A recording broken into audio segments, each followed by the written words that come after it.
touched by the Falcons, of course. They had a rivalry going on in their region all season long as well. Now we're meeting here already in our semis. We need audio tests. You need to test the audio both on Max's stream and on my stream. Yep, we need lackeys.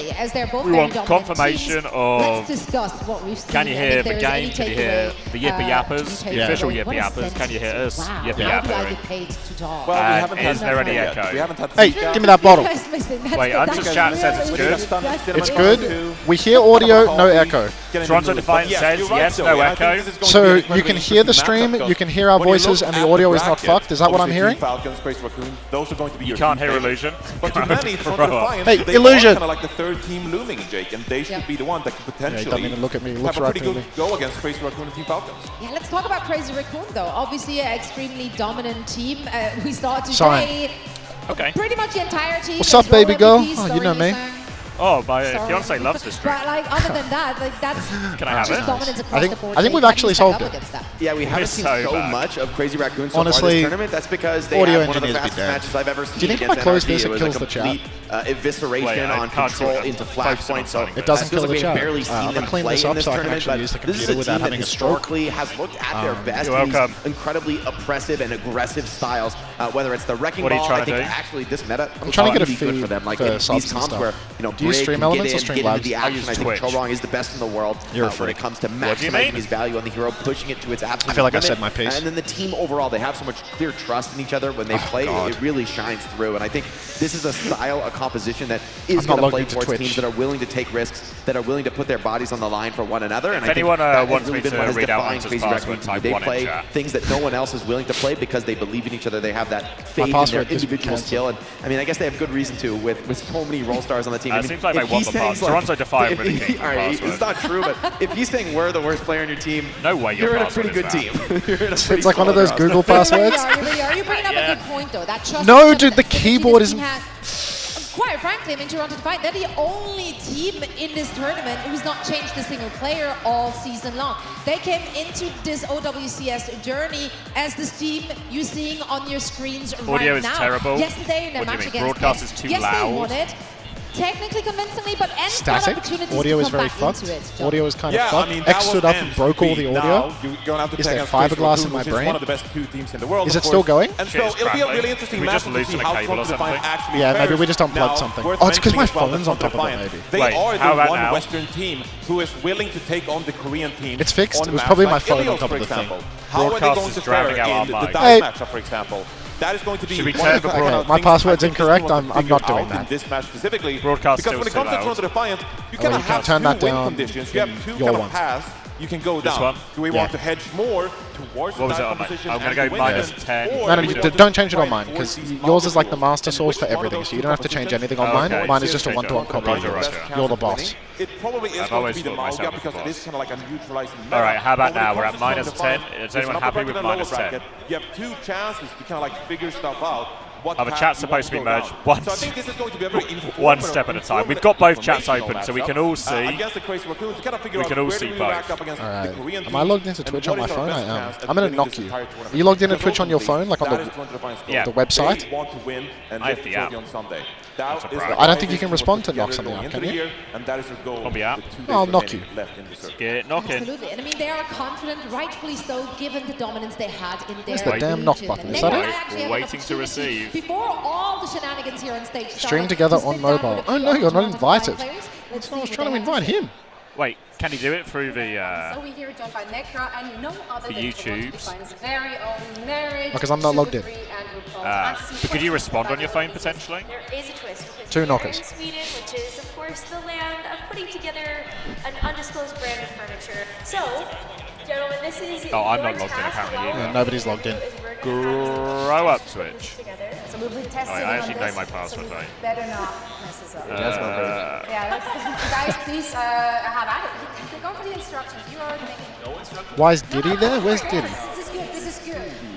Oh, they do the IKEA. Ah, right, we're doing the sugar-free. Shout out to IKEA. So apparently I have a request pending for you. So what were the Oh, hold on, vibes I like? need to You need your 2FA code? I need to go. I need to authenticate.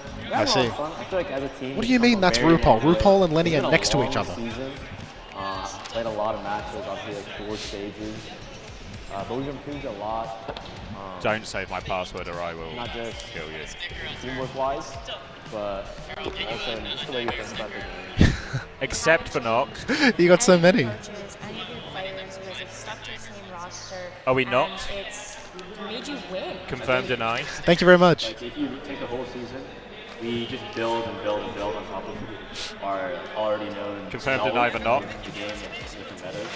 Well, like other teams, they have to like restart from scratch. And they, like, add Where should I stick you? in and out. But for us, it's like a more linear progression, I'd say. Right, then guys, thank you, Hammerwagon, for gifting to Toronto Defiant as well. To add someone, Can someone gift Toronto Defiant in my chat real quick? I'm not talking to Hunter, I'm talking to you guys. Does it say we're not? I feel like the competition got a lot. Focus, chat. Lock in.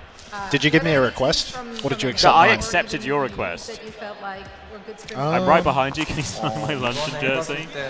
Okay, Is this a made me look type situation? Type a message. Die. Knock with message. Die. Accept. Are we knocked? I did don't every time before scrims and matches. Chat, is this real? You're gonna crash from a sugar high. Shall we not? Someone said Preds. It makes me play better. That's a horrible advice. It doesn't matter. It could be a glazed chocolate, strawberry. Any kind of donut. Other behind me? If I can look again. The finals oh, wait, no, is watchable. I actually can't see you. Hold on. 1 minute. We were actually on this. Yeah. PG is coming later, by the way, if you were wondering. Zoe, I think you gotta go for it. Go for it. Keep my weight on my heels. So Yeah, I'm suspecting we're not knocked. My suspicion is... I feel already safe. Yay! What if I go on to... Can you knock request me? Stream? Yeah, do that. Supposed to like make it not wobble. The entire team. Start streaming together. Get started.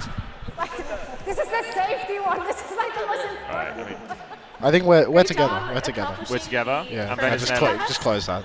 Wait, Okay. I'm seeing if there's like a merge chat thing. Oh, right. Fuck off you. But guys, thank you so much for Audio joining us. input And best of luck in nameplate the tournament. session settings. No. I think they killed the merge chat feature. Oh, did they? Yeah, I'm pretty sure it lasted like a week when they did. Oh, pause. Start sharing chat. Click it. All right, everyone play nice. We're combining the chats. Share chat is now enabled. Yeah, just minimize this. Is it working? Get acclimated and be able to actually. Wait, hold on. Look at my one. Against those strong. Am I getting? This is your chat coming through on my chat. Look good on this meta. So now It works. we can close these two pop outs. Honestly, I'm a little worried for them. I think All right. And just have one new pop out. Look in peak form for them. Where's the pop out? Frankly, second place is a failure. Merging I mean, chat that's a for really why? rough spot to be for I Toronto. mean, I think they've we're got, stuck let's say, next like to a each top other. two Like, you placement. If I'm can't- honest, I think that Like, would actually be pretty good to for clarify Toronto. what the If previous either one of situation these was, Korean it was super both teams, chats that were would open be next to a each other. We solid were both placement. reading If they both win chats here, they're gonna anyway. be Yeah, this super helps. stoked on Now that, beating you're Crazy combined. Raccoon for You're all the first time friends, for this right? team. So But everyone play Crazy nice. Raccoon look to have peaked. I need to go They save just save swept NRG sign this aside in jersey. their It's opening London match. Spit. It's a London Honestly, and it Spit. was I reasonably think. They don't competitive fuck with with me. Toronto. I get it. London Spit, Based I on think. how You're the- getting hawked right the now. transitive property of the tournament is not looking good. All right. For them. You don't want to do too much math if you're trying to define. Hello, Xavier's chat. Confident How we all and doing play today? aggressive, I'm so not sorry. giving Apparently, anything up. Hunter wants to Yeah, collaborate with that's him, a so tough test. we're already knocked. So this is I just don't know. nonsense. Because he was just talking rubbish. about donuts. I'm like, I can't recommend that. No longer Maybe all works for alone. you. I'm quite literally all alone now. Okay, He's fair left enough. me. You want to see the chair that they got me sitting in, by the way? I showed Yeah, up yeah, it's not first, very and I decided that I'd give Xavier this wonderful chair. If you strip away these beautiful jackets that we wear, I don't know what you can see. I was Let me convinced get a that better view when of I was this. competing in Korea in Yeah, 2016, they fed us pizza before they the got me on games, this and I'm piece of kinda shit. Like, Xavier's got himself a full gaming pro chair, and they've just got me in the Kappa setup, you know. There's a hierarchy of co-streamers, and I'm right at the bottom. They feed me the scraps. It's not the way. I don't know. You just Easter salad. He left because you never kissed him sensually? Well, you're wrong about that. You're just wrong about that, so clearly you don't know. Guys, no food, just pre-workout. At least it's not full plastic. No, if they gave me like one of those outdoor seating plastic chairs, then that would have been like truly fitting with the event. Secrets of esports, guys. Oh god, I can just hear Jake. And then it's like I turn my head to the right and I can see him. Never been a better opportunity to assault Jake. What are we saying about Jake? We're here clearly not for good health advice. Thanks, Kawhi. But I do advise you to check out our Can we mute the broadcast? bundle. Wow, what a Say less. transition. There you go. Say less. Just like that, they're gone. They're dead now. Do you think if we get subs, it even shows in this combined chat? I reckon only. There's only one way to find I out. reckon only mine will show. Because this is a pop out for me, right? Oh yeah, I popped out your chat. Wait. Is it definitely... How does it feel to roll over SSG, Hunter? I was in the crowd falling to my knees in despair seeing SSG get pumped that hard. Oh, but, you know, it felt amazing. Wait, is chat not combined? Chat's not combined? Chat got uncombined. What happened? The knock feature is wank, mate. End-share chat.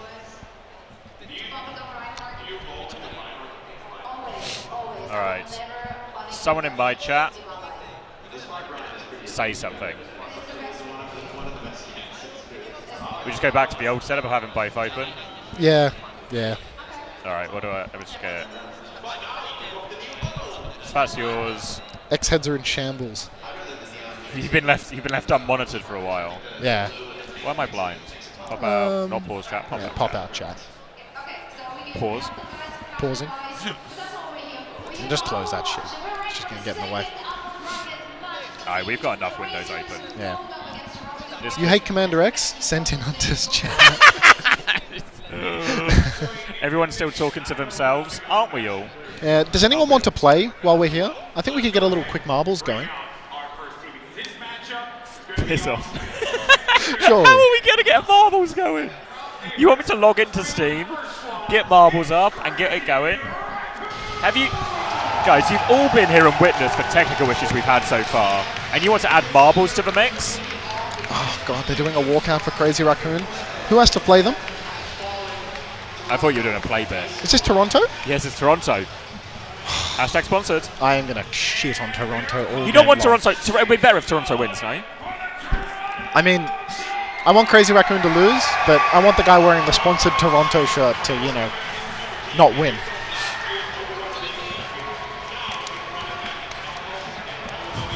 Hunter, please, not during the cool parts. Let us clip in peace. Fuck Toronto Defiant. Fuck, dude. I want to introduce your people to Slop as well, you know, while we're here. Proud put out a new montage that I haven't watched on stream yet. You know what? I discovered Slop through China. The Aurora Cup broadcasted Slop. Like full-blown Slop everywhere, just like, little edits and whatnot. Just like old 2019 or 2019, 2021 edits. Sound effects on all the clips. Goofy stuff. It was actually unbelievable. The only problem with the Chinese Slop is they had it on like a small splash screen. I was like, I'd just full screen it, just lean into it. You see, this is someone linking Slop right here. When a YouTube video comes through, oh, Hamhead Ham with a first-time chat, ! Play.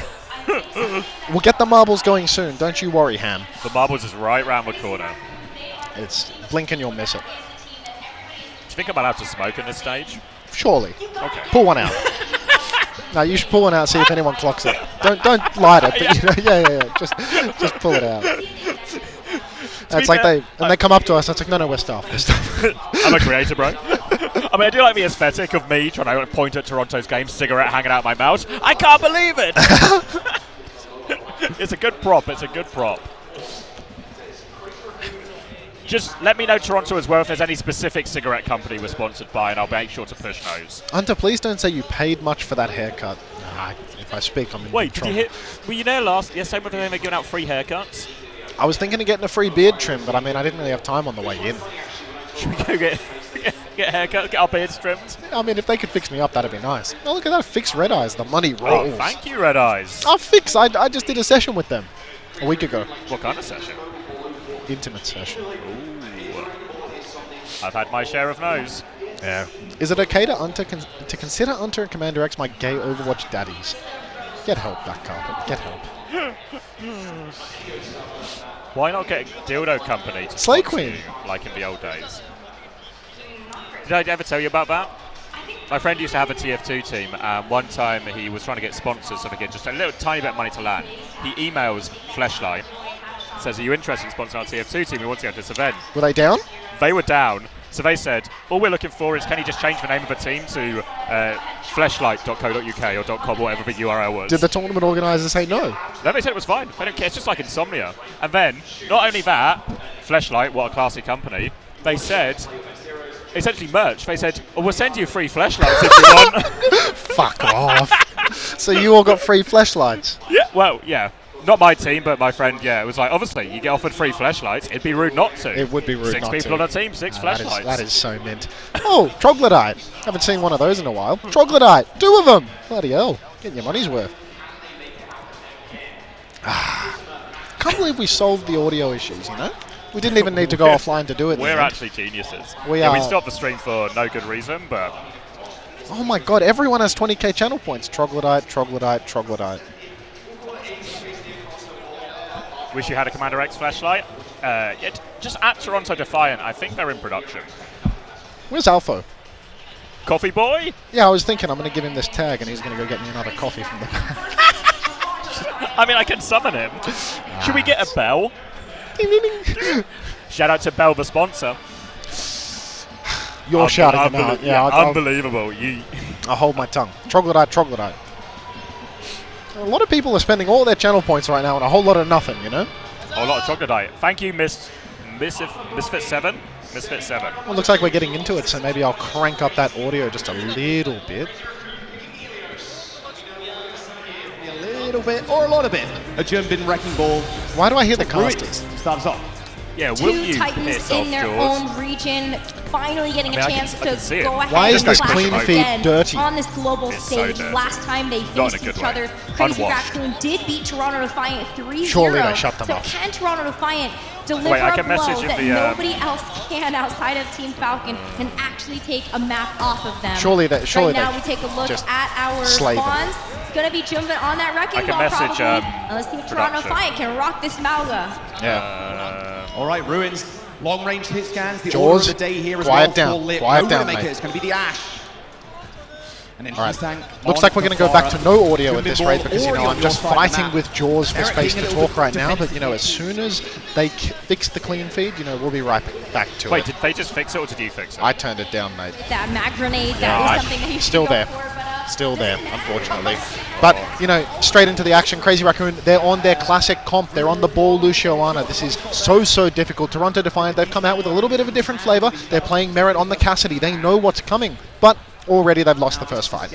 Yeah, really tough. I mean, there's a reason Crazy Raccoon, there's a reason Falcons, they keep picking those Ilioses, they keep sending us to these maps because it's so good for their comps. They have this clear advantage. Jumping gets to play ball, Crazy Raccoon, everyone's just on their best hero, really. And Lip's going to get an early kill onto Sugar Free. What you really want in this competition if you're a Toronto Defiant is you want Sugar Free to play a little bit of his own game, find chances to get these one-on-ones with Shu. But the nature of Ruins is Shu could just stay posted up on these obnoxious high grounds, make Lenny's life really hard. Shu can play so incredibly far away. Flashbang comes out onto Jumbin after he gets the slam, but I mean, the thing about Jumbin, he's so high uptime with this ball. Even though he gets flashed inside the stack, he's already marking every single choke, rolling through everybody now, taking a little bit of damage, but this kid is immortal. He's straight back out, charging up the nano boost, ready for another turn. Toronto, they've almost made it to the point, and Vega falls to Hisang on the off angle. They do get a trade on Chirong. They're trying to walk forward here. They've doubled down. They've actually got the backline. They connect with Shu. They connect with Flip. Suddenly the kills are falling then. They have to stabilize still. He's and Jumpin still finding these kills, but Jumpin's low. Someone will get that one. Flip goes the way of Toronto. And they should be able to bully Hisang back in the way here. I don't think they've got a touch. Retake works for Toronto. Very nicely done from Toronto. They were able to catch that kill onto Chorong and just start anchoring around the objective. Get some trades in the back, fall back to point, and now Crazy Raccoon, they've got a lot of ultimates for their retake is the thing. Look how aggressive Shu is getting. He knows that they've got this advantage. They just push all the way forward, nade, barrage. Sugar Free trades Hisang, but again, that's a 2-for-1 trade and the point flip is right back to Crazy Raccoon. They're going to high in response here, but Merrick survives some kills. All right, Lip, didn't hear that one coming, I guess. Lip will get taken down. Merrick can keep walking forward. Again, it's a dogfight, but point control on the side of Crazy Raccoon here. And with that ball available, getting point flip is going to be so hard for Toronto. So much chaos here on the side. Merritt in so much danger. Farah on top of his head inside the enemy rain. Nano boosted Farah. Vegas popped the rally. Double support ultimate for the side of Toronto, but now RuPaul is sleeping. They need more kills. Shu, he's slipped away over to the Mega, and Vega, he's dancing around in a minefield. Sugar Free lands the pulse bomb, but I don't think it's going to be enough. One more fight for Toronto Defiant. They'll be able to get the touch out of this, but they spent a lot of their ults trying to drag that fight out a little bit more. Doesn't work out for them, and now Crazy Raccoon, Chirong has that beat, ready to drop it in. Vega's over onto Lucio. Sugarfree gets caught again, and Heesang has been getting pick after pick after pick. They do get the flip here, Toronto. They nearly have the cage, but there goes that beat push. Jumping still low underneath cage. Toronto, Vega, there are kills here if they can find him. Vega taking the Lucio 1v1, just pocketing back, but Chirong, he's on his case. Jumping will run him over, but someone trades a kill right back. Still a dogfight. Toronto in control of point. Chirong going for the flip right now. Toronto, they have to touch, but they nearly have the cage. Someone, if he can get this cage off, it would be huge. But who is he going to cage? Everyone is going to be playing range. Merit has the wide angle over on the right. He's beaming on the point. Someone, he's trying to get that force, but he's been anti-nated yet again. Sugarfree recall force. Someone now has the cage. High Noon on the point is good, but it doesn't find any kills. And RuPaul has fallen in the process. Someone, he throws down the cage, but it's only helping him play his life. 0 players to kill. And Crazy Raccoon, even though they've conceded the flip, now they're answering back. They're flying in. Heesang has the barrage. Junbin with a minefield again. He's marking Vega, takes him down. Merit falls. Sugarfree trades lip, but it's just not going to be enough. Sleep to get Shu out of trouble, Barrage to execute someone, and Toronto. They nearly have it in multiple times, but all of those ults that came out from Toronto, it was like a clutch. We need to get back to point. We need to get to back to point and see if we can make this, continue this fight going on. So they waste essentially so many of their ultimates, as we see Jumpin finally clean this one up. And it's just too hard. But this is why Crazy Raccoon pick Ilios, because you really don't think... You really just can't play against this ball comp. It's just unreasonable. It's far too difficult to play into that comp. Everybody loses to it every single time. I feel like Falcons have won this matchup once, ever, in the career Grand Finals. And other than that, it's just a free map win for this team. It is really unbelievable how strong they are on this composition. That is Crazy Raccoon's edge by a significant margin. And the fact that they've always got this comp in their back pocket gives them such a good tool later in these series. In the same way, earlier on we've seen SSG, ENT, and now even Nightmare make the same decisions against these dive-favoured teams. Even though Toronto are a team who can play their own dive, when it comes up to matching against these Koreans, they also want to lean out of it. So they have this big advantage. We'll get a similar matchup here. They're going to keep trying to Malgo. RuPaul onto the Baptiste. A good hero for RuPaul, but will he be able to live? I mean, living is a huge ask. Wrecking Ball into the Baptiste. It's a huge liability playing the Bap. You can see Junbin already. He's just sitting above, hovering. They don't need to do anything super aggressively. They can wait until Toronto swing, and now they've done just that. Merit swings over wide, dodges the nade with the roll, and Heesang has actually been forced back, so Toronto right now, they're getting valuable progress on the point. With that early pick onto Chirong as well, surely this is a first fight win for them. Oh, Lenny. Sugarfree connects on the backline, and all of a sudden the comparative difficulty of getting on the backline if you are Sugarfree on Ilios Ruins versus on Ilios Well, way easier. So you see as soon as Shu drops off that high ground, he actually just becomes a key target for Sugarfree, takes down both of them. Now they're in control here, making use of the smaller map here, Toronto Defiant. The retake, it's not so difficult for Crazy Raccoon though. The only person that really needs to be careful is Shu, because if he steps too far forward, there is a potential dive for him. Look at Junbin though, he's already gone so far into the back, forcing some peel out of Toronto Defiant, and as they peel backwards, Crazy Raccoon is going to walk forward themselves. Sugarfree in a lot of trouble up in the back. Junbin, he's completely healthy, just rolling through everybody. He's waiting, RuPaul. He has the shift, but he can't find anything. Merrick goes down first, and Crazy Raccoon, they've taken the space. Window comes out onto point, they want these kills, they secure one, but someone falls. The triage not quite good enough. RuPaul in a bit of a 1 versus 1 with Heesang, but he slips away. Sugarfree trades out Shu in the back, so it's not over yet. Oh, Heesang still just dancing around his rooftops, gets on top of him. Now Vega's getting hunted down. Flip has gone through while all this has happened as well. And you just saw they were just getting hit from all different sides. Heesang was doing so much damage. RuPaul was able to play his life, but it's taken him so much time and attention for him to just play his life against this ball and this Pharah that the pocket for healing someone's health is just getting chunked away while this happens. And now Jumpin is literally hiding at the spawn mines, ready to go. Maybe keep your phone away from the audio equipment or something. I don't know. My chat's talking about static, but my phone is actually nowhere near. So not entirely sure about that one. Crazy Raccoon, they've got the flip. Minefield comes in really early. Merit is trapped in a room with Junbin, and he takes him down. So already a one-player advantage for Crazy Raccoon. No kills as of yet for Toronto to trade it out, and they're the ones under pressure. Sugarfree, he's hiding behind, setting up for a pulse bomb. But in the process, Crazy Raccoon, they're pushing all the way to his spawn.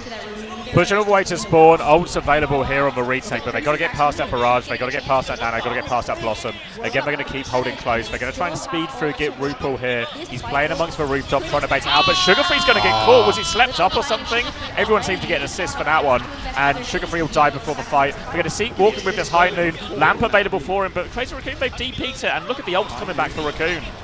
They're trying to leverage a flip with that high noon, but they can't get anything for it. Two people fall again. Was someone booped into the hole there? Because now Toronto, I mean, they're really in a tough spot. The beat, it's okay for the retake, but I mean, look at Crazy Raccoon's ultimate situation. They've got 3 online. Junbin is basically 1 slam and a roll away. Sugarfree, he's swapping on and off Widow in spawn, just trying to open up the sideline, but look, Junbin, he's ready to catch this rotation. He's swinging in, goes up above. He doesn't even go for the slam. He's actually just going to fall back. They're going to play slow. Probably a Nano Farah coming out. Looking for that opportunity coming through the top there. Again, just going downtown. Look how separated Rupal is from his team right now. He's going to get Matrix by someone. Beat comes through as well. Can they find kills with the speed? Wrong's going to match it, draw out this fight, but Nano and Barrage still available. Heesang's going to get that Nano now. Looking for it. There's the Barrage. See you later, Merit. Matrix is really good. Can Rupal turn the kill with Window? No! And Heesang lands the rocket and directs onto Sugarfree. Chill out, Heesang, for the love of God. They're already dead. Unbelievable on these projectile heroes. He does so much, and there's just no sign of life left for Toronto Defiant. They got 52% on the board, which is better than most on Ilios, but again, they fall. It's so weird with some of these series because we always just start with this, and it feels like there's no indicator of how the series will actually go from this Ilios.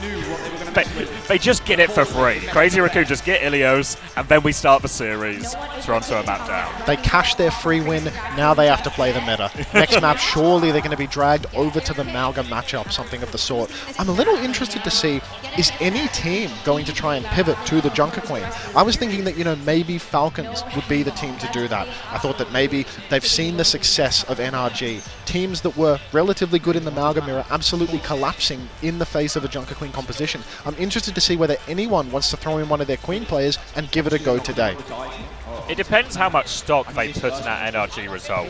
Whenever you see one Team A beat Team B, there's always a question of, did Team A overperform and Team B underperform, or was like, how much percentage should be given to each one?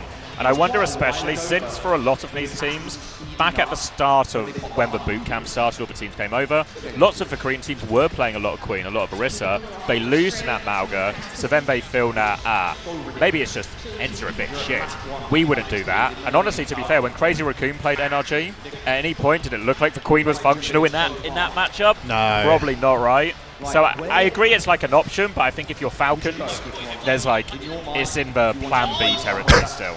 Reasonable. And I think Falcons, you know, they've looked incredibly strong on that Malga comp as well. So no great reason to pivot at the end of the day unless they get knocked into the lower bracket and start to doubt themselves. So maybe for as long as they're in the upper bracket, they're just going to confidently continue playing what they've practiced. Very interested to see how these two teams match up in the Malga mirror because, you know, we've seen Genji be a little bit important, and I would say that proper, he high diffs Heesang on the Genji. But when you get back into Echo, I mean, that is Heesang's bread and butter. He is incredible on that hero. So really, Crazy Raccoon, they've got a phenomenal roster for this comp, no matter which way you slice it. These teams, they're far too flexible to have an overwhelming weakness.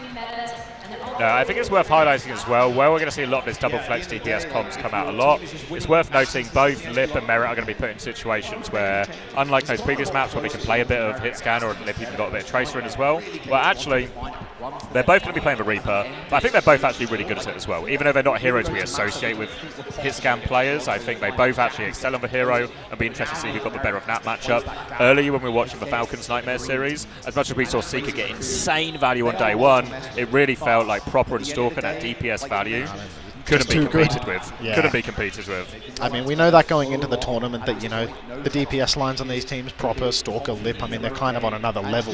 I'd say that, you know, Proper, Stalker, they looked a little bit better on the Reaper than what I've seen from Lip, you know, over the course of the tournament. But, you know, Crazy Raccoon, they do have things like, you know, the free map win tech, where they can just roll out on a Wrecking Ball comp and collect. Lip is an integral part of that too. So, really, I mean, it's easy to say that these teams basically have no weaknesses. Maybe there's a little bit of a DPS edge in this meta for the side of Falcons, but again, you know, the Echo from Heesang, I feel like that might equalize the difference in Reaper damage or Reaper value. I'm really interested to see not to get ahead of ourselves here, but I'm really interested to see actually the Hanoka. Interesting. But I'm really interested to see the Stalker versus Heesang matchup, because I feel like actually the more and more I see Stalker, is he not just top class on everything he does? I do feel like when he plays Tracer in Overwatch League, becomes one of the best Tracers. When he plays Venture at Dallas, looks like one of the best Ventures. Then has to play Ashe in the Orisa meta and looks like one of the best. Comes out on Widow versus Quartz. One of the best Widows. Like, at a certain point, what can't this guy do? What hero can't he excel at? He's a little bit too excellent. It's starting to bother me, to be frank. Should we do? Well, I mean, should we do something about it? I mean, we can walk backstage, go deal with him. We'll deal with him.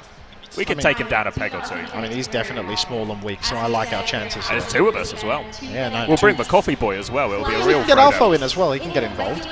Alpha, can I get an Americano and can he go a Soul Stalker, please? We're not inciting violence. Not inciting violence. Looks like the clean feed is fantastic work on the clean feed. Unless there's a dial for the casters, but I don't think that's the case, is there? A dial? No, like on this thing. Clash, little bit less of an opportunity to set up that wrecking ball. Is that doing anything? But they're just not talking. Start the cast! All right, Toronto, what do you got for There us? he is again. Talk! What can you bring to the audience? Do your job! Do they have anything to say? Fuck me. Ah, for God's sake. Not to kick it off again, but... Nah. Hunter, could you take Falcons? 6v1. Alright, Jaws is telling us about how fans have travelled from all parts of the world. This is true. This is a multinational event. We got people from all over, largely concentrated in Europe, but far too many Americans here as well. Hate to So see many it. Americans here. Yeah. Oh, I see an empty computer next to us. There could be a pivot in that. Oh. Just kick OC off us. Hostile takeover. All right, first fight. Lip, we talked about the Reaper matchup, who will have the advantage. It's things like, well, Lip's just going to take Merit out, and it's going to be a quick one after that. And this is a bit of a... This is not how you want this one to start if you're Toronto. Very high tempo fight from the side of Crazy Raccoon. Lip has 60% of his ultimate already. He must have done absolute max damage for every single shot that he had the audacity to shoot there. And that's just going to be the fastest first fight possible for the side of Crazy Raccoon. Real easy. Real disaster here. So I think some of the sentiment we're picking these type of maps when we go over to Clash is they can be quite volatile, really snowbally, so there's a great chance that maybe if you are a team that feels like the underdog, you can maybe put the other team in a difficult situation early on. But it's actually Crazy Raccoon with this early advantage. No ults available. Oh, and Sugar Free. We saw a Reaper gap in the first fight. Now feels like we've got the Echo gap. Yeah, no, the DPS are just stepping up to hard gap their counterparts. Already Toronto Defiant have essentially no hope. Someone is forced to pin backwards. Echo Beam coming through. Immediately Chorong is there to finish the kill and Vega goes down. Toronto Defiant, they are on the back foot. They are getting steamrolled by Crazy Raccoon right now. The nature of Clash is now we get to this third point, there should indeed, but actually, let's get ahead of ourselves. They're hesitating for a touch, they changed their mind, but as I was saying, now we're on this third point. This, in theory, is the bounce back point for the team that gets pushed back here. Significant spawn advantage, positional advantage as well for them. As we go into this important ult trade, Toronto have that advantage of spawns, but it's really important they win this one here, as Shu's going to kick this Ray off, and still 10% for RuPaul. Well, as we understand, Xavier, Chris Theory is on the rocks a little bit right now, but it is time for the slingshot. Shu comes in with the opening orbital ray. RuPaul matches a little bit later. Will they be able to stabilize this one? It looks like the answer is no, as Merit, Vega both fall. Trade onto Shu is massive, though. That's going to stop them from getting full capped at the very least, but still, I'd have to imagine a tick will be conceded here. Sugar Free's out with the copy Echo, but it is just a flash in the pan. He loses his copy. He has to run away. Someone's pinned back in, though. They have not yet conceded the tick, but RuPaul goes down to Heesang. Rally bash only onto the Malga though. Now we're looking for the counter pin. There's the Blossom cage. Doesn't get all that much. Actually, it's a wasted combo here from Crazy Raccoon. A chance back, but there's always another Blossom. Copy Blossom from Heesang does indeed get the kill. Now they get the Malga one going through. This is secure the first tick for them. They're going to get a lot of this second tick as well, but Toronto do have spawns and they have that Blossom coming back. The spawns will be quick, but only a Blossom to stem the bleed here right now. TP onto the point. They stop that second tick from being conceded. Merit, he's looking for the angle. He finds it, but someone is so low. Illusion is screaming. Someone is under the desk giving him some absolutely filthy top right now. I can see it because he is just moaning and groaning at every shift key. Juneman takes down Sugar Free, but the trades, they're coming through for Toronto Defiant. Heesang, he wants more. He wants a kill, but I don't think it's going to be enough. The spawns are so close. As I was saying, it is going to be enough because Vega doesn't step onto the point. And now they die for that as well, which means all of a sudden it's actually a little bit ropey for this next one. Halfway through the third cap, someone's going to get back on point. This will finally stabilize it for them, but the damage is done. 4 points conceded for Toronto Defiant. They now need to win essentially every fight for the rest of this map, and we've only maybe managed 2 so far in this series. unbelievable scenes right now as Toronto Defiant. They've got one on the board, but if they lose a single fight throughout the remainder of this map, they are done. So it is really looking like a Raccoon sweep right now. They are completely in control. Toronto Defiant, even with an overwhelming spawn advantage, they can't stop the trades. They keep falling, they can't juggle the objective. It's so difficult, and even this fight, look at it already. 4 ultimates online for Crazy Raccoon. They can open with the Ray, match everything. Looks like a copy's going to come out from Sugar Free nice and early, but he's already on the back foot. Crazy Raccoon, they're steamrolling forward. The bash is good for them. Well, no, that was a stomp actually to cancel out Liv's Death Blossom, but it's just not enough. 4 kills for Crazy Raccoon. Illusion reaches a climax once again. Somebody stop this man. I'll have what he's having.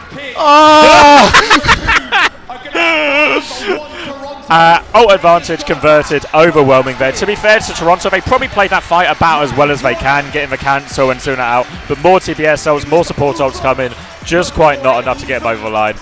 And Korea are not playing today. No, Korea are well and truly on top. In the first day, Twisted Minds, they took it to Falcons for one whole map. But beyond that, it's just been pure domination for the Korean side.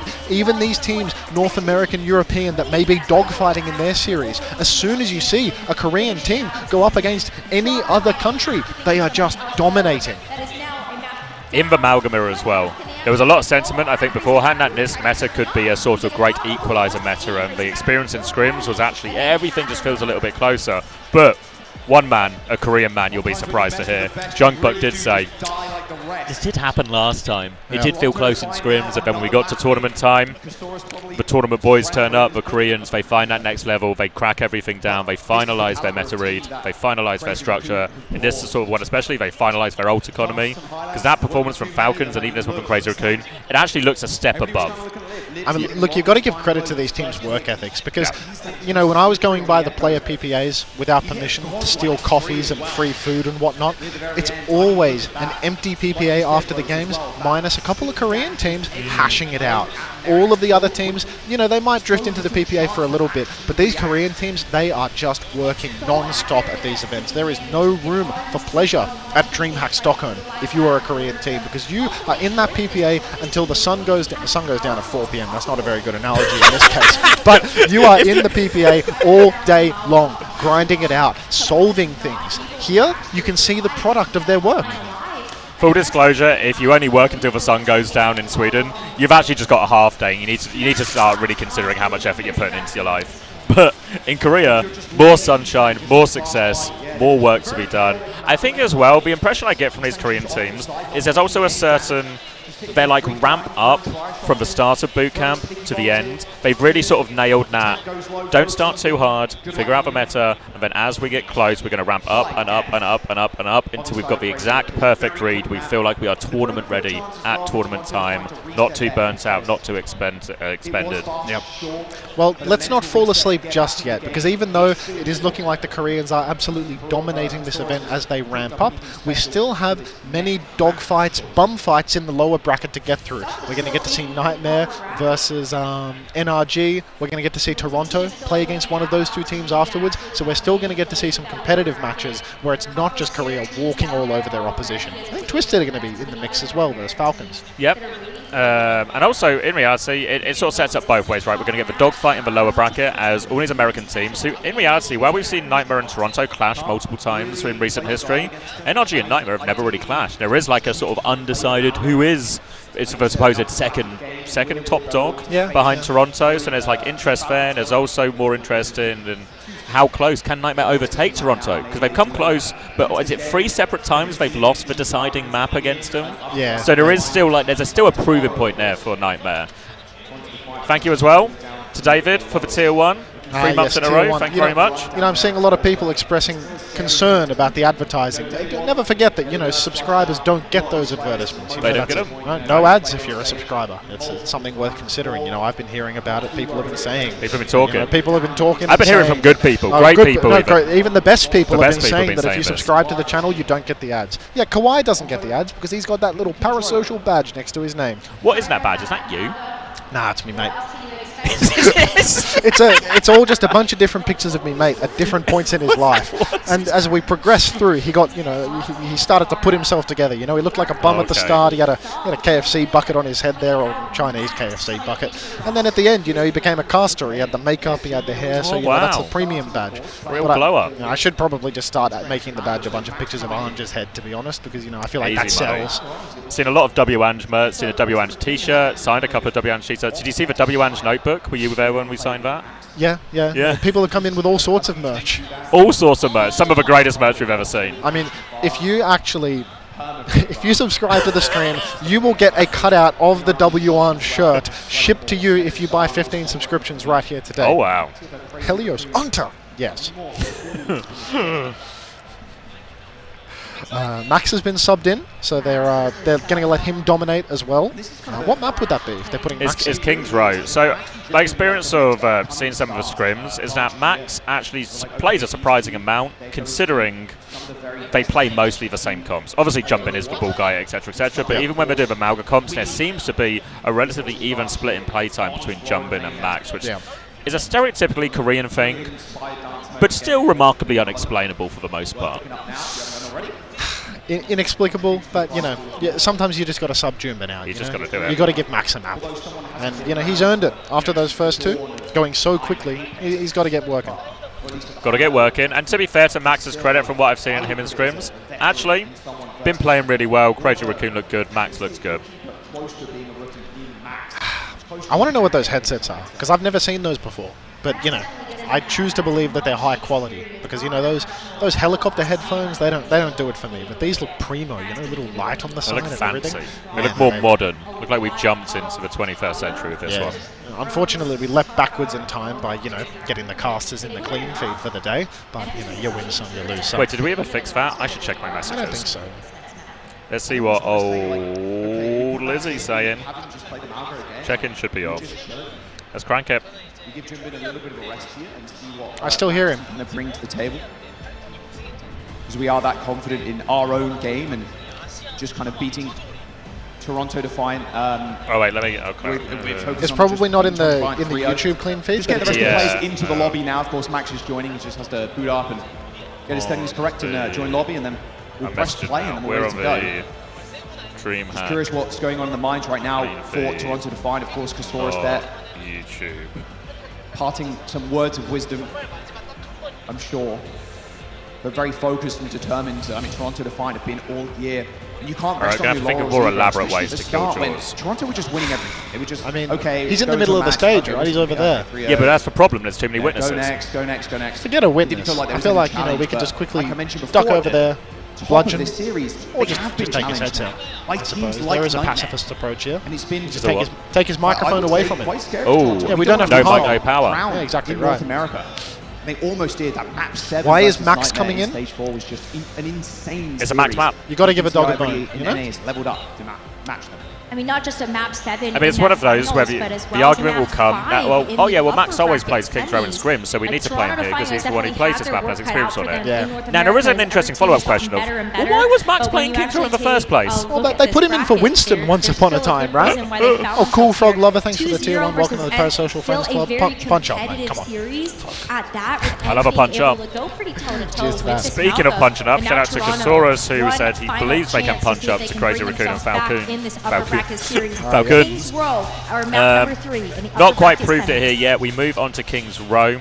I wonder again how much of Toronto's map choices here are really, these are our best maps motivated, and how much of it is we want to take some of that away, and some of the the other options away here. I think all Kasaris has really proven is that he is utterly delusional about the skill level of his team. If he feels that he can punch up versus this roster, I'm really yet to see it. That Hanoka, I mean, that was an indictment on Toronto Defiant's ability to take Crazy Raccoon anywhere but a defeat screen for themselves. There wasn't a lot of punches thrown, but there's always more times to throw more punches. Yeah, no, I mean, it's not about how hard you hit, because they're not hitting very fucking hard, are they?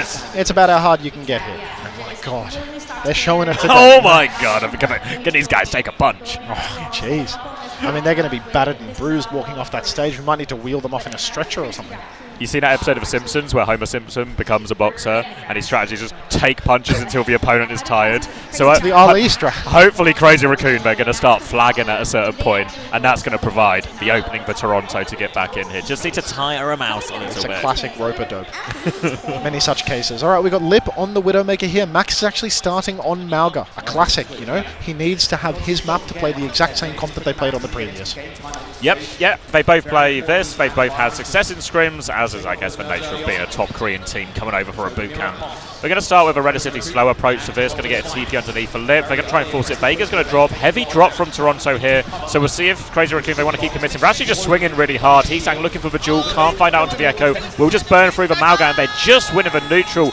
More damage on all sides there. And Crazy Raccoon just taking the fight front to back. Not anything that fancy in that one. Geez, I mean, this is really making me start to think that Crazy Raccoon might be a significant margin ahead of Falcons. Because Toronto Defiant, I mean, unless they are just a Kappa Mauga team and actually not particularly good at it, I mean, we didn't see a first fight like this in the Falcons versus Nightmare series, not at all. But Crazy Raccoon, I mean, they are just walking over Toronto. The neutrals don't even happen. Players just die in the blink of an eye. We're not even getting to quality ult exchanges because they can't live for more than 20 seconds.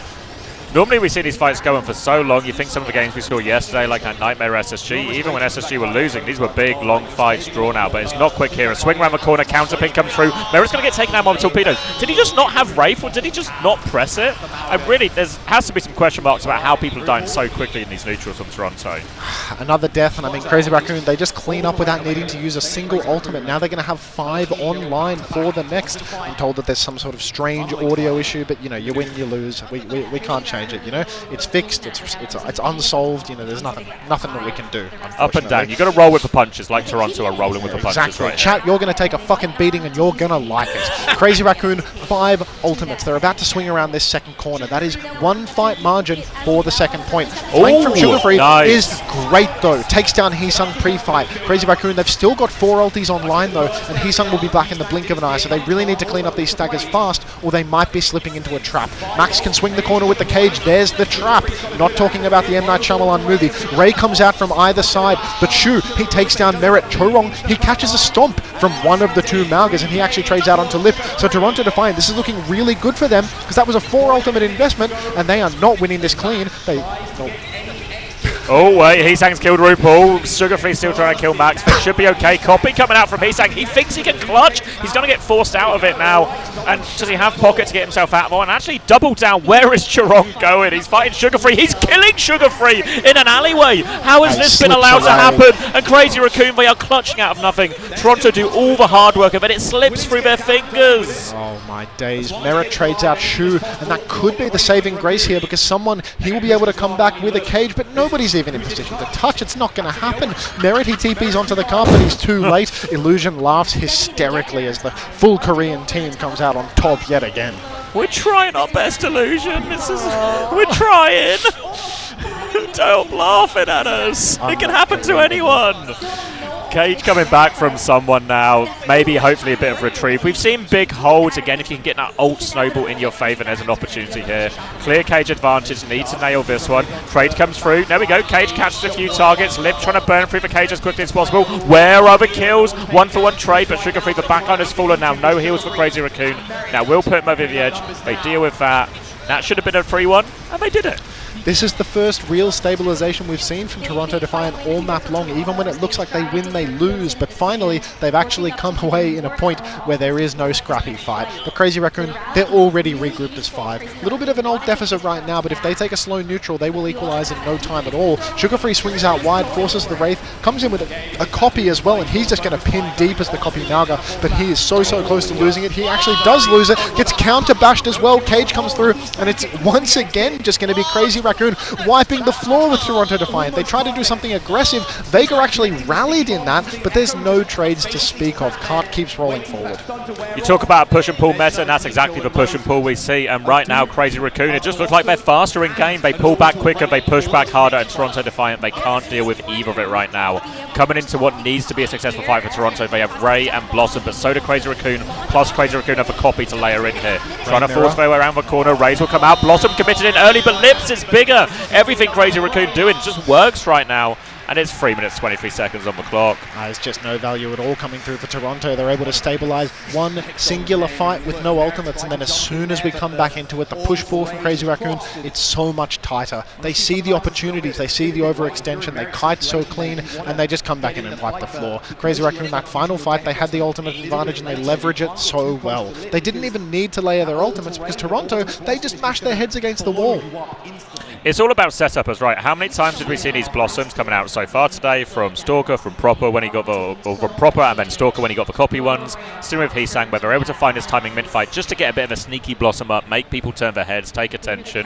Merit there, just kind of stuck, front of everyone, presses the button, easy enough for the Malgard and the shield to go up from the brig, just absorb all of that damage here. And it just feels like the execution level we're seeing from Crazy Raccoon and Falcons today is blowing everyone out of the water. And this is hard to fix. Like, if you're Toronto right now, it's so hard to fix this in terms of like something a coach can say, something a player can say in game to change this. You're not just one sentence away from solving the problem here. Crazy Raccoon, they're better on all fronts. It's the neutrals, the ult fight. There's far too many layers. You can just see that Crazy Raccoon, they are better. Toronto Defiant, there's a skill difference here. It's apparent because if everybody is moving as one, you can't just, make an inspiring speech and fix that. The only way that Toronto could dig themselves out of this hole at this point is a complete pivot, but they're glued to the meta right now, so they're just going to die on this hill. Sugar Free comes out on the Genji. We saw this a little bit in the Falcon series before. Not a bad pick for the first point, but is Lenny Genji going to be enough to make up for the fact that they just got 3-minute time bank? Well, we'll wait and see here. He's coming in, early pressure, trying to find connection onto that Echo right now, but it's someone who's lost the HP trade massively, will fall as a result of it, and this is what we mean about the neutral just going their way. Keep your eyes on those Malga health bars. If you lose that initial chunk, it's so hard to recover it mid-fight unless you have an ult advantage or something to turn it. Nair in the pure neutral. They do trade max though, and this means suddenly this next fight for Toronto, loads of space. Lots of space, but Merit and Vega still on respawn, so Max will be back in, not too much time. They might have to play back at the start, but they will swing back because they've already got an ult from Heesang. He is juicing damage every single time, flying over everybody, just doing max damage all the way through. He's about to go for the copy, copies the Reaper, and he is right on top, but Chorong, he has fallen early. Lip gets a trade onto Merit, and someone has to pin backwards into the middle of nowhere. Looks like Xavier is currently dealing with our Knob Twiddler, so we're just going to focus on the game. Looks like Crazy Raccoon, once again, they've come out on top. Only with the copy as well. It's not like they needed to dump a bunch of ultimates in to claim it back. What's he said? He said he can get us the casters off, but we would have to take us offline for a second, so I said after the match. Wonderful, wonderful. We love going online, offline, online, offline. Unbelievable. So, what did I miss? Feels like we're looking at double support ults for both sides. Toronto Defiant coming up to a 5 stack of ultimates. No copy for Heesang, so should in theory have an advantage as they make way around. RuPaul drops that Ray, trying to go behind, but it's a little bit of an awkward one. Toronto do manage to get back into it with the help of that, but oh, here comes it. Someone falls, Vega falls. Felt like it was just a bit of an awkward positional one there from RuPaul to get his team connecting and standing in that Ray, and that pays dividends for Crazy Raccoon, of course, as they wipe the floor on that double support ult trade. The floor is just, it is so clean at this point, because again and again it just keeps on getting wiped. Crazy Raccoon now, they've got 3 ultimates yet again. Heesang, he's got a second copy. Sugar Free, that's his first blade right now. Heesang is 2-to-1ing Lenny's ults, so really, what are we going to see? Lip looks like he wants to go aggressive right now. He's got the Blossom, he's TPing up onto the high ground. Cage comes out, he's up on the high ground spinning, and that's where RuPaul was playing safe, so he falls immediately, and he's just juicing from the high ground, doesn't take a lick of damage, and it's another clean sweep for Crazy Raccoon. Blossom, Cage invested there against the Cage Blade. Now Merit coming back with that Blossom. Heesang is going to have that second copy, so Crazy Raccoon just more ultimates so far, quite literally in this first defense. All going to be across this. It is fair to say the copy can get value, but again, it takes time, right? It takes time to get that copy value. Merit's Blossom, if he can find the setup, he can get us immediate value. But look at Heesang hiding. Straight away, he's dumped a bunch of stickies into Vega. He's so low, needs to play incredibly safe. The neutral fight, you can see that someone is in so much trouble, but Merit with the Blossom, he gets the trade. Finally, an opening for Toronto, but it's not done yet. Someone, he's had to back up, play very safe. Merit TP's back in, he wants to finish these kills, but now he's going to have to wraith out. It's so dangerous in here. RuPaul trading out onto Chorong. That's 2 kills now for Toronto Defiant. This could finally be a fight win for them. Just need the cleanup kills here. Yeah, Max nowhere to go. Want to get a late one onto Shu as well. Should be able to convert that one. He's fast, but surely he can't get all the way out. He's so can't fast. get all the way out. He's so fast. Sugar-Free and Merit still trading late kills here. We'll see your first point. There goes Shu. Deflect comes out. Just need to get Lenny out of this one now. The damage has been done. Late staggers. Oh, even a cheeky lip one to take for you in the road. That'll be first point for Toronto Defiant. Took a lot of their time, but a foothold here. A foothold is, I mean, it's really as much as they can get. A toe hold, maybe. Toes still on the map. They're like Olympic level rock climbers, you know. There's really not a lot of space to work with, because even though they've got their foot in the door, they have such a long way to go. 2.5 minutes to cap second point. They're still staring down the barrel of a 3.5 minute time bank from the side of Crazy Raccoon. And Crazy Raccoon, I mean, they've already shown that they are dominating this neutral. Another copy online for Heesung, and that is going to be difficult to play into as he flanks around the back. Full stickies onto RuPaul and just solo kills him before the fight can even start. Ray comes out from Crazy Raccoon in main as well. You heard Illusion enjoyed that one clearly. And that is going to be yet another clean wipe for Crazy Raccoon. One ultimate invested, everybody on the side of Toronto dead. 1-for-1 ult trade in the end, so that Ray versus the Rally. The way these two ults really sit in terms of power level is the Ray is higher value, so as we go into this next one, there is an ult advantage for Toronto Defiant here. But because they are still holding so close, what Crazy Raccoon want is they want a massive ult trade to happen at Toronto spawn, so they don't have those ults for later in the map. They might just get it here. Spawn camp already. Cage comes out from someone, but it is Lenny to fall. To the Blossom, no less. I wonder if he was bashed because Genji into the Blossom. You know, usually you're supposed to be holding your deflect to counter that one out. Merit, he traded Lip, but is that even going to be enough to really weaken this Arch hold? Or are they just going to hold Arch and have him back in no time at all? They're going to hold Arch. It looks like they're actually going to play the high ground here. And we actually saw Toronto doing it against Ents when they were holding that Ilios well high ground. When you get these setups on Malga, it's so annoying to dislodge. RuPaul's going to come, maybe have to commit the Ray. And look, Crazy Raccoon, they're dipping out the window. They're trying to give him a flip. They catch him in the cage, but Tarong dies as it comes down. Still no ults invested. And Max is actually going to cancel his cage, just try and get out of there. And here, Toronto, they catch him here. No ults invested, and they are going to be... That's exactly what Toronto need. That's the first positive fight we've had from Toronto all map long. Finally, they get to win a fight where they shouldn't. Crazy Raccoon a little bit overzealous, investing the cage while still waiting for Lip to come back into the fight. But Crazy Raccoon now, they still come back with the copy, with the orbital ray. Even though they've cheated this fight, they're still not in the worst position. Toronto Defiant, though, they have a reasonable chance. They've got ults coming online. Vega with that rally. Merit mid-fight perhaps with the Blossom, but already eyes on Heesung. He's flanking around the back. Oh, a couple of stickies onto RuPaul. He's going for the execute, but he can't quite find it. Ray comes out from RuPaul in main, but immediately Crazy Raccoon kited out. Can they force the objective? Can they find the kills? Wraith has been forced onto Lip, and now the Ray comes back. Do they have to turn with it? They have Blade, they have Rally, but they need to survive this damage first. They're all out. Disengages good from Toronto. Chance to turn it with their ultimates now. Heesang still has copy, but they're pushing in Rally. Big bash comes through. Max goes for the counter stand, but Trong is bashed. Copy Reaper in play, but here comes the Blade. Sugar-Free over the top. He's chasing Shu. No escape this time, and this should be second point going the way of Toronto again. Really good macro from Toronto there. Even though their Ray wasn't much chop, they were able to kite back out and escape Crazy Raccoon's repush. And then Vega, great judgment to pop that rally and bash back in through main. Really slowed down Crazy Raccoon, bled a lot of skills. Finally, they find some value.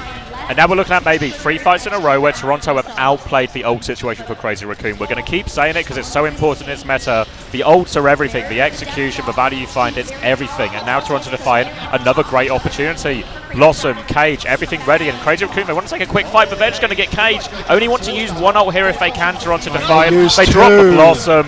They drop the Blossom as well, so they do get the cleanup. They avoid any trades. They can get some more meters. But Crazy Raccoon, they knew exactly what they were doing. They're going to get another fight. So overzealous from Merit to pop the Blossom there, because now they've only got the Ray to roll on through. Ray is really powerful at the end here, though. As Crazy Raccoon, they're going to have that point pressure. They're going to need to touch. They are going to be playing for overtime at a bare minimum right now. Ray comes out in main, but Sugar-Free gets caught by the stomp of Max. Max is traded out, so it's not over yet. But with Heesung, somehow his stickies take 2. Someone with a trade, but it's just not going to be enough. And Xavier, now already Crazy Raccoon have guaranteed themselves a draw at worst. A draw at worst, so Toronto, they need to clutch this fight. They're coming back with just Rally. Toronto have that Rally to match. Heesang has the copy, Shu has the Ray. And the problem for Toronto, we saw them have some success with disengages earlier on that second point, but it's overtime. There is no chance to disengage. They have to force this fight. They need a DPS clutch, honestly, Toronto. They really need a DPS clutch, but with this deficit already, Copy comes out from Heesung and he's just juicing damage into the Mauga. Someone taken incredibly low, pins back onto the Mega. Now there's an orbital ray on cart, that's even more damage. Heesung, he's got the Blossom, he's running down RuPaul, he's chasing him to the ends of the earth. It looks like RuPaul might nearly be escaping, but no, the Copy expires and he beams him down. And that's just the end of days for Toronto Defiant. 3-0 for Crazy Raccoon. The Koreans looking on a different level today. Sugar Free, one desperate blade, cannot land her, and there was a bit of life in Toronto Defiant. There was some fight back, stronger free fights together, but ultimately, let's be real, this gap was massive in both series today. It was a chasm in both instances. And now, I mean, Crazy Raccoon Falcons, they're really cementing themselves as the best teams here at the tournament. I mean, I think a lot of people going into it, you know, they were hoping for that equalizer, for that Euro cope, but the Europeans couldn't even beat the fucking Americans. So look at this now. I mean, there's just tiers of play. And Crazy Raccoon Falcons, they're a step above. The great equalizer meta has actually been the great divider meta as the regions get further and further apart. Same as it ever was, mate. Same as it ever was. Oh, so Crazy Raccoon are going to celebrate that win and get themselves ready. And this is where we now enter potentially the more interesting part of the day, right? Where we have the dogfights in the lower bracket, and we have that Crazy Raccoon Falcons, that fucking two best teams for title. They're going to play the mirror. Who can do it? Who really is on top? Because they both look dominant today. But we'll have to wait and see who comes out on top. Shout out Trash Panda, back home, ready to go, clocking in. Straight to work, straight to work. Loves a shift, Who's playing first now? I actually don't know the schedule. Okay. I'm going to read you and out I both. Shout out to Social OW for a gift and sub to Keegan Overwatch. Shout out Social OW. Did I miss any more? I think I'm good. Mate, I'm starving. I'm hungry. Where is our coffee boy and where is our sandwich boy? Oh, jeez, you reckon they got sandwiches backstage? Yeah, let me see if I... Oh, Alpha's... He's literally walking over. I shout, coffee boy, he's coming running. He knows, he heard you. Cho Wrong interview? Your match against Toronto Defiant was going to be a lot closer, but that was not the case. Were you also surprised by the results, or did you sort of expect that it was going to be an easy win for Crazy Raccoon? 자, 오늘 승리 축하드리면서 솔직히 말씀드려서 저는 이번 경기가 굉장히 좀 접전이 되지 않을까라고 예상했는데 전혀 그렇지 않았고요. 그래서 초롱 선수한테 여쭤보고 싶은 게 이번 경기를 이제 하면서 좀 원래 이렇게 좀 쉬운 경기가 될 거라고 좀 예상을 하셨나요? 솔직히 저는 토론토 말고는 솔직히 이제 팔콘 말고 나머지는 별거 없다. 네, 그렇게 생각합니다. Honestly, other than Team Falcons, there's not a lot of teams that I was looking forward to going up against. So, yeah, I mean, it really proved that was the case because you guys definitely blew them out of the park. Talking about Team Falcons, that is going to be your next match, upper bracket finals. You guys did lose to Falcons in the Asia main stage. How confident are you going up against Falcons for your match tomorrow? 자, 방금 팔콘 팀에 대해서 얘기를 살짝 했는데 이제 다음 경기가 팔콘과의 재경기가 될 텐데 마지막에 아시아 메인 스테이지에서 패배를 한 후 다시 붙게 되는 경기입니다. That was the only question he answered directly in English. There's so much awe about that. I buy it. 긴장해주세요, 팔콘 팀. This is the World Finals. Team Falcons, get ready for us. I am loving these answers. One final question, Choro. I mean, they do look better than main Falcons. support role MVP. Do you have anything you want to say to your fans? 자, 마지막으로 롤 MVP가 이제 선정이 되시면서 마지막으로 팬분들의 짧게 한 말씀 부탁드리겠습니다. 솔직히 이렇게 성적 잘 낼 수 있는 것도 팬분들의 응원 덕분에 so much harder than Nightmare did, 정말 감사합니다. Thank you to all the fans. Ferry, where you can't see the level of Overwatch. And Crazy Raccoon also, they've got that Ilios pick. Able to come up with these results because I guess if I was like refine my statement, I think Falcons win the mirror. That is it for the I don't know if that translates into a series win with how the map picks will go, but I think they win the Malga matchup. Thank you to Incorrect as well for the Twitch Prime. Thank you, Incorrect, for giving Xavier money. Do I have TM or TD? Who do you fucking think, Tennessee? It's Toronto. Toronto World. It's a twisted world. What? I'm a twisted head. I mean, Saudi were on top, but now you were right. You know, Saudi will stay on top. Toronto are on top. I want to see Twisted in the grand finals. but this does not seem like. You their see a meta. world, you see a vision. I think, you know, for them in their I'm seeing their it. best I'm seeing moments it. have been with Merritt It's on coming the to court me. hit scan. Like that's been his bread and butter. That's think we when got a he's able chance. to just focus on his game. No, the team's able to audio build around engineer him. said he might That's where come they back look their afterwards to strongest. try I and think in fix this the like cast really thing. heavy team fighting some meta. slop. This is Well, really actually, their I might best go look. smoke. They make Do it you wanna work. They slop look and I'll good. smoke? Yeah, I'll slop, even you against smoke. Ents, I'll he was slop pretty my competitive, lungs. and I was wondering after You that slop match, your like, lungs, you know, I is will- Ents I'll actually, treat like, the pretty people to some competitive? Are they slop. good at this meta? I need a They piss as well, pushed so Toronto I'll do both. I've been pretty thinking far. about That was that, good but, enough, you know. but then when Ents kind of fell flat in their All lower right, we've got a bracket couple of match, empty I started to bottles. get worried for this match. What's the I felt etiquette here? Crazy Raccoon Does are anyone just else have any unstoppable force. no And bottles this on is a the other meta where streamers? I they don't are think really I pile don't on think the it's bad pressure. I form mean, to piss on the stage. I like what Jordan said. Get ready for us. I think Crazy Raccoon. All right, can let's stop get the some entire slop. tournament. I mean, we love a good success story like that too. End the season with absolute dominance. We've Where are seen we? those players do Put that his before. headset over there. So End let's stream. talk about our Thinking about it. MVP for Maybe this I'll end match. his, you know, It's Heesang. host He myself does get an through his MVP award computer. today as well. I right, had to so say it, John. The match MVP is not as delicious as the Quiet goal down MVP. these people to nothing. Get the slop up. We're going to get through this, okay?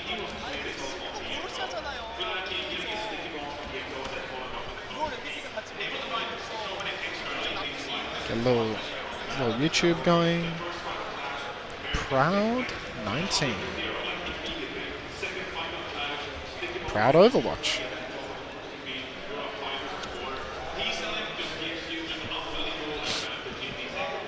Wait, I thought he had a new video. Oh, it's Profit. It's Profit, not Proud. Profit 19. Profit Overwatch. 19, 4 days ago. Alright, now let me add slop to both layers. Let's see if I can get the audio working for it. So, we want a window capture. Slop.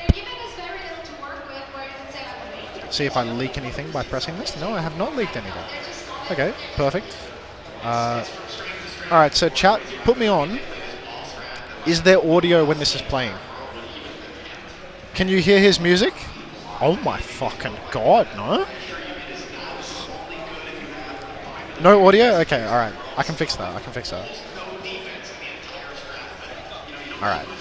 So, I add the slop layer. It appears to have been added to both. I don't know how that's happening.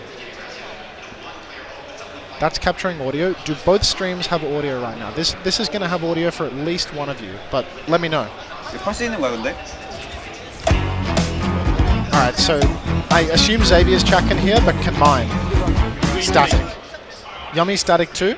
Look, the static, I have no solution for you, because that's just the way of the world. That's not me. All this stuff is plugged in, like it's out of my control. It comes and goes. Static can't be fixed and will come and go. Exactly right.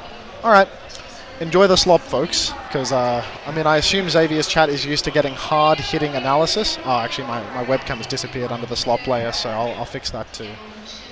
That can be resolved. Slop goes under camera. Oh, shit. How you doing, lad? Nice to meet you. What?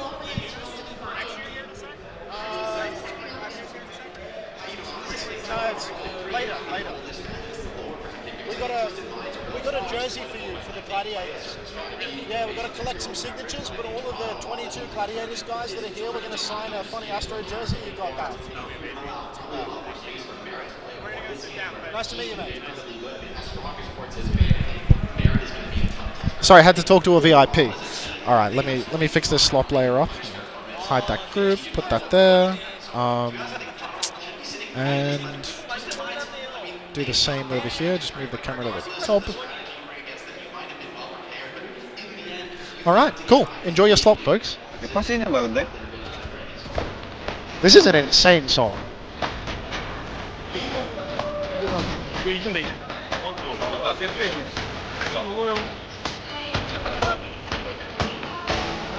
No audio? I knew it.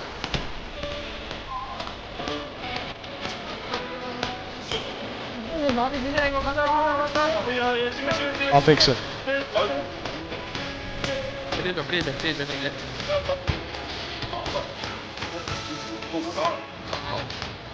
Audio should be good now.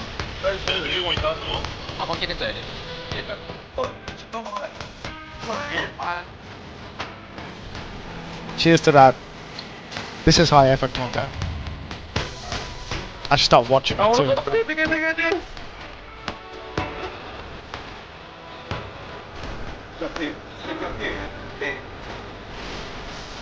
Camera's gone. Ah, shit.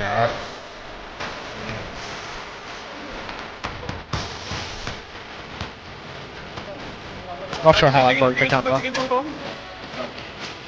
to be honest. Oh, I'm actually so sure how I broke that.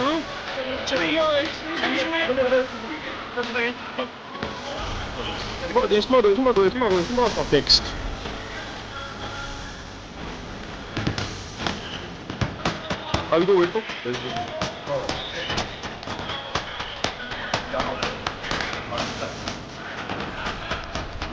Music's a bit louder than your mic, Max? Heard.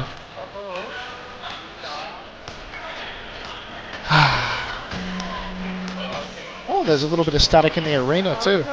Let me see what you can see when I get up actually, because you know this is quite a nice setup, minus the cuck chair and the shitty setup that doesn't allow us to dual stream without doing like 45 minutes of tech support for ourselves. They said to us like, oh, if you told us in advance that you were going to do this, we could have sorted something out. And we told them in advance about 15 times, but you know, many such cases, I'm afraid. Stadium's not looking very full right now. I can pick up the webcam, give you a little bit of a tour. I don't know what you can see right now. So we're kind of at the back. There's the desk. Can you see the desk? We've got Jake over there up on a podium. Nothing new there, providing hard-hitting analysis. We've got a. Oh, looks like I killed the light on the webcam somehow, but you know she'll be right. Oh damn, they're right there. Yeah, no, I mean we're right next to them. You know, it's like we're our own little desk.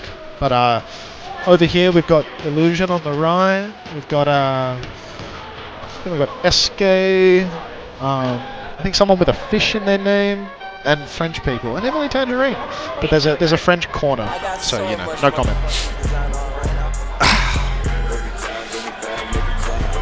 Hi Unta, is there any match that you recommend rewatching? I have not seen any. No, all the matches today have been absolute horsecock. Just like 3-0 washes again and again. These games now, like NRG game, I don't know who's playing, but I think like the Twisted game and the NRG Nightmare game will be really good. When do SSG play? Maybe next year? Face it league. Slop on CommanderX, no way. Yeah, I mean Xavier left, so I had to commandeer his stride, put the slop on. Hi SK, heard. Song changed. Slop with Illusion. You don't fuck with me. Let's be for real. Any comment on Chris's theory? This would be a good time to actually discuss the Chris theory a little bit, because I mean I don't know if I'm even looking forward to the next podcast that we record, because it's just depressing, right? Like crunchy audio, you got the static back. It's just sad that the result was that shit for SSG, you know? Like absolutely fucking hopeless result, dominated by every team that they played. Yeah, I mean, obviously we'll cover the Chris Cope segment, but it's like, what can the guy even say? It's like, it's their comp, it's their meta. Like, the only way that he can possibly salvage that situation, it's not even going to be Cope. It's going to be like throwing one of his players under the bus, you know? Like, oh, player X was just fucking dog shit and got turbo gapped all the time. Because what else can you do? Oh my god, there's 3 songs in this video. But yeah, the kings of macro. The macro team that is supposedly so good at Malga comps, and they got fucking violated. The second they had to play versus a bunch of teams mirroring it, they got trashed. You know, like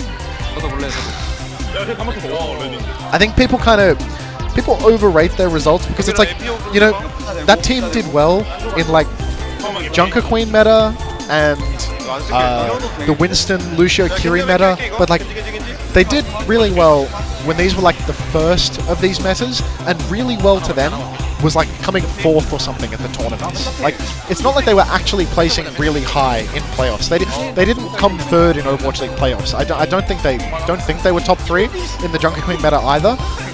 Landon is also the missing link. Clearly the glue, because Landon, Admiral's the missing link, because he was the glue. He actually, Admiral on Brig looking better than Landon on Brig is unbelievable. Yeah, they came 5th, 6th in both, right? So the kings of macro came 5-6.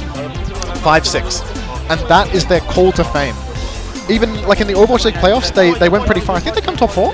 Maybe they came 4th or 5th in Overwatch League playoffs by playing Ryan. But again, like, this isn't like coming first, you know? This isn't coming top 2. You're still really far separated from the best teams. And lots of the players on those best teams are still in the tournaments. Girl, turn the slop down a little bit. Fine. This song's arse anyway, and there's 3 seconds left on it. They came first, you're misremembering? Yeah, exactly. The only teams that come first are, you know, until Los Angeles Gladiators teams, you know? That's a winning roster right there. But, alright, we'll get some ads going. Some Swedish toothbrush ads. Philips Sonicare. We'll just roll right into Profit 18. Just let it be background noise. Ads on ads. There's an ad break rolling right now, and simultaneously there's ads on YouTube because we didn't install an ad block plugin. More slop? What's this? 3-year-old Widow montage has... Who is this? You've piqued my interest. But it's Overwatch 1, so... So do you think they hit their ceiling?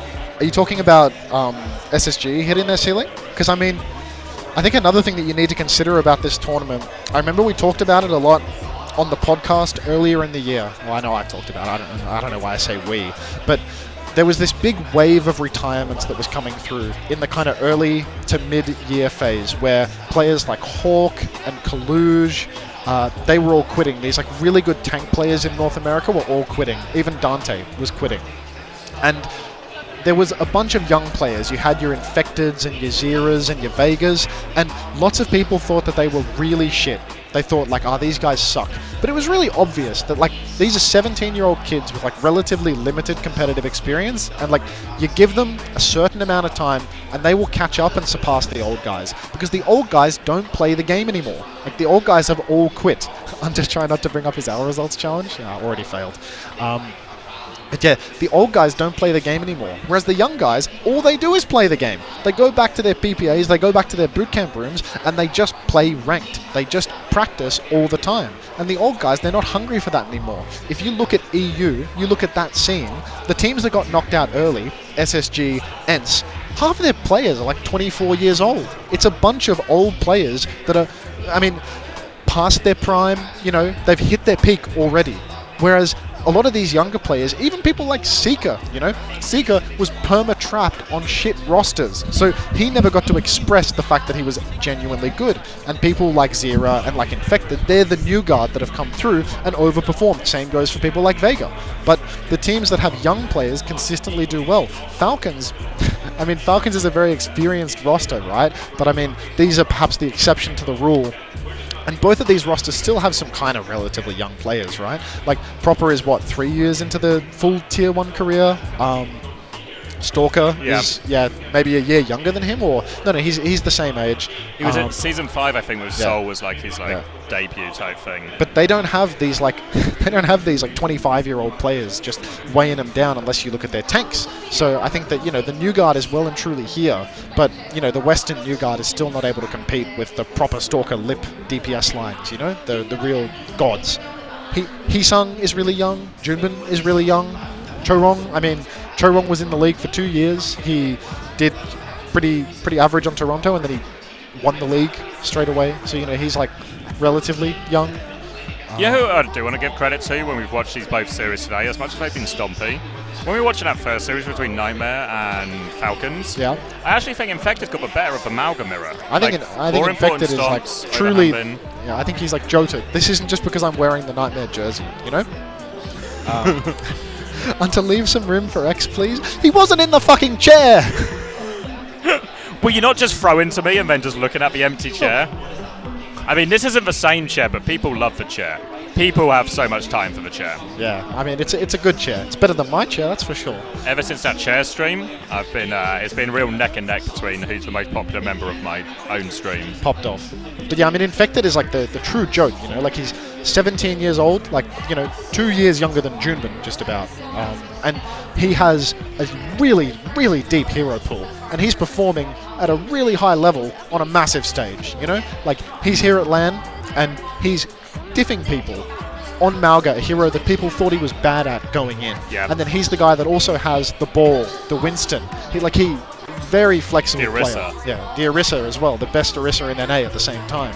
So if you've got all of these feathers in your cap and you're 17, you're still hungry to grind, you've still got lots of room to grow and improve, I mean, that's a fantastic player to keep an eye out for.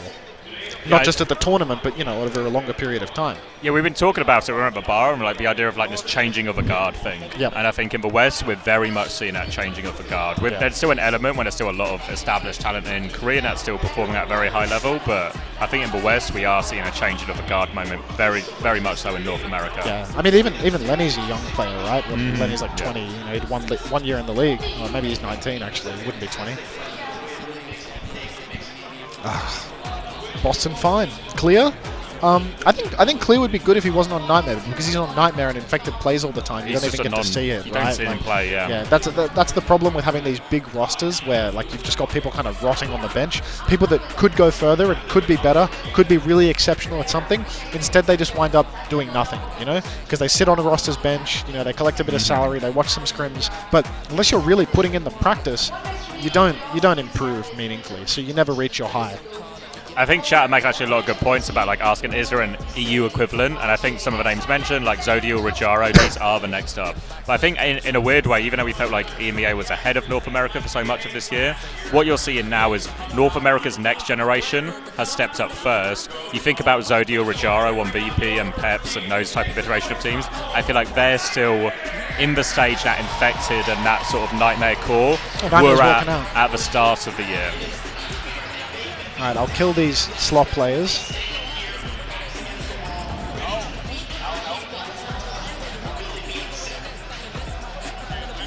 Oh. And I'll kill this slot player. And they're back. Do you think they fixed the audio? With them relying on Talon's Junker Queen. Is this enough to actually bring it against some of the better teams in the tournament, starting with Nightmare? I can just hear the analyst desk, so... Ooh, massive tits. Alright, let's get the chat back. Well, it's the nicest man in Overwatch. Did Rack just walk out?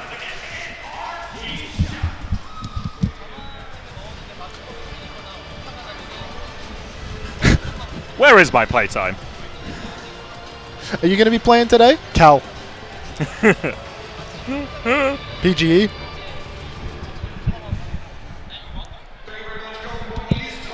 No. Don't say chill guy in my chat. You say someone's a chill guy, you're getting banned. Whoa. Can I request pre-match ads so we don't get cursed mid-game? Ad starts in 1 minute. Looks like you're in luck, mate. Reminder that, you know, subscribers don't get those ads, though. So if you give me money, put money in my pocket for doing nothing, then you get no ads. Speaking of subscribers, thank you to Bees Buzz, 8 months. See, they get it. They understand. They understand. They know how it is. I feel like telling this one, Captain Moose as well. Keeping it prime. Is the shirt tuck still going on? I mean, what do you expect? So let me Uber tuck. Should we tuck out of respect? Is the French tuck always a certain way? Like, do you always go left side, or do you always go... This is my French side. Oi, Honey Extra with 5 gifted, thanks to the 5 new Parasocial friends and Vanity Rose as well. Congratulations on avoiding the advertising, and thank you very much to both of you. Thank you, Honey. Thank you, Vanity. Where am I leaning? Which way to thrust? Look good? Yeah, so I think we just cast like this for a while. Yeah? Yeah, the cam on our midsections. Oh, Emiyuki as well with the Prime. Welcome to the Parasocial Friends Club. Thank you very much. Can you give a fist to the camera, Xavier? Come on, mate. Wait, you're like, you're so tucked though. Like, should I be less tucked? Tomorrow I'll bring a shirt, you know? Tomorrow I'll bring a shirt. No way you brought a shirt to this event. I brought multiple shirts. You brought multiple shirts? Yeah, mate. You know you got to come prepared. You might notice it. Yeah, all right. What's your level in Star Trek Fleet now, Hunter? pending payment is my level in that game at this point. He's so white. That's life. All right, shall we cast standing for a while? They can just see here. Yeah, we've got the crotch cam on the go. Yeah, it looks good to me. We're really going down a certain direction with this streaming career. I mean, we just got to make sure that we can see your French tuck properly, you know. Can we tilt? You got to step back. You got to step back. Come back. Stepping back. Yeah. Oh, that's perfect. There we go. That's so now perfect. It's tucked. Now it's tucked. All right, now we're rolling out onto the point. Hopefully, we can get a little bit of game audio without completely blowing out my ears. Yeah, I think Liz, we got a clean feed. Yeah, Liz was talking about sourcing it. Shout out to producer Liz. We love you, Liz. She has hooked us up. Now, Nightmare NRG, this is the matchup. We've been waiting so long to see these two teams really clash, and now we're finally going to see it on a non-mirror matchup here. The Queen coming out again, Sombra mixed in. Really powerful ults on the sides of NRG, but it's neutral now. Nightmare, they want to keep going. They're chasing a second, but they're kind of chasing nothing. They've lost a bit of position. They've lost Infected as well. And NRG going to clean up this first fight. Should be no trade situation as well, so strong start for the Shock boys. Already, this is a really rough start for the side of Nightmare, because I will say, NRG Shock's comp, I think where it excels is the ult cycle. Between Kellen's Rampage and Tree's EMP, you have so many solutions to Ray fights. But here, Nightmare, they've gone and lost the neutral. They've lost the first fight. That's the one that they need to win, because they need to get points on the board before they start to fall off. Xavier's ult tabbing a bunch, so I can't see a whole lot of anything. But now Nightmare, they're steamrolling forward again. They need to fight fast, because if they do not, they will start losing to these ults. Now they're coming back in. Rack seems to be in all sorts of trouble. Rack goes down. You know what they say about nice guys. Now Kellen Bow still gets kills over the top, and the EMP's nearly up for Tree if they need it. And as Ray is still going, Infected trying to beam people out of copy his Scissors. Still in a good position. That EMP is so close. Still in control of a point. NRG, there's that EMP. Where are the kills? Virus onto Infected. Zero will fall. Infected will fall. NRG maintain control of a point. Win that fight. This is really bad news now for Nightmare, because they've invested the Ray, and still NRG Shock, they've got so many answers. They can fight forward with their own Ray. They can just go for the Rampage and counter out whatever Nightmare goes for aggressively. Oh, sorry, CB, and welcome. But again, Nightmare, this is a really difficult retake for them, so much relying on Admiral, because again, it's so hard to use Cage into this comp, into the Orbital Ray. They're rushing forward across the point again now, but what are they going to do with it?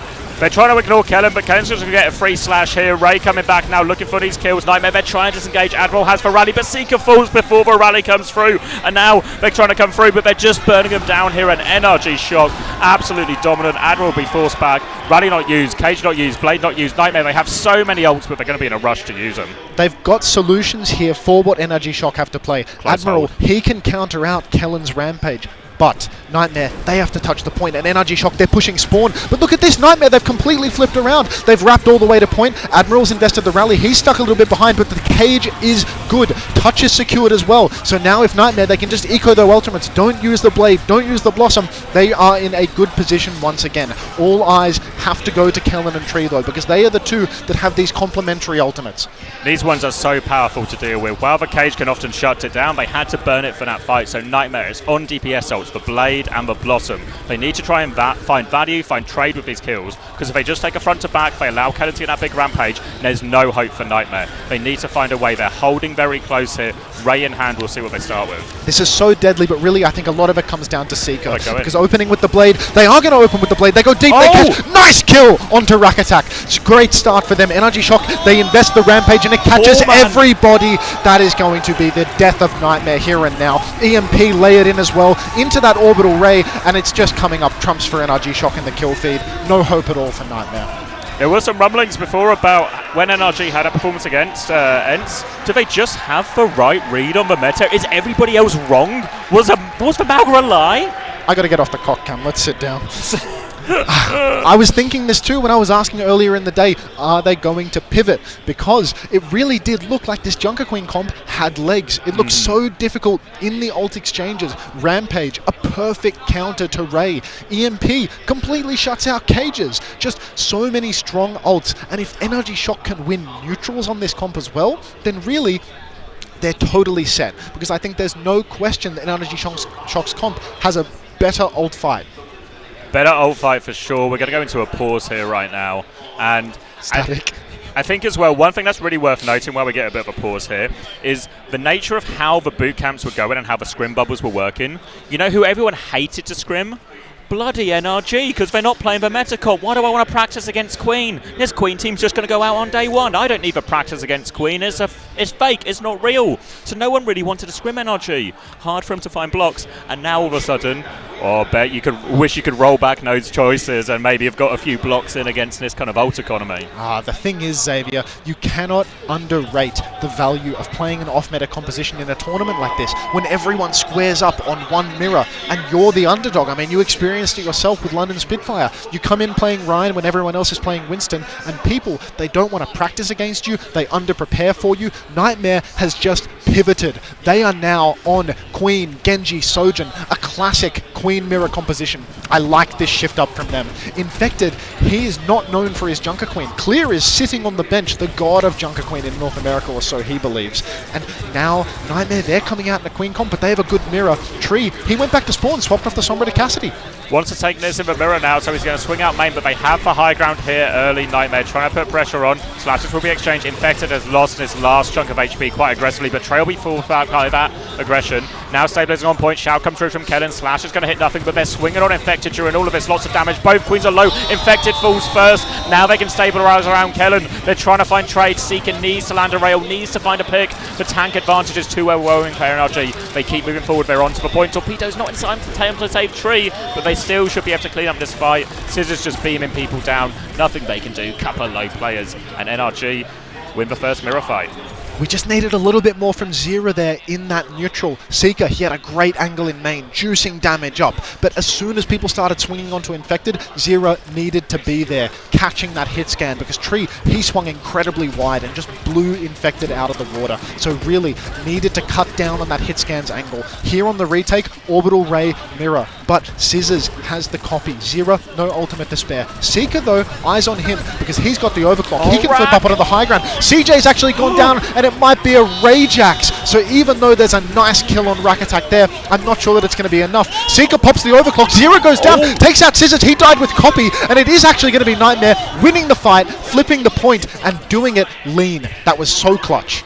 Such a good save by Seeker, not just in terms of it allows them to keep hold of the fight, but it saves the ult economy. That would have been devastating there. Now as we go into this next fight, shifting our attention over to DPS ult, NRG on the retake, a high noon to start it if they want, copy to invest in here as well, but Zera has the blade, and keep your eyes on both these rampages, because they are both going to come up in this next fight. Eyes on Rack Attack as well, because he has the solution to Zera's blade. Let's see if he can get a nice one off, or if he is just going to bash into nobody and fall to death. He bashes across the gap now, but already you can see NRG Shock, they're trying to find their way in. They're swinging with the high noon. Everyone from Nightmare is hiding. Will he find anything here? Zera's actually getting out with the deflect. That means his blade is going to be a lot more difficult. Rampage comes through from Kellen. The copy Scissors as well. Two Junker Queens in the field, but no kills for the side of NRG Shock. Nightmare now. They are bash, but Infected gets bashed. Nice bash, Rack! Nice bash, Rack, blade over the top. He gets only one for it though. NRG are back, and Rack saves the day. Copy Rampage doesn't get all that much, but the damage is done. Rack has done it. It's still a dogfight. Seeker's in here, but it's over. What a bash by Rack. So nice from Rack Attack. They're really coming in clutch when they needed it most. The kite from Nightmare was oh so good. They flipped away from that first Rampage. They were denying the ult charge onto Scissors, but Rack, he clutches it out, cancels out Infected's Rampage. Here for the retake, Ultraviolet a little bit ahead on the Orbital Ray, but Seeker, he has been pumping damage on this Sojin. He's got another overclock. Last time, it was clutch. Let's see if he can make it happen again. Trying to get up to that final 100% right now. They've taken loads of damage on the walk in here, Nightmare, so they just have to take a second breathe, get that HP topped up. They spot Scissors on the flank as well. So important they can keep Seeker alive and free and carry with that overclock. Ray's getting really close as we start this one. The Seeker's kicking it off right now. Slide onto the high ground, body shot only. Can he find the finishing blow? Scissors will swing and catches the body shot as well. Tree another one, but Tree's forced it back. Now they turn onto it. They focus it. Ray over the top. UV doesn't have it just yet, and now they will sweep over. Nightmare will get the retake here. And not a second too soon as well. Nightmare, they managed to cap with 80%, so they definitely get a retake there. Late trade onto Admiral. He's going to respawn along with Tree and Ultraviolet, so he might be a little bit late into the fight. Nightmare, they're completely bone dry on ultimates though, so this fight is going to be incredibly difficult. They need something special, because if they take a slow fight up in main, there's going to be a Ray, a copy, just too much to deal with, so really need something special. They know it too. Seeker, he swings wide in main. Rack Attack taken incredibly low. Scissors, Rack, both fall down inside their Ray, and Nightmare, perfect play to the situation. They understand that they're down on the ults. They get those kills. Will they deny the flip? They deny the flip, able to get back on point. Now looking for these stagger kills. UV wants to live, down to half HP, does get out. So they lose a big ult, and Nightmare not just buy time to win that fight, but they buy time to build more of their ults. But they still need a bit more time. They need that blade, they need that rampage to be up. They're so close to these ultimates, but Shock are closer still. They push inside aggressively yet again. Tree pops the overclock indoors, but Nightmare, they've got nothing to keep them alive. But this is still not a bad fight for them, because you know what they've done? They've ecoed. Admiral has that rally for last, Infected with the rampage, Zero with the blade, lots online, and NRG Shock, they popped 2 in there. They overspent a little bit. So now, if Nightmare play this situation well, they will have the ults. The only thing they need to be concerned about is the touch, but Seeker, he's going to deal with that. NRG Shock, they're setting up forward. They're holding, they've got this rally again. We need another big bash rack. They're going to go early looking for it. Seeker's going to go get the touch. Seeker's guaranteed the touch, though. He should be able to keep that one. They just need to walk forward and use their ults here, Nightmare. Where is Rack? Can they find the chance to go early? The answer's no. He's just going to get the flip. Unbelievable from NRG. They're lost. They can't find a way to connect with these for anyone. They're going to drop the bash now. Bash onto the blade, but he's still swinging. Rampage should now be available. Here comes Infected. Only catches for Queen. Is it enough? They're all falling. NRG, they're solo. Rack's low. Kellen's low. It's a dog right now. Rally from Admiral. It should push him over the top. They're grouping on point. They need to kill Scissors. He's on the high ground. He's hard to get out here. There's no one who can push him. Tree's up there as well, but he doesn't touch. They don't drop. Scissors and Tree too slow on it. And Nightmare right back in it. Such a good clutch from Nightmare. They saw that the enemy team was positioned forward and they flipped around coast side. They completely pulled the rug out from NRG and their response was absolutely hopeless. So now Nightmare, I mean, the last second pivot, no practice to Junker Queen comp, and straight away they're on the better mirror comp. They're on the Genji, they're on the Sojin. They understand the strength of the matchup. NRG Shock's comp, it was perfect to farm Mauga, to just stand in main, charge up those ultimates. But in the face of a Genji, Sojin, Queen comp, you need to square up in the mirror once again. What this also does, we were talking about practice earlier, this balances for practice, because you know what NRG haven't played anything at this boot camp? Queen Mirror. They have no practice at it. They've been playing only into Mauga. They've been having success, but now they have to figure out the Queen Mirror here, and Scissors are going to stick onto the Echo for now. They'll meet on middle, going to meet on this jump pad area. Kellen's going to swing early. Knife goes in just into Infected, gets a big slash as a result. Kellen gets knifed in as well. They turn onto Kellen. He's taking the jump pad. All chaos as everyone joins them on the trampoline, and they do actually seem to have control of the high ground here, Nightmare. So it'll be another neutral to come, high ground for Nightmare. Power position for Seeker right now. All for NRG Shock. But look at this, Seeker is actually swinging wide around the right. They're just chasing. Somebody's hiding over on the right, but he has been scouted. So Scissors, he won't find any value from this. Seeker, he's got eyes in the side of his head, not so much the back, but he is marking that flank. Just a 50-50 happening here on point right now, but Kellen looks like he's in a bit of trouble. They're all running into him. He's so low, trying to get himself dancing around the ring here, looking for another slash. Timing has it in 1 second. Has managed to stabilize here. Now goes for the slash. Nice good whip from Admiral. Now they swing on 3v3 right now, but Kellen is walking onto this backline. So low is CJ. Another good whip from Admiral. And Admiral's keeping everyone alive. Slash is going to be missed. The backline lives. They group up with Zero. Can they walk on this Queen? Do they feel confident? Zero wants to deny the touch. He's going to get behind. So many stickies though. Scissors shuts him down. They wanted to take that 3v3, but Genji Echo, if the Genji doesn't have that close range fight against the Echo and the Echo can keep their space, so much that 1v1 favours the Echo. Really good stickies there from Scissors at the end. Zero, he could have denied that touch, but Scissors, he got all of the damage that he needed to. Support ultimate charge from Nightmare is good though. Mirrored raise, but not so nice for Rack Attack, who is 50% behind on the rally. Kellen a little bit ahead on the rampage as well, but let's see if that's consequential. Nightmare now, they step up to the point. Scissors playing a big flank angle again, but they're going to rotate the point. They're going to walk in. Ray comes through from both teams here. They're just going to chase each other, but CJ taken out of the air. Main source of healing gone. They're walking over now. Rally comes in from Admiral to try and turn it. Zero's but they're just walking into that Ray. Blade comes through from Zero. He finds one. He needs more though. He dashes in. One slice onto the Echo. Deflect comes out. He's only 11 HP though, and UV is still alive. As that fight went on longer and longer and longer, losing that Juno early just cost Nightmare too much. Really disaster fight for Nightmare. They invested that whole advantage there. Double support ultimate and the Blade. CJ really getting caught with his pants down, popping the Ray far back, but NRG Shock flipped around the side. Tree just one-bopped him inside his own Ray, and now this is so tough. No support ultimate to deal with either of NRG Shock's DPS ultimates. Rack Attack has that rally advantage, really needs Seeker to come in clutch, but he's already getting gapped by Tree. Seeker far behind on the damage. Really far behind on the damage now, so Tree can start this one if they want. Nightmare are making the first move again. Scissors copy will be forced. It's a brig. It's not the ideal one. Massive Rampage. With a team. Rampage has got like 3 people. Now they're going through. Bash back. Seeker now has that overclock online. He's going to pop it. Can Seeker find the clutch? But there's a Queen on top of his face. Easy kill for Kellen in the end. And NRG dominant. Only took him, I guess, 1 round to figure out the Queen Mirror. Yeah, it appears that they've got it figured out and they don't even need to take a Genji to do it. Maybe the Echo on this map a bit more open, bit higher space. Maybe this map favors the Echo a little bit. Zira, he's swapped to Widowmaker and actually taken down Scissors. Admiral's done a rollout, but he's done it way too quickly. Seeker should be good for the touch. He swapped over to the Tracer as well. Infected on the Wrecking Ball as well. So this is an absolute scrap at this point. Scissors is coming back on Tracer as well, but really, Zira already a sliver of HP. Tree shifting out, being chased down, but the peel is good. They're trying to dive onto Tree here, try and take out that key threat. Oh, but the ball is good. Now they come through. UV gets himself round the corner, looking for another slam just onto the brick. NRG, they've weathered the storm. They've held on, and now they're able to bleed out all these players before CJ gets out Ray, and NRG are going to take map 1. So tight there. Nightmare. Couple of really grim ultimate fights. First fight as well. They got that advantage, but then Zira, he overstepped a little bit. Wanted to deny the touch, didn't play for the advantage, and just got caught out by Scissors. Really nice first map from NRG. Especially nice, but yeah, Nightmare, I feel like they're not done yet. Not done yet at all. It was still a dogfight, and there's still more evolution to come to this, right? You talked about, is there an option for Clear to come in here? Is there an option for them to shift into this even more heavily here? Because NRG, as much as they were playing off meta, they were almost kind of one-tricky in it. Like, they have DPS swaps in terms of going into whether they're playing the Mirror, whether they're playing into Malga, whether they're playing into maybe something a bit more static. But what they need is the Mirror. And I don't really know how much practice they have on, and we'll see if that comes back to hurt them. Look at this absolute mountain of a man. Weeks up in the back. SNR as well. Oh, jeez. SNR is clean shaven. He finally got rid of that scruffy garbage that he had hanging about. Not that I can relate, but... We'll take you to get your beard. We'll go, mate. He probably got a free trim here as well, to be honest. That's probably where he had it. Yeah. Queen Mirror. Queen Mirror. Well, here's an interesting one for you, right? So Nightmare, of course, get the map pick because it's loser's pick. If you are Nightmare right now, do you just want to go to a Winston Mirror or something? Do you want to just shift it completely and go, let's just stay away from this for a second, let's hit a Gibraltar or something like that, reset this type of matchup? I have my doubts, because from watching these North American teams scrim, they are just averse to that entire map type. Everyone is committed to the ground tank all the time. Nobody is... Oh, that bash. So nice.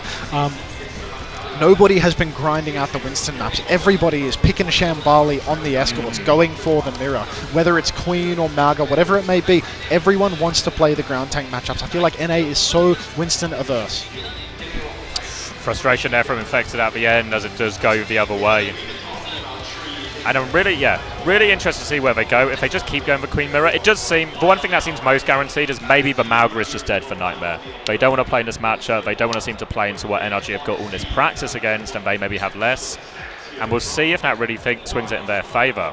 And you have to really give NRG a lot of credit here, because it takes a lot of balls to have every single team in the entire top 8 say, oh yeah, this is for comp in most places. And for you to come in as one of the weaker teams and just go, nah, it's bloody Queen, mate. It's obviously bloody Queen. We're just going to keep seeing how it goes. So, loads of credit to NRG. They've ruffled a few feathers already, and now they're really putting Nightmare on the back foot. When really, I think if you were to do an NA power rankings before this tournament, not many people would have NRG above Nightmare at all. Not in this type of meta after how Stage 4 went for them.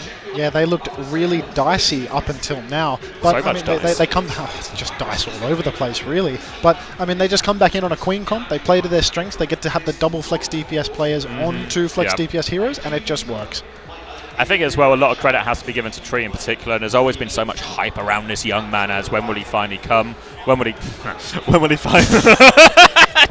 No.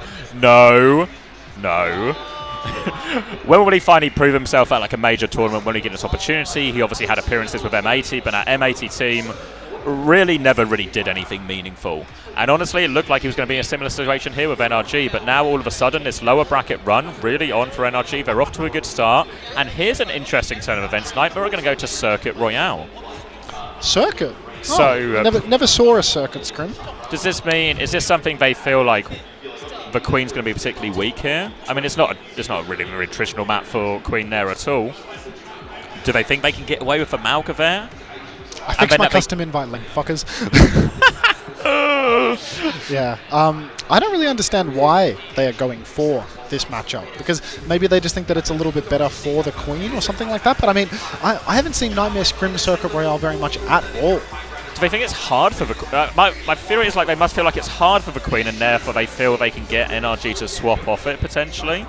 What's interesting as well to note, this is also the escort pick, right? So we were talking about the Gibraltar option earlier, and it feels like actually Nightmare are also keen to block that Gibraltar option. Obviously, Kellen, no newbie to the Winston. So we'll see the rollout here. We'll see what they start on. NRG will be starting on the Queen in defense here, but the real one is Nightmare. Do they think they can do something different here? A very narrow map, difficult for them to get really behind and connect on that back line. I feel like quite often we see Scissors treat Kellen when they play that aggressive trio, taking out backliners, but really hard on Circuit Royale to get any meaningful positions. Like, think how flanky Scissors was on that Oasis. Yeah, I guess you Where's can't play flanking? wide at all, really. Yeah. I mean, it is interesting to see that Nightmare are choosing to go back to the Malga, because I still think that even if NRG Shock can't get those wide angles, I mean, the ult play matters a lot on a game type like Escort. You know, you can basically guarantee yourself 2 fight wins with some of these ult combos in Shock's comp. So even with a long sight line, I'm not entirely sure whether I back what Nightmare's doing here. This is a big gambit. Hang about. Oh boy, I've seen this one before. Ryan. Finally, the crowd hyped for this one, ready to go. May, Bastion, Reinhardt. You ask SSG, a lot of them will tell you this is just the best comp to ever play on Circuit Royale against everything. Now they come in, but Kellen's making it. Lamp used immediately. Admiral, not really a Landon level Baptiste. Kellen's going to keep roaming and lurking behind. No ice block for Zero, looking for that one. And Kellen, he gets traded for it though. Damage coming through. Here comes Infected. Shield up, walking forward. Tree, lots of pressure. And now, Infected actually dying to this here, just going too fast. And Nightmare, they just seem a little bit wild and loose on their swings, out of sync with each other, and it's going to cause a lot of trades out of this. Eyes, of course, on NRG, and for players who have died, are they swapping anything into this? Somebody needs to take down Tree. He's just hard shooting in main, but Zero, it's a swing and a miss again and again. Nightmare, at least they've broken that first point corner. They are going to have 5 for the next, but they've been denied a lot of ult charge with these trades. Infected is fire striking walls as he swings the corner. Not a great start for them. Now they swing with that form timing. Rack bashes back, does not get walled off, so Nightmare, they're going to have to retreat. When you play against Bastion, it's always important, Max, you have to play around the form timing. So NRG take a back step there. They try and get that form out. Then they want to go back in. And Bastion, he's a wide old robot. Easy to knife, easy to get in that value. We're starting to get towards the ult portion of the fight. And maybe this slightly quicker Ray from CJ could be pivotal. The Ray could be pivotal, but Tree, he's already got himself a... Oh my god, the overclock comes out in main. The Blizzard catches nobody. Seeker's in a little bit of trouble, but the lamp keeps him alive. A shame that Blizzard was such a swing and a miss. Ollie goes down to Scissors, but CJ pops that Ray up in main. Oh, he's just being beamed, and the copy Bastion in the back is massive. They didn't play around the form timing. NRG not only playing around the form timing, they get their own form timing, and then it really swings it back in their favour. NRG holding strong in this first corner, 2 minutes already gone, and it just felt... We felt like that peak earlier on that high ground. I felt that was rushed from Nightmare. And then when I look at Blizzard, he's used wall beforehand. He can't trap the Queen. He can't trap any meaningful targets. All feeling a little bit rushed by Nightmare right now. But they come back. Window, Bastion, Reinhardt, or Nightmare, Shadow. They definitely need to slow things down a little bit. Keep it methodical. Just because you see a cooldown doesn't mean you need to rush into the abyss. You may not have any for yourself. Infected with this Shatter, this could be huge. This is a very difficult ultimate to juke. He shatters Kellen. Queen. The form is good. The window is even better. But the wall, that's just trying to block off the orbital ray. Rack Attack, he's bashed into almost certain despair. But he survives with the ray, gets a massive cleaving bash, and another fight win for the side of NRG Shock. Honestly, so much credit to Rack. I think when we watched NRG, maybe particularly against Crazy Raccoon, felt like Rack, he was the target every time. He was having a real rough time a bit, but here, huge bashes, huge rallies every time so far from Rack in this series. Big factor for his team. And because they killed Kellen before he rampaged, now he has Rampage for this next fight. And Infected swapped. This is seriously bad news now for Nightmare. They're making the desperation swaps. Admiral over to the Kiriko, Infected on the Queen. But with such a massive ult deficit, what's their way back into this one? If CJ opens with Orbital Ray, there will be a Rampage catching everybody. Admiral, he's going to have to get a good Suzu. Already though, Seeker taken very, very low. They're on the back step. Overclock available now for Tree, but he slides backwards to just bide in their time here, Nightmare. They really want that Suzu out before they go, but if they leave it much longer, there's the Ray. Kellen looking for that Rampage timing. Is he going to be able to find it? Not looking for it so far. Can't find it. They're just getting run over by this Ray. Tree finds one though as CJ swings. Now the Rampage comes through, only onto Infected though. Now Ray's doing a lot to keep him up. Blizzard card.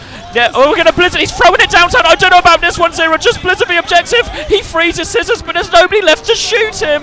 Oh, Zero. Oh, goodness. It's a total collapse for Nightmare. That big ult exchange, they were heavily disadvantaged there. But at the end, they're not able to clutch it out. Tell the audio man it's all fine. 2 thumbs up.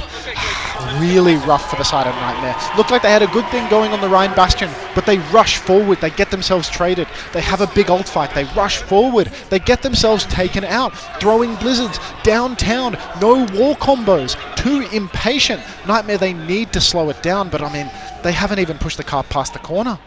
I mean, it has to be for fuller hold, but honestly, Nightmare looking a little bit all over the place, and really not what we're used to associating with Nightmare. I feel like normally when we talk about Nightmare's strengths, it is in these macro metas. It's in their ability to play together, work together, and be really coordinated as a team, and that just felt a disaster, uncharacteristic.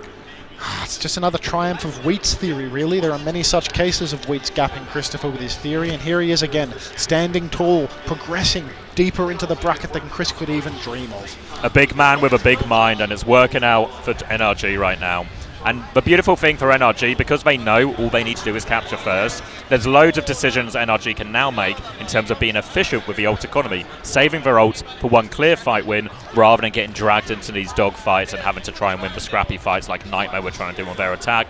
And it is going to be Echo, Sojourn, Queen for the defense from Nightmare. Another Queen mirror for all of the marbles. Don't forget to drop the exclamation mark play in the chat if you would like to participate in this game of marbles. Nightmare, their backs are to the walls. They lose 2 fights here, they are done. They did not push the cart far enough on the first point to get a proper recontest down the line. SimTP and Tree with a pre-fight Widow pick on Zero. Just a disaster. Everything's going wrong for Nightmare right now. They choose to disengage, save the rest of their lives, regroup with Zero and having a go, but this means free card push, and they've got so little space to work with here, Nightmare. They really are going to be forced back. They don't come up. Will be a full neutral, to be fair. Tree and Scissors, slight advantage, but we're talking really minuscule here, so it'll be another neutral on the corner.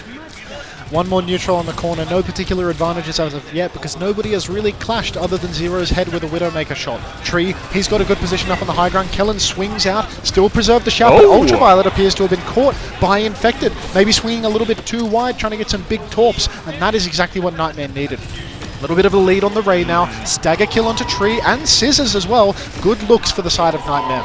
Deny any trades as well, which means they can re-establish themselves at this first corner and start that payload rolling back and hopefully get themselves to a much more comfortable situation in terms of multiple fights. Also, because they got nice kills, suddenly they're starting to creep up, slight rampage advantage here, but we're actually still pretty far away from all the ultimates. A big shift from the Amalgam mirror we saw, and it's just going to be another neutral, same corner here. Didn't see how UV got caught last time, but Infected with that big pick. Yeah, no real ultimates to speak of as of yet. Slight lead here for CJ. Ultraviolet once again being taken very low early on in the piece, but CJ, he retains that lead on the Orbital Ray. Nightmare will be able to go with the first tempo if they want, but Scissors, he's actually got a very fast copy. He goes deep, goes super deep, and actually catches Infected. Tree with the headshot, Scissors with the dump and stickies, and it's just over for Nightmare. There's an Orbital Ray coming out from CJ, but Scissors, he escapes off into the night. It's a 3 versus 5. Nobody has an ultimate online. Admiral is just trying to play his life, but he falls. Zero taken out of the sky when he has the copy, and NRG Shock, they lead the series 2-0. A classic setup there. You see it so often when the other team's on Queen and you are on Echo. What you do is you copy the enemy Queen, you just look to hit that slash on the Queen, you play the focus for tank, easy target, guaranteed slash, and you charge that copy rampage up fast. Honestly, they didn't even need it since they just one-bop the Queen, but a classic setup, well played by Scissors. NRG convert off their big defense, and it's 2-0 to NRG. Really rough one for the side of Nightmare now. I mean, you can see it written all over their faces. They are in despair. Somebody needs to turn the tides here for them. We're going to need SNR to come in with an inspirational speech once he's done picking the map in the middle, because it is dire for them. They have lost the Queen mirror. You know, not by the numbers, because, you know, they were able to take a cough point, but it feels like it's 70-30. It feels like NRG has the better of them. So much value coming through from Scissors. Zero needs to step up a little bit. Yeah, getting caught early, not really finding any ult value in any of these situations here. It feels like he's been a much quieter factor than we're normally used to seeing in Nightmare. And this is an interesting situation for Nightmare, because so much I feel like of Nightmare's success, you think of the Esports World Cup, you think in Stage 4, it's always the plucky underdog, we're punching up, we're taking maps off Toronto, we're going to beat Fnatic if you can believe it, you know? I cannot. I'm telling you it happened, I promise you, it wasn't a vision, it wasn't a dream, it was real life. I saw it with my own eyes in person. But now they're the favourites, and not only they are the favourites who are getting upset. How do they handle that situation of, we're meant to be winning? We've seen them play, 3 different comps really so far, have success with none of them. Feels like they're trying different options, which is a good thing to do if you're losing. But if none of them have success, do they start losing faith in everything? Well, I feel like the problem is this team is not losing because they've got a comp problem. I think there are multiple solutions. I think the Rhine was a good answer. The Queen Mirror is a good answer. What this team is lacking is composure. We're all too familiar with composure, but that is what is killing them. These rushed fights, these overextensions. When they're on the Malga comp, they're so good at playing this really high tempo. They push really deep, Seeker TPs behind, and they win on tempo. But when you have to play these Queen comps, when you have to play these Rhine comps, you need a different type of push and pull. And it feels like they're not implementing that. Too many overextensions, too many ults pushed and thrown into the void, and it's really coming to bite them now. And this is, I mean, the good news is we talk about how sometimes, Food Boy is here. My man. What are you saying? Q is unbelievable. I appreciate your effort. Is this yours? I'll drink all of them. I have a condition where if I drink 10 Pepsi Maxes an hour, my heart explodes. Okay, keep drinking. Keep drinking. On the mouse pad? Yeah, on the mouse. Oh, we're not using the mouse for anything, are we? Yeah, fair enough. This desk is getting... Oh, do you want some Vitlock? What did you call me? Do you want some Vitlock? Yeah, I'll have some Vitlock. Unless you want the Vitlock. No Vitlock? Alright, I'm keeping it Vitty. No. Oh. Yeah? What are you saying? Rubbish. We'll put the rubbish in here.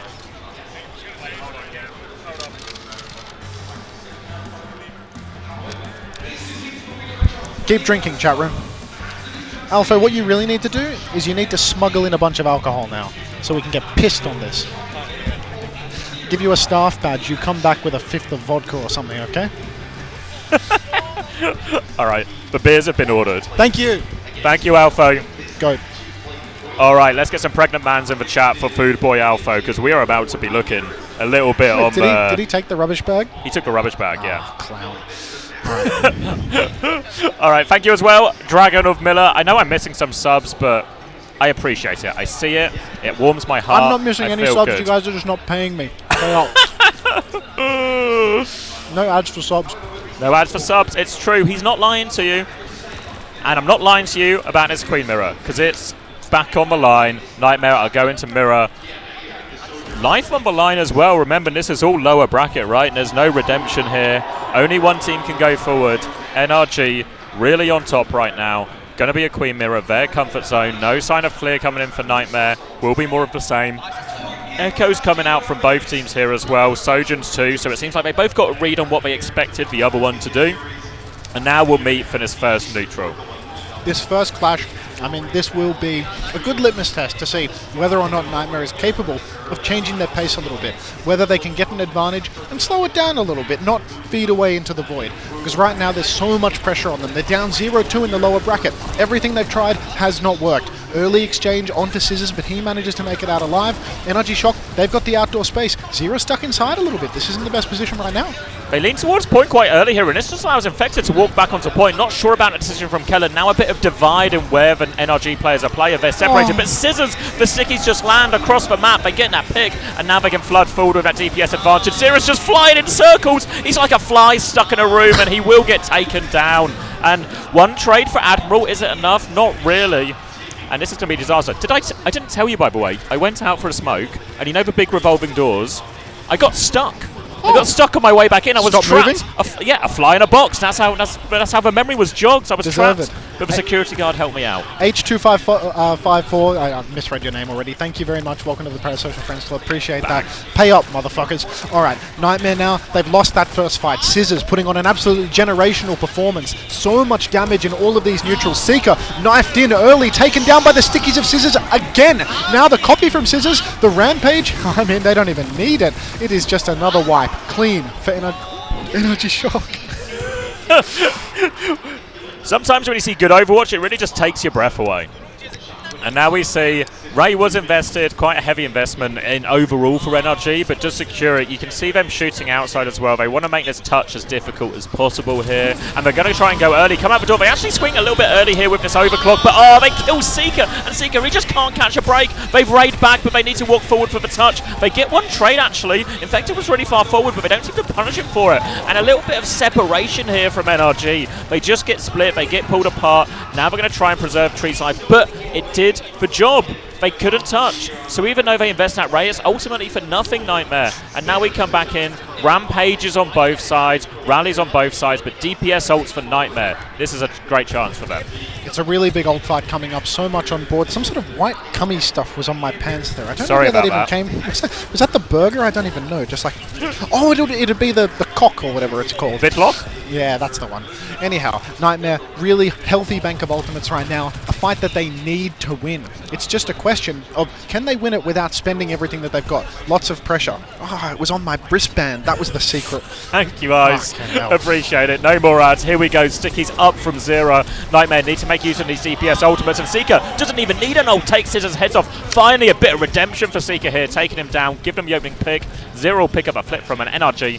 Cut their losses. Pick up their DPS and have another go. But Nightmare, 4 ults on the board. Exactly what Nightmare needed. A late pick. Zera finally, Shades of Scissors, sticky kill onto the Sojourn to open up a fight. Exactly what they needed. They had a 4-2 ultimate lead. They used 0 to take this first fight. Even get a little stagger at the end there. Got to be happy with that. Thank you very much, Actually P, for subbing to Xavier.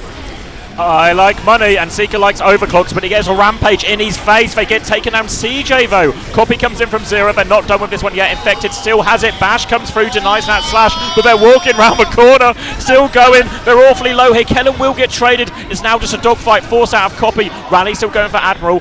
Ray in the hands of UV if he really needs it. Zero's just trying to preserve his own life, because here comes the NRG backline. They want to clean up these kills. They're going to drop in. Tree should be able to get it. Zero just takes himself out in the end. No opportunity to use for Rampage there for Infected in that big fight. Brutal one there for the side of Nightmare. Looked like Zero was going to close out multiple kills there with the Copy Queen, but the fact that CJ went down so early, insane Rampage from Kellen, caught exactly what he needed. Great spacing to get the axe and the damage in onto CJ at the end there. Nightmare, they retake. They have the Rampage. So it's going to be very difficult for Ultraviolet to get something going with his Orbital Ray. Will Nightmare just start with a point force, try and bait out the Ray, and then push in afterwards?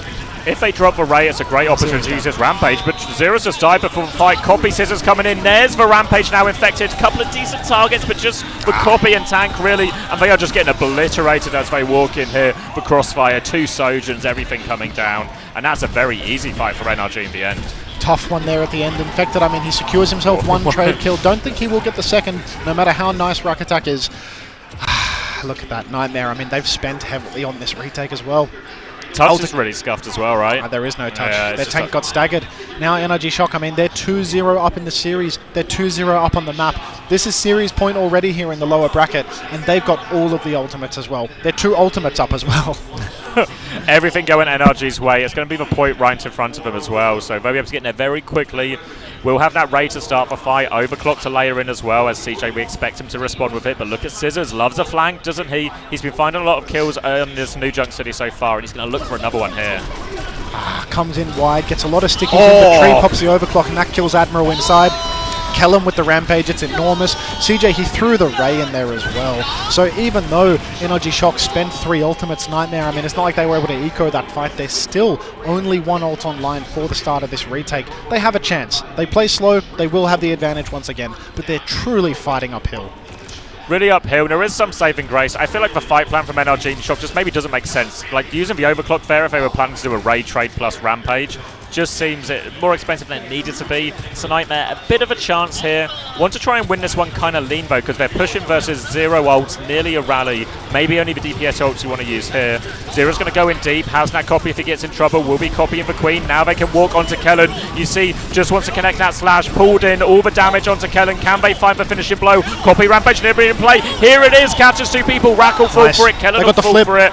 Really well played by Zero. Wait, Infected uses Rampage as well? Oh, jeez, I didn't clock that. That is rough. Double Rampage when they probably only needed the single. Late trade onto Admiral from Ultraviolet, absolutely criminal. He doesn't get out. He doesn't get out. Yeah, he doesn't get out. But still getting traded at all, not a good look from the side of Ollie. They're probably not going to go without their Juno though, so should be okay for Nightmare. They're probably not going to give up too much for this one. They've got the Overclock, they've got the Rally, and they're soon to have that Juno ultimate. But with only one support alive right now, Seeker, it's not like he can hard peek. He needs to play a little bit safer. We're going to see Scissors coming back with a copy, looking for maybe a flank timing as well. I expect very much we're going to see this Queen copy, very similar to how Zira tried to do it, try and get on top of that enemy tank. He's going to marked. come flank through now. They see him looking for that Queen copy, but he's copied quite far away from everyone. He's going to have to try and cross a bit of distance as Seeker has popped now Overclock. Rally bash onto Scissors as well. Can they give a copy out? They've got the copy out. They kill Scissors afterwards as well. Well-handled Rally Overclock combo here from Nightmare. Now they turn their attention to the rest of the team. Second kill is going to fall. They're in control now. One trade from UV. I guess UV just really hates Estonia because he's always trading Admiral, but Nightmare hold. They get the point. They keep themselves in this series and in this land. They hold on by, the skin of their pearly whites. It is oh so close for them. Now CJ, he's got the Orbital Ray to match Ultraviolets. If the fight goes long though, Kellen, he's going to have another Rampage a little bit quicker than Infected right now. Overclock in the back pocket for Tree as well. Zero needs to get a bit of poke in the neutral so that then he can get his own copy up. That really could be the difference maker right now. You see when these raid trades come, and if one team has Rampage, it swings it so far because everyone's so clumped up. There we go, Overclock and Rays being used. Still far away from these Rampages. Can Tree find a connection? Kennen comes in. So much damage. They trade a couple though, and that's backline down for NRG, so it can still be a dogfight, but Infected chased out. There we go, fadeaway headshot. CJ will have to take the reset here, and NRG first control of a point again. Thank you, DD. Tree just does it all in that Ray. Oh, thank you, Tarnal JR with the Prime. Welcome to the Parasocial Friends Club. No ads for the subscribers, don't forget. Tree, really, he does it all. He's in that Ray with the Overclock, and he's just pumping damage the entire time. You can see the neutral slipping away from them as everyone on Nightmare, their health bars dissipate. This next fight is crucial. This could be the series decider if it goes slow. Zira's got that copy. Early Rampage from Kellen, though, catches so many players, but they're able to kite it. They get the shout. Admiral with a fantastic boot, but it's not enough to keep Seeker alive. Infected has his own Rampage. Zira has used the copy Queen, but he's not getting a lot of damage. CJ goes down as well. They need to hold on. They need to reset. One more fight for Nightmare. No opportunity again for Infected to drop that Rampage in the fight, so they do have it coming back, but really difficult one now. Lives on the line, one more fight. Nightmare have to succeed in their retake to keep themselves in this tournament. Thank you, Danny. Thank you, Captain Moose. Beautiful, and now Infected, he has that Rampage. Seeker's going to have the Overclock, so they can start with Overclock, keep going with Rampage, just have to beware of Scissors copy, and there it is. Rampage catches UV. UV will fall. Now walking forward, Kellen is still weak from all of this as well. Scissors is going to choose not to invest for copy as a result of this fight. NRG aware they only need one retake to close out this map. Will just die on point now, got to 99%. An efficient one for Nightmare. Oh, extremely dangerous game now. Zira, he's made the swap over to the Genji. That could be good. Scissors, he's going to copy a Queen, so he probably won't be hard gapping Zira in this neutral. Really going to be asking a lot from Nightmare still. Eyes on Seeker. He's the man with the Overclock. He's the man of the hour right now. Nightmare, they desperately need a clutch. A slow fight is going to lead to so many ultimates coming online for NRG Shock. We really need to see Seeker coming up trumps with this Overclock. He's been the main man for Nightmare so often in this Malga Mirror on the Reaper. He needs to do it on Sojourn right now as Kellen's going to start walking up. Seeker, he's not pulled the trigger yet. Still now ult in his back pocket here. Full rail, now he's going to pop it. Seeker's going in, he wants more, runs into that. They take the rally trade, Rat comes in, he's taking a lot. UV is low, Seeker, can he find the finishing blow? UV's 1 HP, Seeker Zero's traded, Rat's dead, no supports. Now Rally is cancelled out, Kellen is getting focused down. Copy. They need to deal with this copy. They can force Scissors out. Can they kill Scissors afterwards? He's chasing down Tree as well. Need to deal with the CPS. They've lost Infected. They need to deal with him. Kellen is back in. He walks back in. CJ is raying.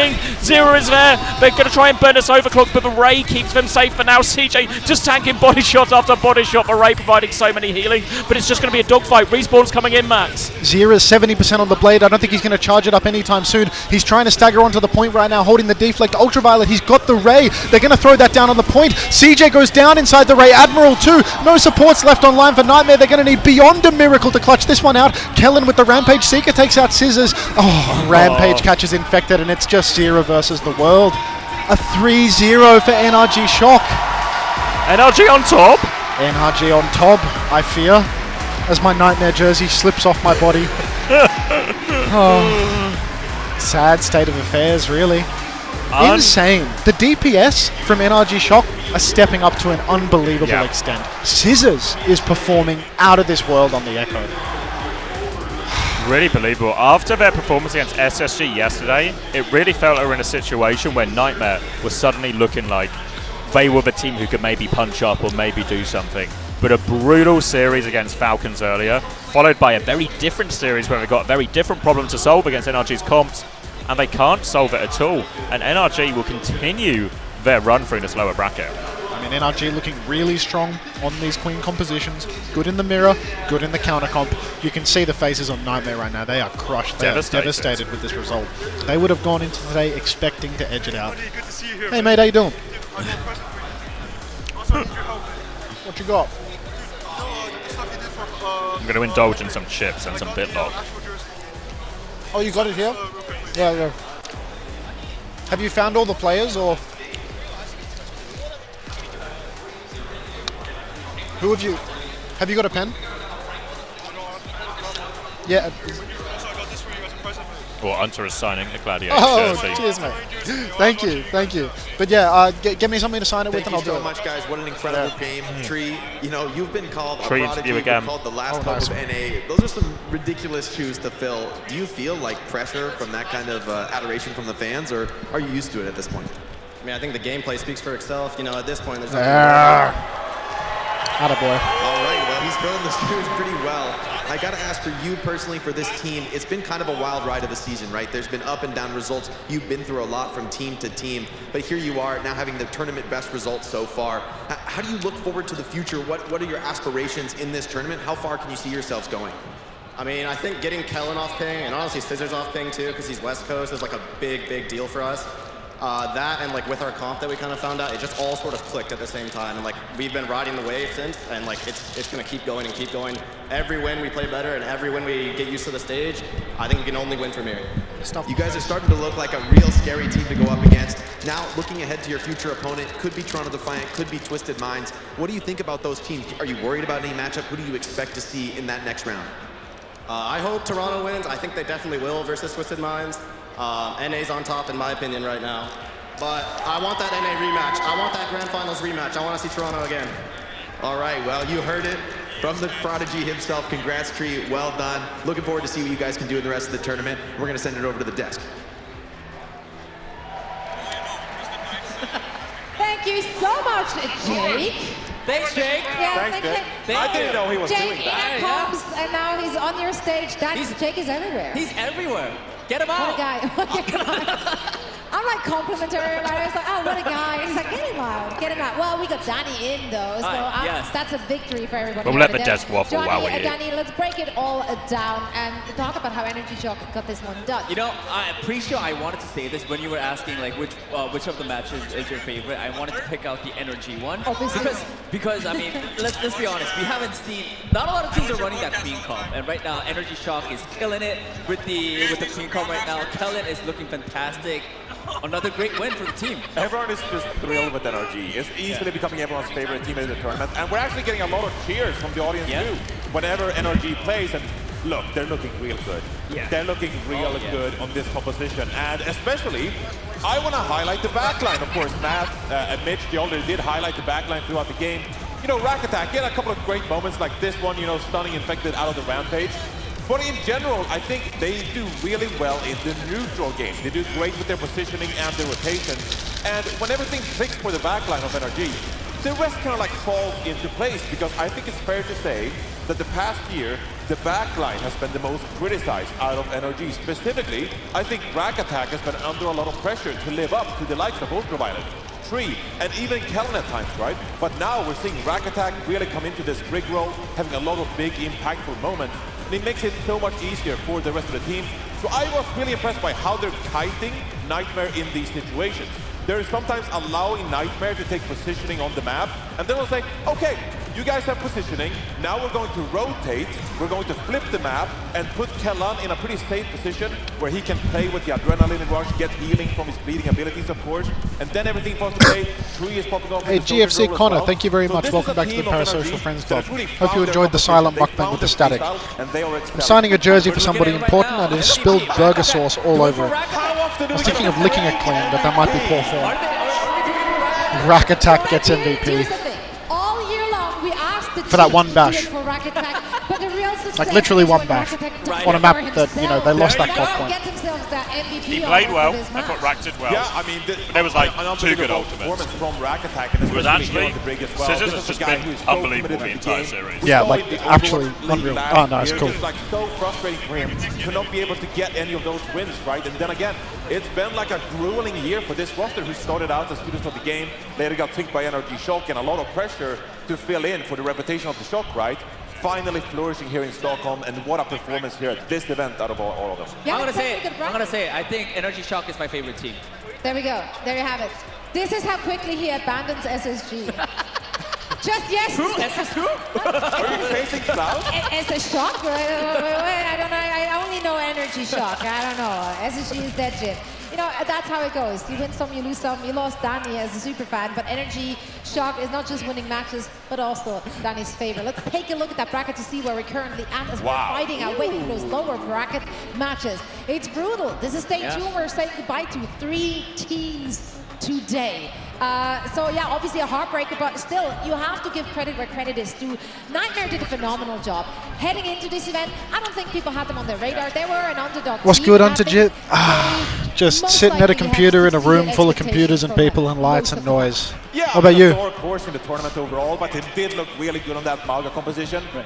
Yeah, I'm gonna go for a wander. Yeah, also, I'm and gonna then, go to the bathroom. just taking energy to There's like, I don't know if it's, there's one if you go out left and then downstairs. Well.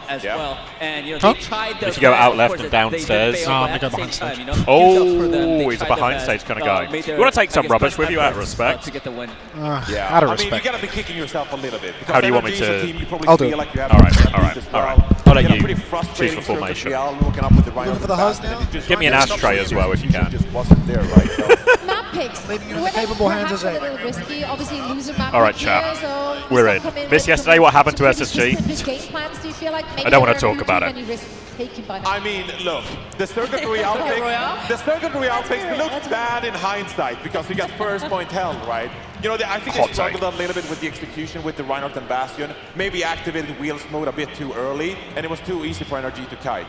But, you know, there's opposite side of the Hi coin. chat, If hi they both look good on chats. the I'm Reinhardt, here, I'm then, locked in, yeah, I've of eaten a course, burger, you would've been feeling pretty happy good, with the Circuit Royale everything pick. is I okay, think for New Hunter York is City, gone to the if the toilet. Jungle Queen kind of mirrors, You want to talk about it? I guess we it's should talk about a it map out they of, historically like when maybe, they saw against should I Frontier Stage 4, shut of these course. fellas up So, for a I don't second? mind the Hold map, it's on. too much. They took a risk Hold on on. Circuit Royale. Sometimes it goes your way, Hold sometimes up. it doesn't.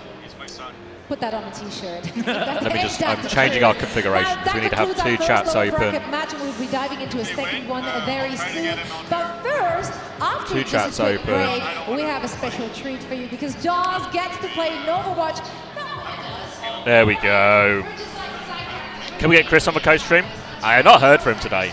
Probably should do a mental health check at a certain point, you know, just to try and find out if he's still living. In terms of what went wrong yesterday, I mean, I think it was a really bad performance, you know. I think there's certainly some questions to be asked. I think when me and Max, we were just in the crowd yesterday, we were talking a lot about, was Genji the right pick? Should Jamie have stuck on more of a Genji as he did on Oasis, instead of going on to the Reaper? But ultimately, you're looking at King's Row, Backbone played mostly Reaper, and they really should have won that map, right? So it felt like a real crumbling in some of these crucial moments, and I think that's just... I mean, it's unfortunate it's how the cookie crumbles sometimes, and boy did that cookie crumble at the worst possible time.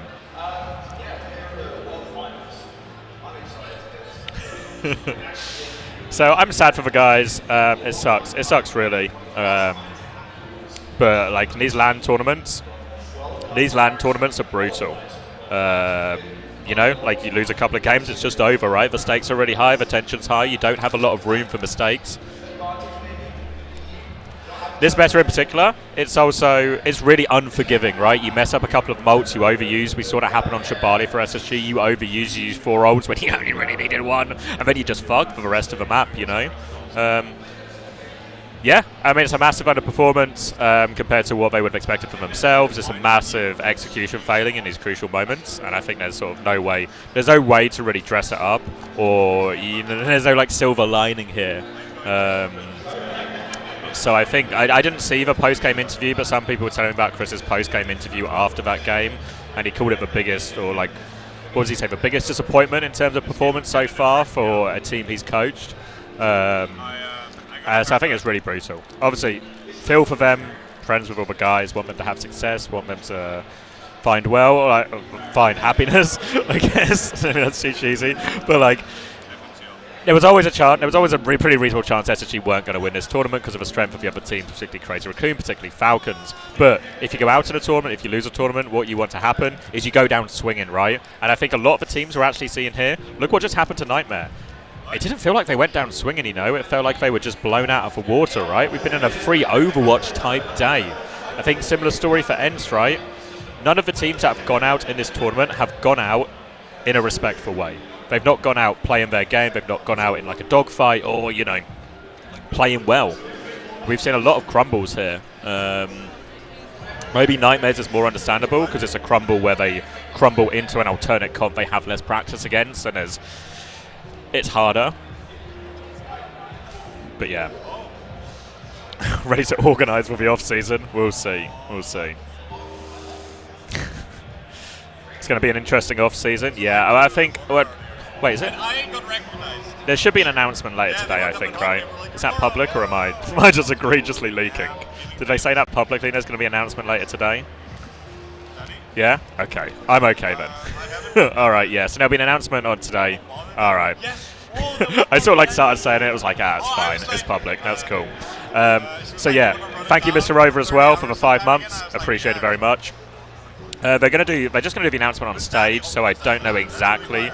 I don't know any of the details, so we'll find out live with you. Me and Untitled will make sure we're both here for it.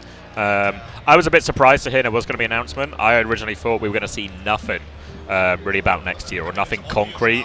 Maybe just like that sort of Marvel style, OWCS will be back next year type thing. But the impression I get from this announcement is that we're actually going to get a bit more detail than maybe we expected. So hopefully it's a good announcement. Hopefully it's something useful. Yeah, I mean, it was just... You're not wrong, Avatar. You're not wrong. It was a sense of despair as me and Unta left. There was a somber atmosphere. Who's Jaws got here?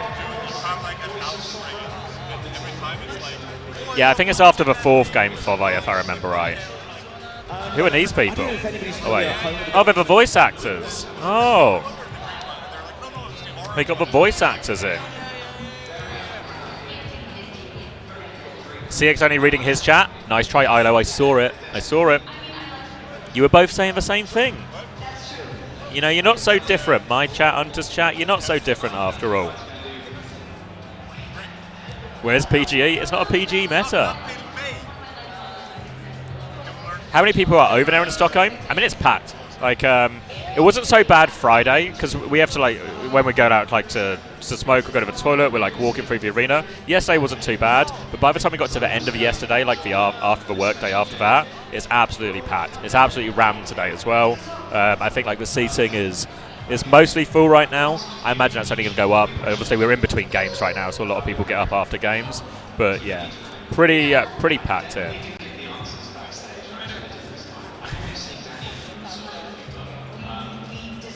Don't compare. Yeah, so I think once the games are on, we're really heating up now, right? Like lower bracket again for TM in Toronto. And then we're going to get... Is it the upper bracket final we get again today? And then 3 games tomorrow. Yeah, hold on. Somebody wants a photo. I can do it.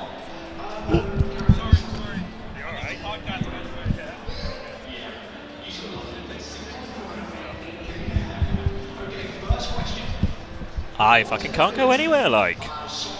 Can't go anywhere. Just trying to clock in for my 9 to 5, clock out. There we go. PG should just go stream way more sustainable for less work. I mean, PG is good at hit scan. It's just like, how much hit scan have you really seen, right? Like, it's quartz. We saw a bit there when we had the Junker Queen mirror, but like, it's really not a hit scan world for the most part, which means it's not a PG world. Because in reality, PG wants to play Widow, but Widow really hard. Your bold head is like high vis. Cheers. I would say it as well, like if I don't want to get recognized, actually what I need to do to avoid getting recognized, just need to put a hat on. If people can't see that I'm bold, then hopefully they can't, they can't put it together.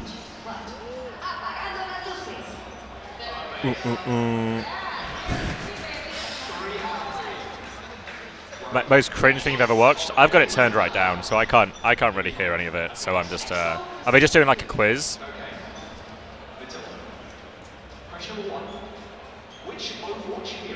The people love me? Apparently so. Oh, here he is. Avro with the background.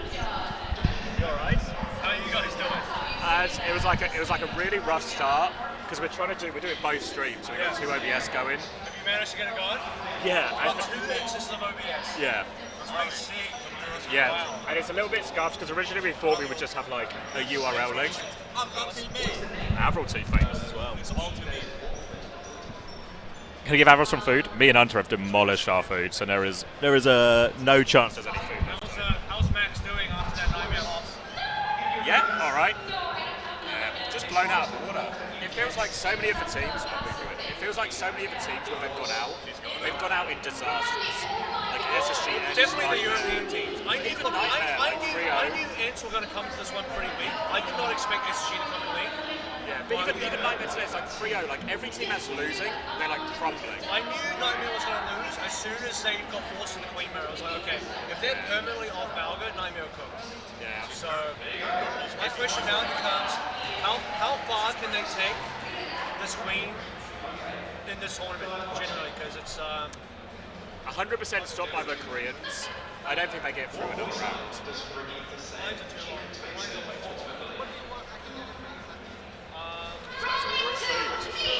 He's got his own burger, boy. Can you believe it?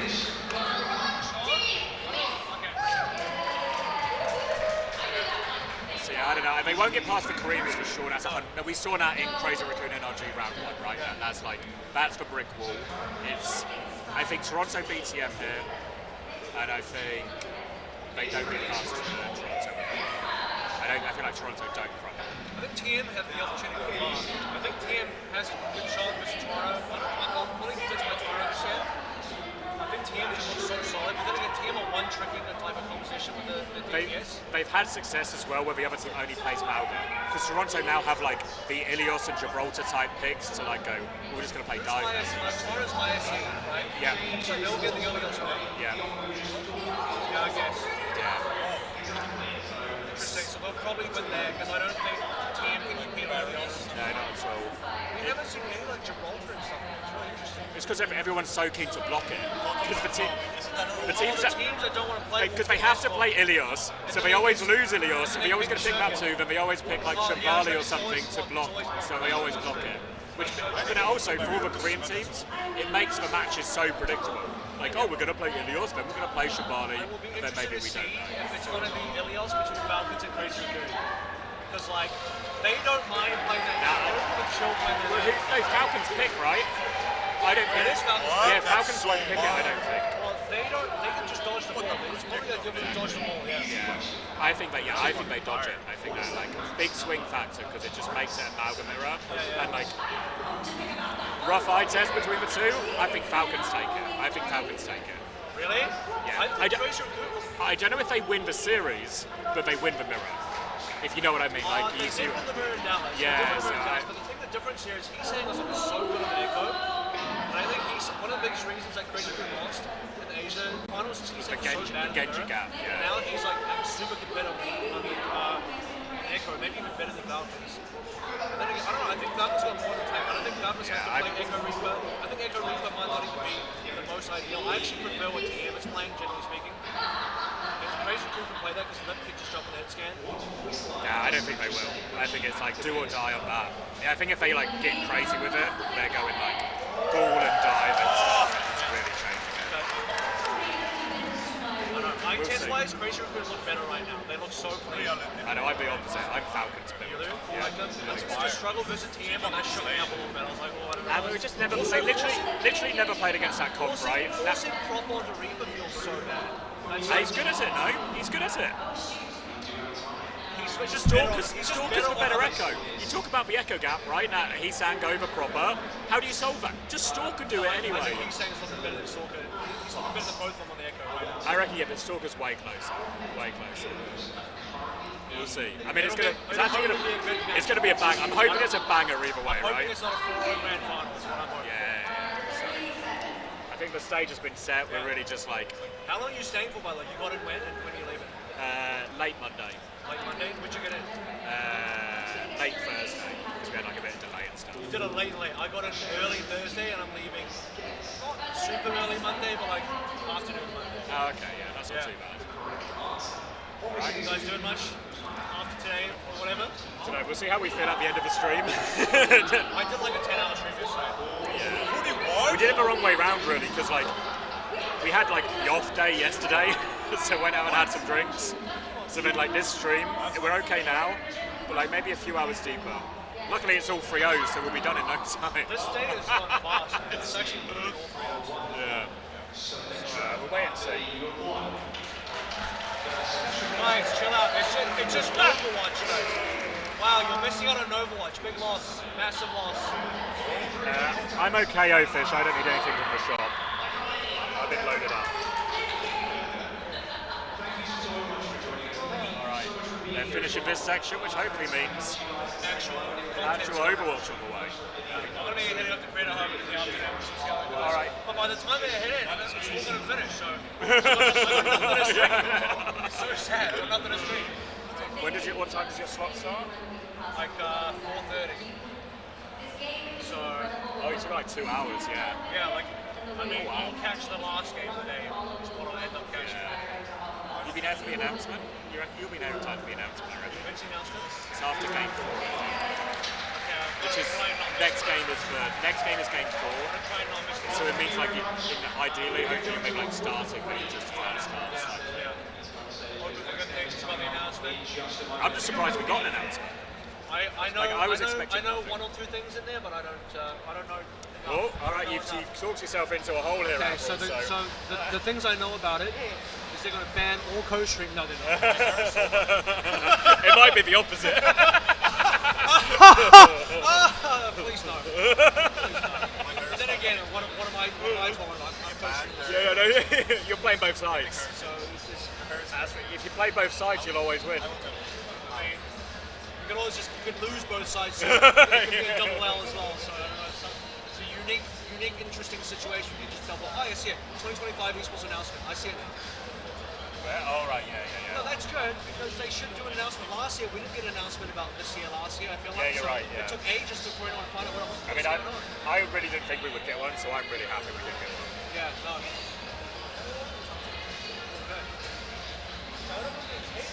All right. Back down. All right, I'll catch you in a bit. Sure, I'll see you drink later or something. Yeah, man, let's catch up. All right, I'll see you in a bit. Oh, nice of Avril to stop him. Quartz pegging. Yep, keep it up. Keep on pegging. Hold on.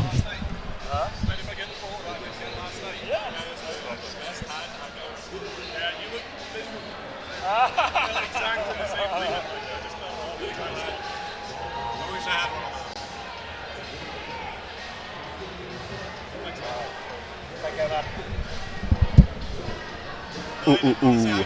The announcement thing kind of scares you. We'll have to wait and see. Why don't we fuse chats? It didn't work, Trash Panda. We tried it. I don't know if it's a little bit scuffed because we're trying to fuse chats on the same PC, but it just didn't really work when we pressed it. So it is what it is. But we've got both chats open. So if you are talking, shut up, Chugger. You're right, but shut up.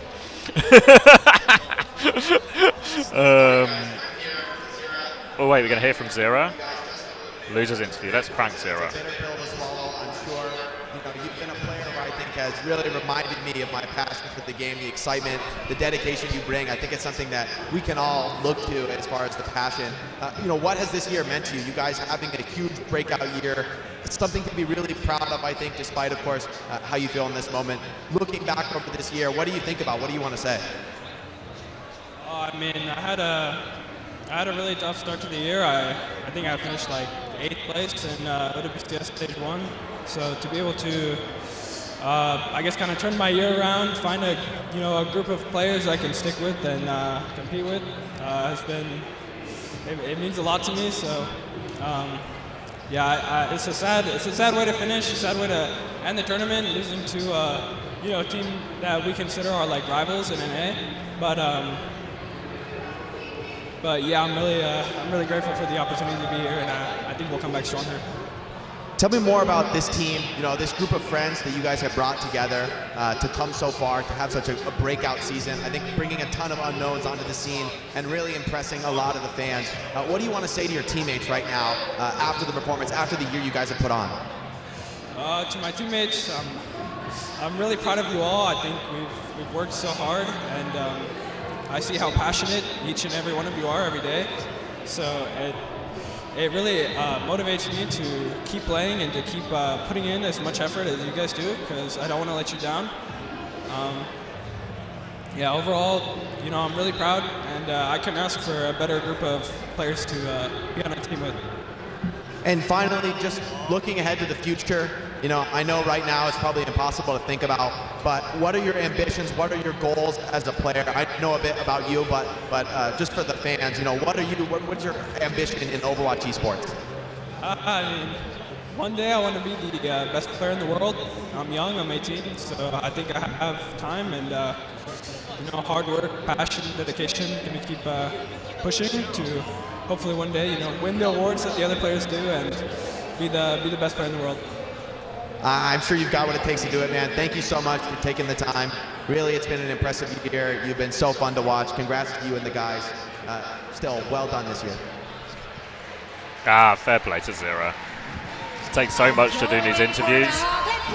Like we saw Chris do it as well last time. Normally you get the older players, the more experienced players. So such a young player going up and doing that.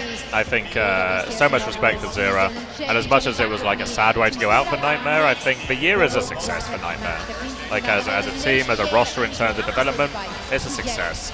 Today wasn't, but it can happen. Questions for both of these teams, obviously, and we hope they will be answered here once again. Quick reminder of where we currently at in our tournament. Professional hater, Lady Trash Panda, yeah. 1.5 day of action. Johnny, what Let me turn this desk down again. Let me crank him.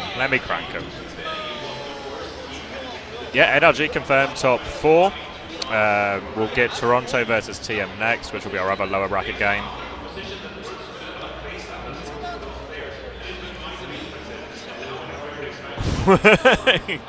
Thanks for permitting that one, fair boo.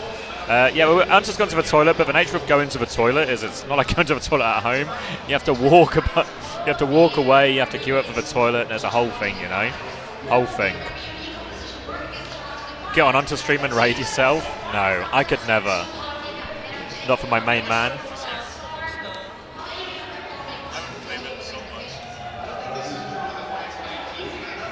Any thoughts on the new hero? Nah, not seen much of it. Didn't see the show match. Was just vibing. So, no strong opinions. What are my preds for the 2025 announcement? I actually have no idea. I think like the obvious expectation is like it would be some kind of FACEIT takeover a little bit more. OWCS they sort of merge and FACEIT become more in control than they were before, where they were kind of just a tournament provider. And that's just speculation and hearsay. Hey, Crocky boy. Welcome. There's one super close, yeah, and that's the one I used, Trash Panda. I told Untra about it, but I think he was using the behind the stage one, which is like the VIP toilet, Whoa, here he is. Whoa.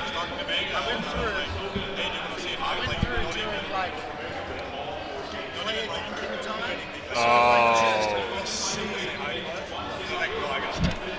Heavy use toilets. Are you subbing out? No. Hola. Whoa, I swear it got louder. Oh yeah, I turned something up because I was trying to hear the game volume a little bit more. I was playing around. I could do that. Well, now it's just deafening. Like, is it this? It's one of, I think, the left knobs. It's this? Yeah, it's this. Okay. Ooh. Did you see the Zero interview, or did you miss that? No.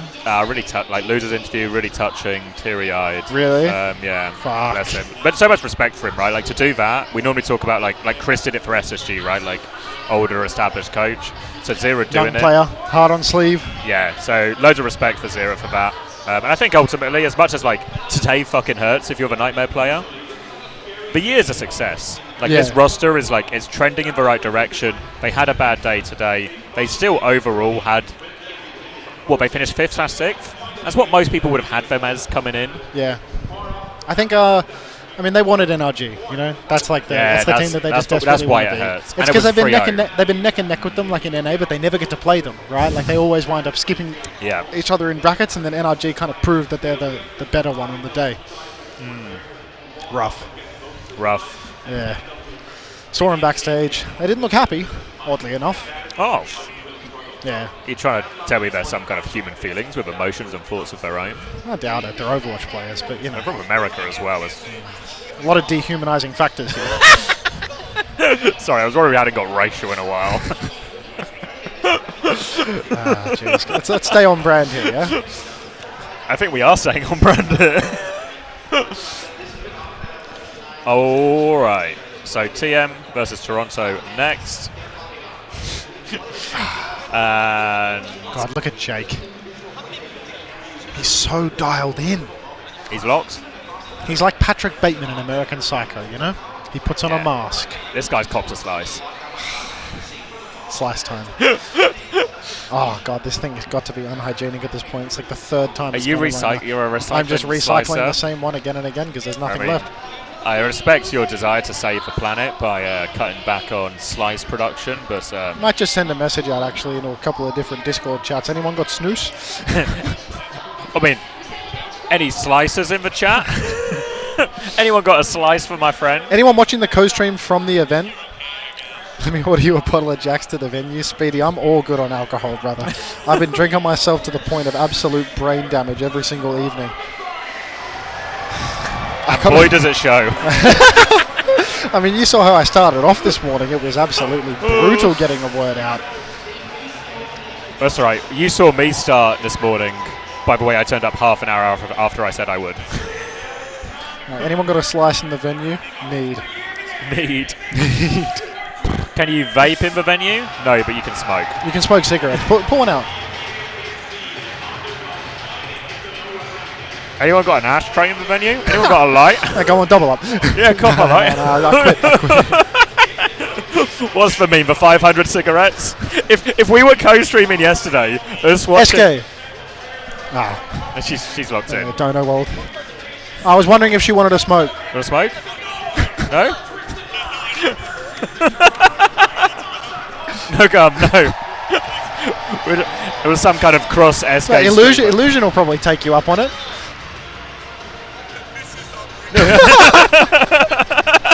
He's okay now. If we all do it, they can't stop all of us.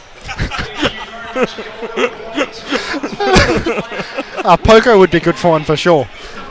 It's a shame we're not on the... I never thought I'd be saying this. We want to be on the French side.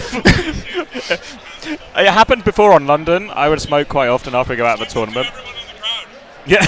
It's a giveaway. It used to happen in London. We'd after we get knocked out of a tournament, I'd buy a pack of cigarettes, and always I'd say to Poco, "You want one?" Every time he'd have one, and then afterwards he would finish and go, "Why the fuck did I do that?" Which I think is the instant regret. Yeah, I'm more of a morning after regret kind of guy, you know. Are you? Pretty expensive. Shut up, Trash Panda. I paid a reasonable fair price for these cigarettes, and I won't be hearing any more of it. Uncoachable brand of cigarettes. I mean, there's money here. There's money to be made.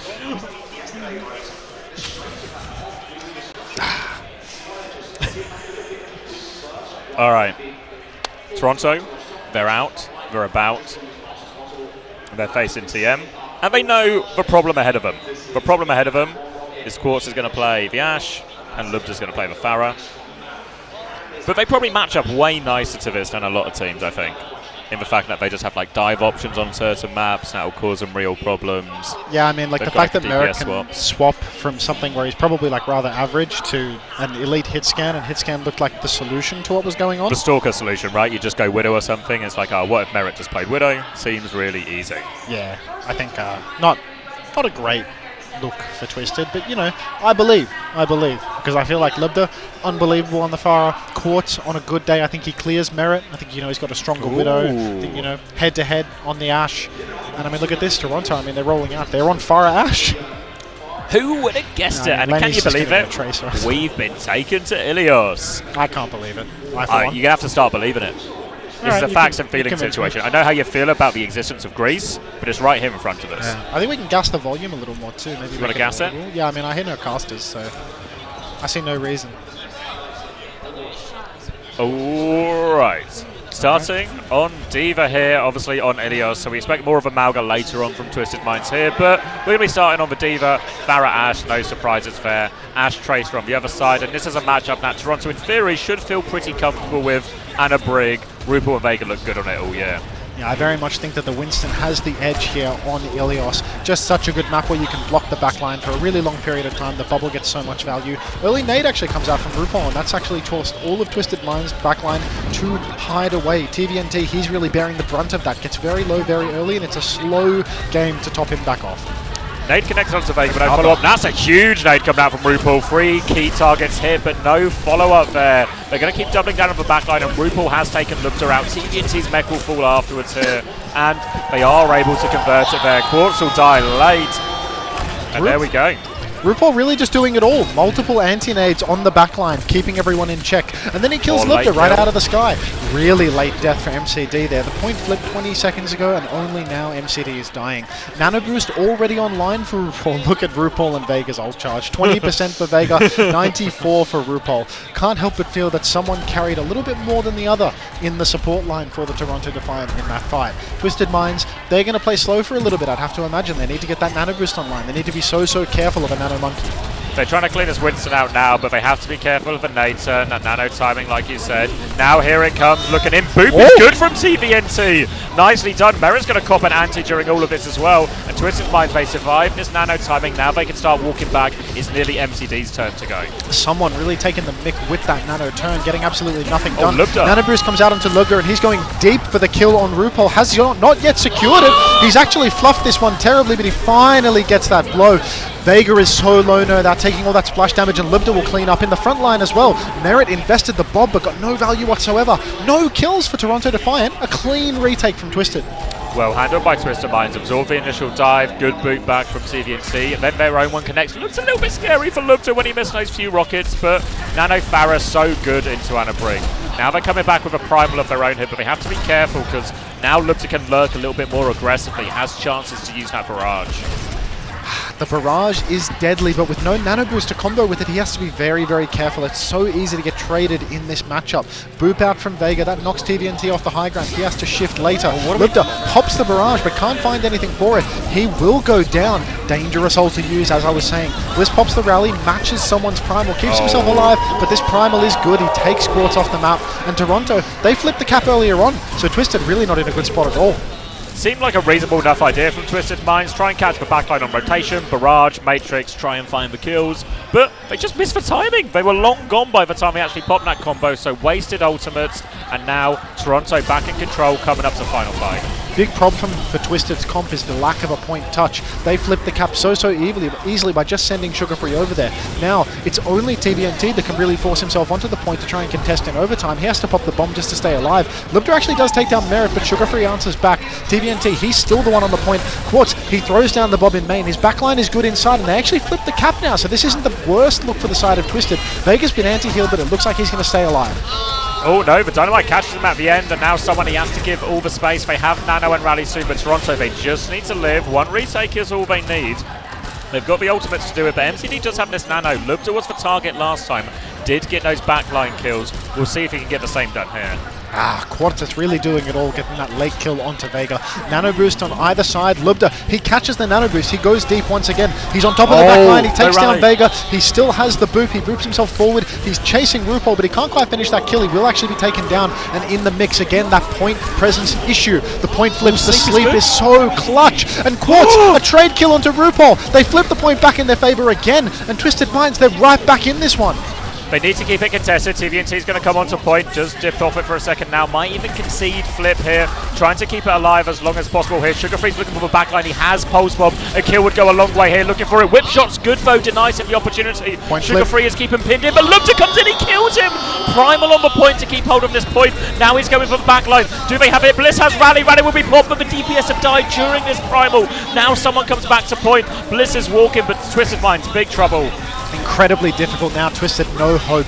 Bob on the point, rallying Brig, and they all just fall over. It was so close for Twisted, but you can see that Toronto really understands the condition for victory in this comp. They know that if they just keep pressuring the objective, even without getting the kills, they will continually flip the cap. Nobody can touch objective. If TVNT comes to point, then somebody is going to die. Double DPS fall over while TVNT is touching point, and the round ends. It's the same thing, because also they're getting zoned so much by now Winston. That's the advantage. That's the way you normally see Winston in these type of competitions, because you just see that backline. They keep themselves alive. They hit their cooldowns. They play for each other, but then they just get separated from DPS. Line of sight broken. These kills fall, and we're going to have a very similar matchup here. Well, there's something come from Toronto. Maybe not so similar from Twisted Minds. Think they could get away with the Malga on this one. Oh, the Malga here out in the open. I think there's a chance here. Someone is going to continue on the Winston here, and I think this map, it's a good Winston map nonetheless, but it's a little bit more awkward than, what we saw over on Lighthouse. TVNT, he's going to be able to poke someone quite a lot, even when he's playing up on these high ground corners. Someone, again, he's just looking for the first opportunity to take a high ground, get a good angle to start getting some good zaps in. Both of the DPS are Twisted Minds. They need to take wide angles, but you can see Merit, he's already marked Lubda's side. Trying to get a bit of control here. Merit's going to swing around top right, looking for a juicier target. Can he find the connect? Farah in his line of sight. Obviously, damage fall off means he's not so threatening, but that Dynamite is keeping him pinned in right now as TVNT will try and force point. We're going to start like that, but Lubda's just gone and killed RuPaul in the back. Separated here, playing to support Merit's angle, but it's left RuPaul exposed at the back. Now their main source of healing is gone, and now the ability for Twisted Minds comp to bully the point force, to bully someone away, should be so easy for him. Lubda has a perfect angle right now to just keep poking those players that are touching.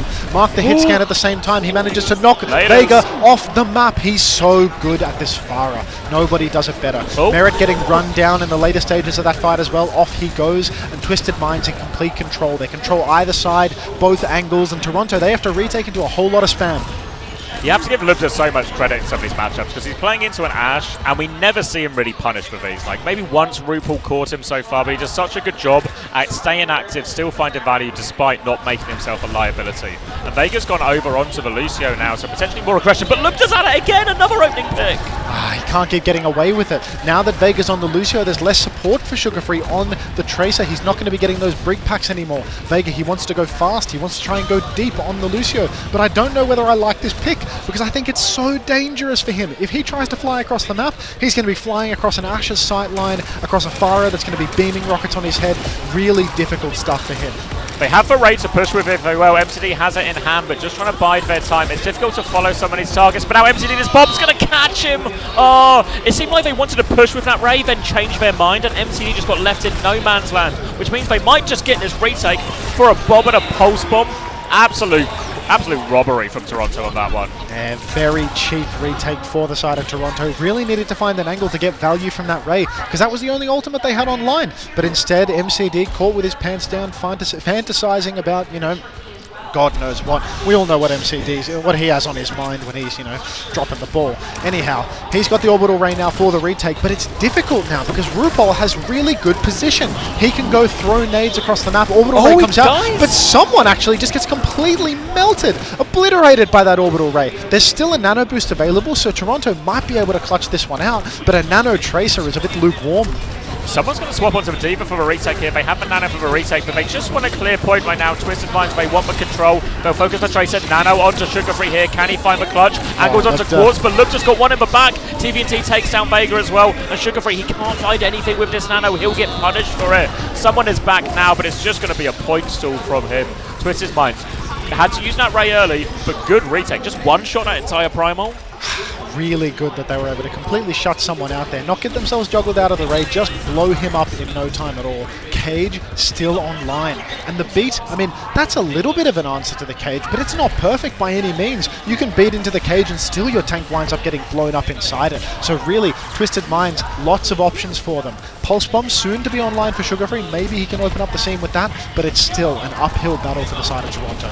Toronto needs to try and play quite wide and split. If they get too many people in the cage, it's just curtains. And remember, Twisted Minds, they only need one more fight. Oh. They take Lubda out, beat push comes in. Can TVNT find the timing with the cage to turn it? He's grouped up with his team inside. They pushed and killed RuPaul. Now the Pulse Bomb comes out, nothing. He drops the cage now. Backline is dead. Rally on point as well, so heavy investment. They're stabilizing. Toronto, they need to play to stagger this fight out now. Somebody needs to mark Merit. Sugar Free, he can pop in and out of the fight, keep healing himself, but Merit, he doesn't have that luxury. Quartz hits him with a dynamite, and now he has to fully DP. He's only got 1 health left. Sugar Free running back to heal himself. The supports for Toronto must be back by now, but Twisted, they still haven't been able to close out any of these kills. Somebody needs to die quick. Merit goes down 99% on the Bob. That could have been the clutch factor, and with both DPS dead for the side of Twisted Minds, it's looking like they're going to take this Ilios well. Really good cleanup in the end, and it was kind of a story in so many of these fights. How many times was it Quartz finds the picks, Lubda wins his duel or something, and right at the end there we see another example of it. Both DPS on Twisted Minds take down their counterparts on Toronto. They tie us up 1-1, and we're now going to Ilios Ruins, Max, which is the best stage for TM out of all of this Ilios. Nice open map where really the only potential competition is going to be Merit, maybe going over to the Widowmaker. You see he's on the Symmetra right now, TPing his team out of spawn. He might go for the late Widow swap, play far back, try and control those sight lines once again. But really, good looks for the side of Twisted. The DPS, they're just constantly getting these magic picks again and again. Lenny dead, RuPaul dead, somebody getting picked by the Ashe, by the Pharah. They're so good at finding these openings. Such a difficult comp to play, and we even saw that on day one where Falcons, even though they've looked very good the rest of the tournament, even struggled against this comp. And we're seeing Toronto have to go through that same sort of live solve process. And we are going to see Widow Mirror, Merit against Quartz. Quartz v Merit. I'm not sure how I feel about this Widow duel. I've never really rated Merit as one of the top Widows, but I mean, he is one of the top hit scans, so I feel like he must have a reasonable Widow on him. Quartz, rather famous for his Widow, unless he's versus Stalker, of course, in which case, you know, Stalker, he just steps up to the plate and takes the series single-handedly. All else, though, I think Sugar Free, he's really going to struggle on this Genji. He has to mark Quartz, but, oh no, I said he was going to struggle, but he's actually got Quartz right where he wants him. Takes that mega health pack in the back, and he's going to be a continual threat. It's going to be so hard for Quartz to scope in and get damage in. Wow. Lenny pinces, takes down 2. And there we go, Sugar Free makes its way into the back, draws that attention, then all of a sudden, instead of getting to play in these nice sniper positions that Quartz wants to play in the Widow, he's forced to push himself forward, play a tighter formation to his team so he can get pocketed, but then that just allows Toronto to pull the pincer. So even though it was mainly his job to mark the Widow there, Sugar Free, he's actually the one that finishes all the low players, and now Merit's caught the Pharah. And honestly, I know I was saying this where maybe one should be the better for Twisted Minds, but it's a really hard map for Pharah actually into a Widow. Yeah, it's very awkward if you don't have a DPS that can go and contest the Widow. Oh! Quartz trading blows with Merit, gets that opening pick onto Sugar Free, and now Quartz is oh so free. He can take in as aggressive of an angle as he wants. Lubda, he just needs to be mindful of Merit's sightline. TVNT, he's already on the point, taking that duel with someone. No value yet from the side of Merit, but he's flanking close.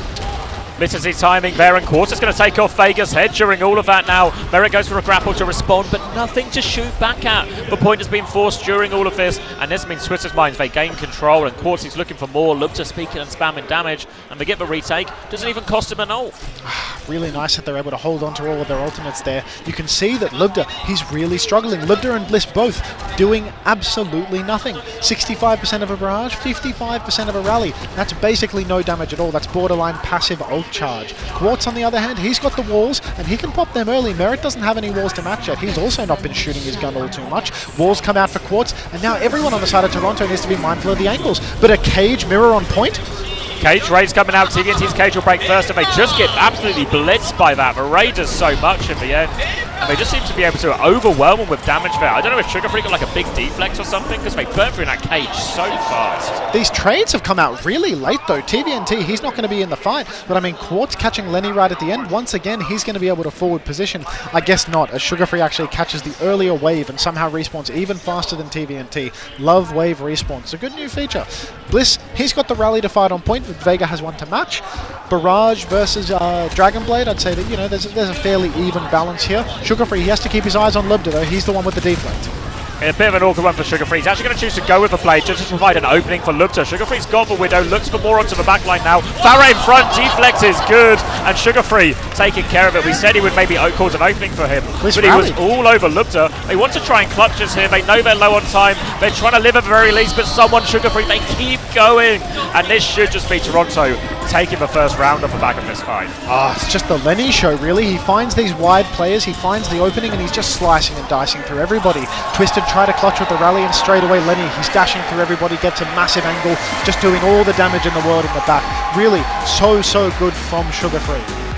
Really nicely played. You saw the impact he was able to have on the Genji here on that map compared to how was Lubta's impact in that map compared to what we saw from Lubta on Lighthouse and on Well. Lubta was doing so much for his team, but obviously you start to pick these maps that aren't good for the Farah, aren't as good for some of the hit scan, and you've seen that value drop. And now Toronto, they hold their map pick. They can keep doing that throughout the series. Is that Moon? Yeah. Big man. Keep mooning. Keep on mooning. I mean, look, it's just the absence of a DPS to contest the Widowmaker, really, that makes it so awkward for poor little Lubda, you know? The sideline is just completely in control, even if Merit is doing nothing. Ultimately, Lubda has to sit in a corner, you know? Ultimately, Quartz got more done on Widow, despite, in theory, having a much harder time. Merit was relatively uncontested, but didn't seem to find any meaningful picks. Not that his team needed it, of course. Yeah. Oh, look, they've got the casters up on the stage again, you know, Jaws is up in main with Necra. What now? This is where I would slop, right? Well, we'll go straight into the next map. Fingers crossed. Fingers crossed. If only they could talk for us. Don't tell the producer that though, because last time we did that it was a disaster. It was a while. I mean, this would be a good time to smoke. But I don't know where they are with our ashtray. You have to go for True. I don't know, this also feels like, you know how we talked about those Korean series earlier, where it's like, yeah, okay, we'll do the fucking Ilios, right? We'll lose the Ilios, we'll lose it, and then we'll play the real series. I feel like we've got the same setup here, where it's like, okay, Toronto, we'll play your map, we'll do the Ilios, you're allowed to. Okay, now let's get Amalgam Mirror, let's get a decent one for Farah and Ash, and then let's see how they handle it. I mean, we're getting dangerously close to a day of 3 Overwatch, you know what I mean? Like just constant 3-0s again and again and again. I feel like there's not been a lot of back and forth with this tournament. I thought that this tournament was going to be like dogfight after dogfight after dogfight. When I was watching scrims, it was just blow for blow all the time. But these matches have always seemed fairly decisive. You know, Twisted was the one team that got an upset with a map. Yeah, I feel like as well, you know, you talk about like you go into a tournament and maybe you're not the favourite team, right? Maybe you're an NRG or a Nightmare or even an Ents or something, right? You talk about maybe we can't win the tournament, maybe if it's really everything lines up, we can win the tournament. But what we want is we just want to play our best, put on a good show, give it a fair crack, We've got Melania behind us. Oh. But none of the teams that have gone out, SSG, Ents, Nightmare, it's been a really disappointing exit, like the fashion of the exit. Everyone goes out with a whimper, apparently. There's just nobody that chooses to go out with a bang. No map 5 Cookies bangers. are crumbling all over the place. I mean, apparently that's the way that the cookie crumbles. There's no cookies left. Just crumbs. It's crumbs. Just crumbs. Sad state of affairs, though. Let's see if anyone's come through with a slice. So Kings Row will be picked from Twisted's Minds. This was, of course, their pick. Both previous times they got to pick a map, actually, as well. They obviously lost this one to Falcons with that Stalker-Widow matchup. Honestly, though, if Quartz just matches for Widow, maybe he's got Merit's number a little bit more than he had Stalkers right here. So we'll expect that to maybe be the way this series shapes up. Certainly seems to be a couple of options for Toronto in terms of the success they found. Found some success on Dive, found some success in the Widow Mirror. And we'll see if they run into more of it now. Cass, he wore his exact outfit yesterday. Don't you think it's disgusting that Casares shows up wearing the same clothes 3 days in a row to tournament matches? Wait, does he always wear the same ones? I mean, I'm making a narrative here. We haven't even gotten to the 3rd day, mate. Just go with it. Does he wash his clothes every night? Surely not. I suspect that he doesn't wash himself, is my concern. Oh, look at that. Junesy with the Tier 1 W stream. Appreciate that. Welcome back to the Parasocial Friends Club. Thanks for punching in as well, Xavier. You know, you got 2 for the price of 1 there. Always ready to punch him. Yeah, someone else could get more value if they continued to throw money at me. met someone in the crowd yesterday who was said they were a big fan of the stream, but they were sorry that they couldn't sub, they just don't have the money. And then I started questioning him, how'd you get the ticket for this then, huh? How'd you get the ticket for this? Refund your fucking ticket. Yeah. You get them to open their wallet in front of you and show you that there's really nothing there. Oh, Christian Stein, thank you very much. Welcome to the Parasocial Friends Club. Punch it. That's a story about me shouting at a child to give me a $5. No, TVNT does not H2454. TVNT is a lovely, well-fragranced young man. Come on. Right. Oh, wait, good question, actually. Are they dumb? Toronto will pick watch point. Probably true. Are they dumb? Well, they've left Escort open, haven't they? They've not done the Shabani. They've probably got some secret sauce for it, That secret sauce is probably going to be of course it's going to play Widow. Widow Farah, something like that. The secret sauce. Kellex is coming to slice me out. Of course he is. He'll always have you. Yeah. He'll come in. He'll come in clutch. All right. Kings Row kicking us off, and no surprises. Twisted Minds. They're on Farah, they're on Widow, and Merit. Well, here's the really interesting thing. Anna Briggs start for Toronto, Diva Widow. Diva Widow from Toronto on the defense. Unbelievable to see someone starting on the Diva. Valen OW, thank you very much for the gift sub. Welcome Riverstone to the Parasocial Friends Club. You even got a Xavier punch for it. Really weird though to see Toronto starting out on the Diva. I feel like this is not someone's strength, but here we are. TVNT, he catches an anti-nade on the point. He's going for the tap and it's not going to get much of anything, not even close to a check this time around. But he's stepping up already. He wants more and someone is being completely bullied back. Someone does have to concede space to Smalgam when they meet head-to-head, and they're trying to exploit that right now. Twisted Minds to get the force. Anti-nade doesn't come through, actually, so TVNT will force someone back again, and they're not close to any ultimates, and this should probably a tick they have to concede. Quarter stake Sugar Free down as well, so now someone, he has to do all the touching. He also gets stopped as well, so he's just going to lose his mech here. Meanwhile, Quarter's just moving through Hotel, free reign, and Twisted Minds just forcing the point. Swaps coming through from Toronto. Oh, Toronto so reliant on RuPaul hitting that anti-nade on point, making TVNT back and give a little bit of space to breathe. The second he misses that nade, it's all over. And now, wholesale swaps from Toronto. They've got NRG in their blood. Slice time, brother. I fucking love you, dude. I'll take 2. God bless. Thank you, Kellex. And now a Widow for Widow trade. Hey, Yofi, any choice words for the broadcast? Court's going to grapple onto the high ground now. Sugar Free will mark that, forces him back a little bit. But he peeks for corner again, and RuPaul was peeking back. Main source of healing gone. Chance for Twisted Minds to move forward now. Already 2 opening picks, no supports online for the side of Toronto Defiant. Really rough for them. This pivot, I mean, I like the idea, but is the execution going to be enough? I feel like they've got all of the ingredients. They've got the players that are good at these heroes, except for someone. Someone's that guy that always loses in Queen metas. He always has to swap over to Ryan or Sigma or Orisa or something. It's interesting as well now, obviously, we've not really seen this look from Toronto at all, and I think the word on the street is very much, we didn't see this really in scrims from Ul at all, so this is an improvised solution to a way around Twisted Minds comp that they won't have had a chance to scrim too much against. But now, walls in play from both Widows, both trying to bait the shot at each other, just staring at each other, locking eyes through walls, desperate to bait the shot, but now the real fight will start. Cage Ray comes out from Twisted Minds, and they have no problem investing these ults. They want that second cap. Oh, absolute mess for the side of Toronto. Someone getting caught up in that cage, and there's just nothing they can do about it. They really need a mega clutch right now. TVNT pins deep. Rally. Vega pops the rally, bashes out to the main, but he's already taking so much damage. Still so many ults online for the side of Twisted Minds, and they're not even going to need to use them because they're just going to roll on through. Lenny's trying to touch the point, but again, no trades, no chance of stopping the train. 5 minutes and 10 seconds on third point. Huge time back for Twisted Minds, and still some decent ults to throw in. Barrage and Rally. You should feel Toronto, this should be the stabilization. We're going to see Vega actually move over onto the Zen as well. Now, Kings Row third point, a very long point. Lots of space for your Zen to play at the back of the map and play relatively safe. Getting that Discord on the Malga, but all of a sudden someone can really bully them. Just need to make sure you keep your head on your shoulders when you're playing against Quartz Widow.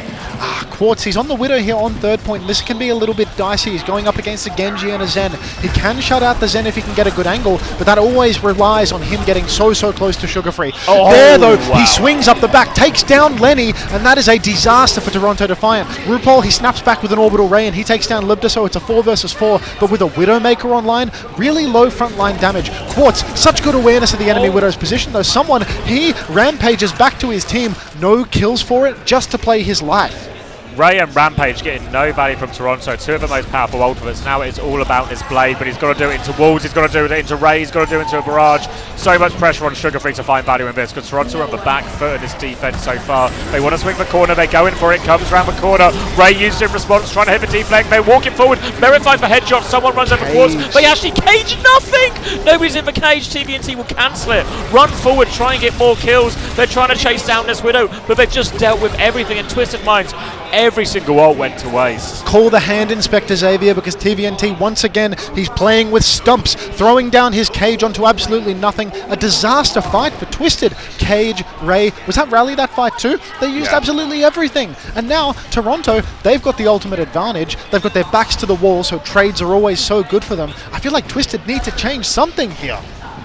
Potentially, yeah. And the problem is now they have this barrage, but Vega has the transcendence to get himself out of trouble. Oh, homosexual. And the nature of this map is it's really hard to use the barrage without getting traded versus a Widow and a Zen. You know, like how does Lubda get to a meaningful position? Normally you'd want to use that barrage alongside Cage, hit that combo we've seen Twisted Minds use so much. But with the ult economy being reset for so far, there's such a huge opportunity for Toronto just to really get loads of time off the clock here. Toronto can really just play slow, cycle their ults when need be, play very reactive. They don't need to push with this comp. Someone's in a little bit of trouble though, being pushed very heavily up in main. Trank forced out of Vega. RuPaul will have that orbital raider layer. Lenny goes extremely deep to try and kill Quartz. Does not secure the kill, but everyone else surely will.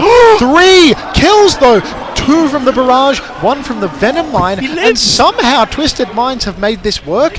Merit saving Grace, getting that trade kill onto Lubda. That means that the Pharah can't get up top left, can't spam the spawn and make their retake incredibly difficult, but still not out of the woods yet for Twisted Minds. They've got an orbital ray for Cart. RuPaul has one to match, but someone 75% to that Rampage could be deadly.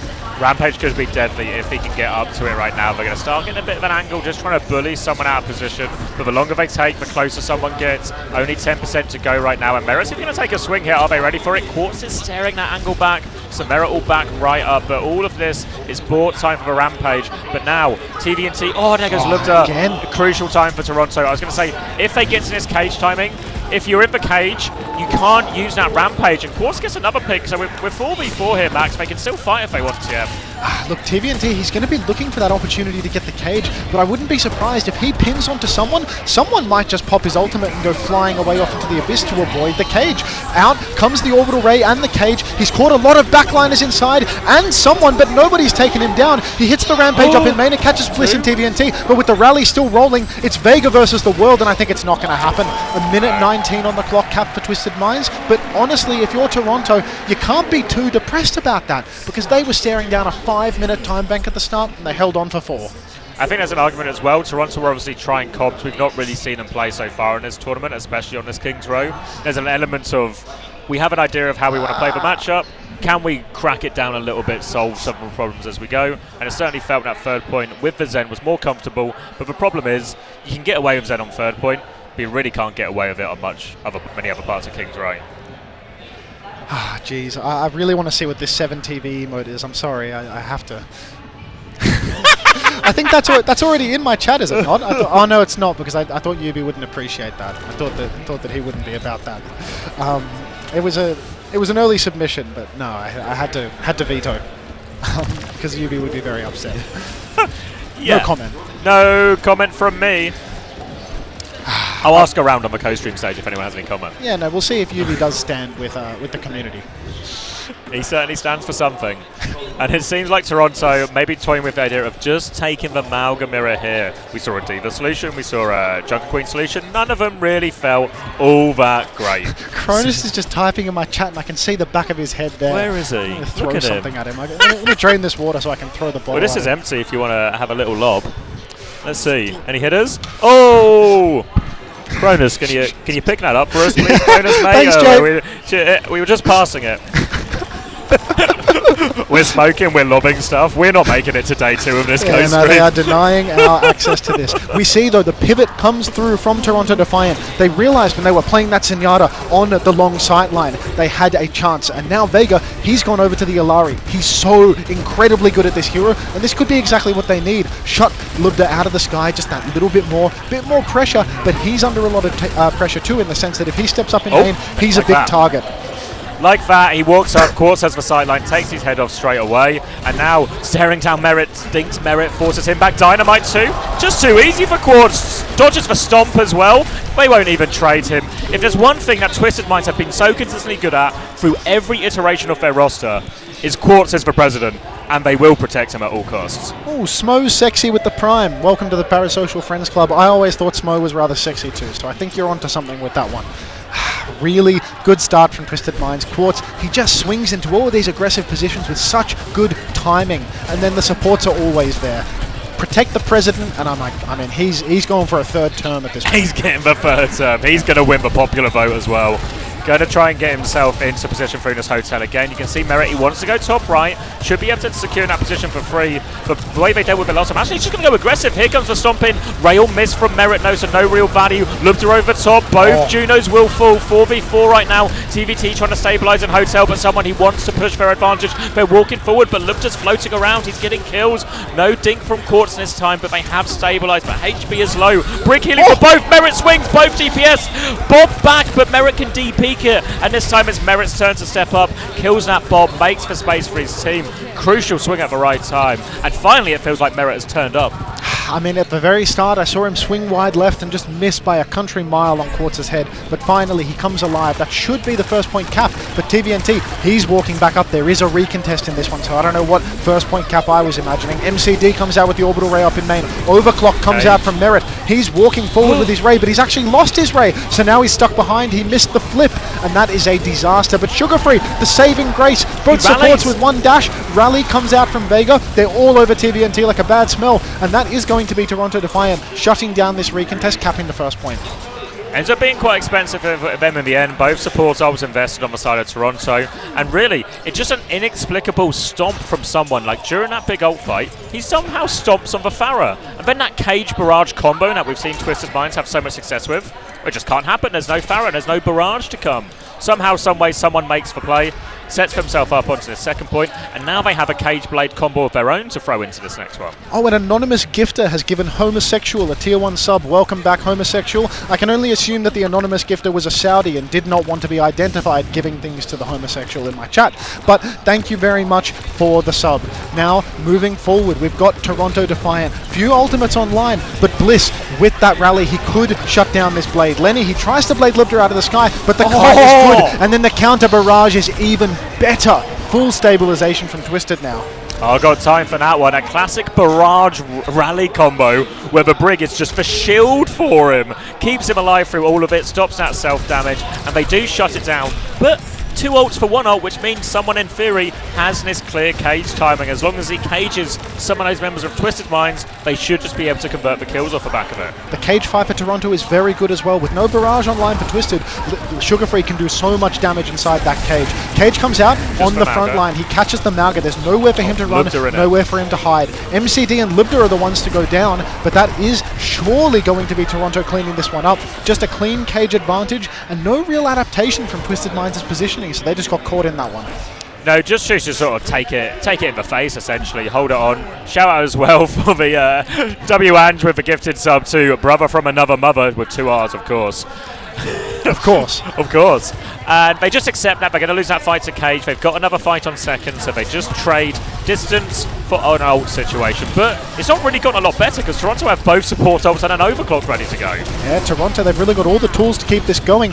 Really early overclock comes out from Merit. He's all over the place right now. Twisted, they've kited this out very well. They are just going to cheat that ultimate and come back in. And they've got ultimates of their own online. Rally comes out, but the Ray from MCD, it's not enough to save Bliss. He gets caught by the pin. Lubter pops the barrage, but Lenny's good with the deflect, takes him down. TVNT's got the cage. There's a Bob in play as well. TVNT, will he throw it down? He will not. Twisted Minds, they're actually going to let this one slip through to the keeper. That will be Toronto capping onto third. Well managed by Sugarfree, kept his eyes on the prize throughout that entire fight, knew the barrage was going to come, knew he had to be ready with the deflect, because if you leave that Pharah unchecked, he just does so much damage. That was some of the problem SSG ran into yesterday against Twisted Minds, but Sugarfree marks that one down, gets themselves onto third point here, and looking pretty even as this one sizes up. TVNT has a cage, but Toronto, if they can live, they're going to get a cage blade combo ready to go. Toronto, really good position right now. They can snowball this. TVNT early cage up in main, catches Vega, and that is probably bad news for the side of Toronto Defiant. I'm not seeing any trades coming through right now. It's just someone falling in there. This was their chance for a snowball. They were so close, but I mean, Twisted Minds, they stabilize. Just going to do a very similar decision to what actually Twisted Minds made on the mid-fight in second, where they just go, all right, UK just will lose, we'll get it. Now we'll come back with our own combo here. But again, Twisted Minds have put themselves in a decent position where they have fights to lose, essentially, on the third point here. So Cage combo really hard. You can see Blitz is just playing quite far back. So he's going to take a normal trade. Cage comes around the corner, bash in from Bliss, but Lubta's already dead. They're walking through, Nez the blade over the top. They will chop through everything, and the combo goes as expected. But Twisted Minds, they'll be so happy that fight happened here and not at the end of the point. Exactly right. Now Toronto, they still have a couple of snowballing tools, as Twisted Minds are going to be feeling all the pressure to touch. Now there's going to be a Bob in play. Bob with the Ray does oh so much damage, and Twisted Minds, they're not going to be able to effectively hide from it when they're so tethered to that payload. Eyes on Lubda though. He's got the barrage coming online. Wide swing from MCD, but Merit actually catches Lubda early on. That's a really good start for the side of Toronto. And Twisted, they can't stop. They have to swing into this. Ray comes out from MCD. TVNT just taken down. Missing in action once again, stumps on display. Lubda, he comes in with this barrage, but I don't think it's going to be enough. Worst case scenario from Twisted Minds, deflect onto the barrage one more time just for good luck. And everything just went wrong. They needed that barrage to try and be their big threat. They get taken down right before the fight starts, so then MCD, he sort of has to rush for Ray because they're under pressure, 4v5. They get disengaged. Somehow TVNT dies through his own Ray, just swinging into everyone. And then it's all too easy for Toronto to push forward, take that ult advantage fight, and finish it. And, I mean, there's nothing in this as we go into overtime. Yeah, no, I mean, from a 5-minute time back on third point to essentially equalized, a minute apiece for either team. And both teams seem to be struggling a little bit on the first point offense. Swings through the hotel, constantly providing challenges, people getting picked again and again. Interested to see whether Vega's going to try again on the Illari or just roll out on the brick. I kind of like the idea of it because it's the same reason Stalker thought he could get away with Widow, where maybe you wouldn't normally play that on some parts of King's Row. It's like they're playing a very spammy and slow comp. So suddenly all the things that are normally so scary, that only a Brig can survive, the Illari can survive them because there is no Genji, there's no Echo, and there's no Reaper TPing on them all the time. There's not that big level of pressure, and you know Twisted Minds won't really swap it. So I think the theory made reasonable enough sense for Vega, but he also just walked in and then got immediately dinked, so it didn't transpire. And interestingly enough, possible they might go for something slightly different on the attack here, Toronto, leaning into a Reaper Genji. And Merit having a bit of an identity crisis on his hero selection right now, switching around in Spawn. He's actually committing to the Reaper. This is a big gamble for them because I feel as if Twisted Minds, they've been really good at marking these Reaper flanks, their composition. They can anchor up to the high ground and they can really control the Reaper, stop him from getting any good positions. Straight away though, they come blasting through Hotel. Backline from Twisted Minds, Kites very far back. They're completely out of it. Vega bashing so incredibly deep. Surely he will be traded out. Libda takes him down, but Merit is there with the follow-up damage. Sugarfree catches a stomp from TVNT, and it's not looking all too good for the side of Toronto right now. Trades are coming through, but I don't think it'll be enough. Nobody's on the point to capitalize on these kills, and now he's stuck behind enemy lines. Staggering him out a little bit as well. Maybe they staggered him out too much. There we go. Nah. We'll be okay. They catch him in the end. And really, it's just all about Twisted Minds backline there. Bliss and MCD, they're expecting it. They see the Hotel push. They step far enough back. And what that does is that buys so much time for Quartz, Lubta, TVNT to put damage on those aggressive Toronto players. And now they have ult advantage for the next fights here. This ult advantage is so significant. If Twisted Minds can just stay alive, weather the storm, if you will, for about 20 more %, they're going to have double support ultimate online. Someone pins incredibly deep, but he is just 5 versus 1 in the back. That was not the judgment that they needed. Quartz surely able to just swing out here and close this one out. Support ultimates both online, Ray and Rally both, and that is going to be the end of days for the side of Toronto Defiant. They're playing for a draw here. Draw the best Toronto can do in this situation now, and Twisted Minds, they've got such great potential now to take this next map, get themselves tied up 1-1, and if you can believe it, deny us a 4-3-0 in a row. Oh, that would be lovely. You know, maybe we can get a 3-0 with a draw. 3-0 with a draw. I mean, I'll take what I can get. Kasaurus the Grub, head to toe, same clothes, same t-shirt underneath there too, would you believe? Not only that, now actually, I hear when he first bought that outfit, it was actually white. He's just not washed it since. He's been wearing it since he got it. No, it's one of those. Just sort of murked up over time. You wear it in. You know, some people, they break in their Doc Martens. Actually, it's CoStream. He breaks in his white clothes, turns them yellow over time. Absolute pig. I'm getting reports it's the same underwear as well. So keep those reports coming in. If you see something, say something. Give us a call. Let us know the tip you have. Yeah, no, I'm hearing reports of this too. Same underwear, CoStream. I mean, it's all good to be superstitious, mate. You know, you can have a game day fit, but game day jocks, I mean, come on now. I mean, if the underwear's lucky, what can you do? Feral. Absolutely feral. What's that luck getting him right now? It's getting him capped on by Twisted Minds. Well, I guess he might have no hands, but maybe he has luckier pants. Oh, goodness. But that's enough. That's enough about pants. Been a really, really crotch-focused stream so far today. We've had for crotch cam, we've had for pants. I was feeling like review. I need to stand up again. Wait, I'm actually still French tucked. I've just been naturally. I've actually been walking around the venue, roaming around French tucked. God. Nobody's given me any compliments on it. Doesn't look very good with a t-shirt, I must admit. But enough about that, because Twisted Minds, they're rolling out a spawn now. They've got 2 good fights that they're going to be able to take here. Previously, they were finding their openings by swinging through the hotel. But you can see that Toronto, they've changed things up just a little bit. Merit, he's playing that D1 Widow, so he's going to play really far back, rotating over to main to pick the point angle. Trying to find that angle. TVNT is going to tiptoe himself onto point, but remember, last time they did this versus a Diva where they could bully the Diva. This time versus the Malga, a lot easier for someone just to match this. And you see, as the drop comes through, TVNT takes loads of damage, will have to D-peak as Merit's trying to find a trade. Lubter in the air, only a body shot though, so he will live. Can try and get a bit of the space. And what Twisted Minds really want is they want to get Lubter into one of these high ground positions. Oh, Merit's taking a lot of damage right now. Surprised to see the Twisted aren't even trying to push through the hotel, instead taking the long angle fight. And I feel like that's not the play at all, because if they go through hotel, they can really cut down Merit's angle to nothing. But instead, they're playing a situation which really favors what Merit wants. 20 seconds on the clock, and Twisted, all of the pressure is on them now. They have to rush through this hotel, make something happen. Swapping onto Widow now, of course, just going to match it onto Merit. An opening pick would go a long way. 60% on both races, that's for closest. Maybe interestingly, someone's actually going to get the cage before any other ultimate. Rare night, you see that. Now they come in, dash onto the backline, but Sugar Free gets shut down. Lubter finds the trade, TVNT is low. Someone gets that kill. He nearly has the cage. Someone has cage as they get on the point. It's going to be someone versus the cage. Kills for Widow just in time. Now they all get into the cage, and someone is all alone. There was another universe there. I don't think anyone's getting the touch here. Fast Hero's coming back. The Twisted Minds have done it. There was a world there when that cage goes off and Merit is just sitting at the back of the map. I think Quartz shot him over the cage. Over the cage, like yeah. But because if Merit lives, he's just shooting fish in a barrel, and maybe someone can clutch that, and then Sugar Free comes back and it becomes a real dogfight. But Quartz hits the shot at just the right time. And is there anything this man can't do? It's just classic Quartz, really. And he smells great while doing it too. We got to get a fragrance check on him at the end of the game. There's an incredible smell gap from one side of the stage to the other. Oh, for sure. One smells like well-worn clothes. The other smells like, you know, a premium Saudi fragrance. Tones of oud, tobacco, all that. Shout out to our tobacco sponsors as well. Yeah, pull the cigarettes out, mate. I hide the brand out of respect.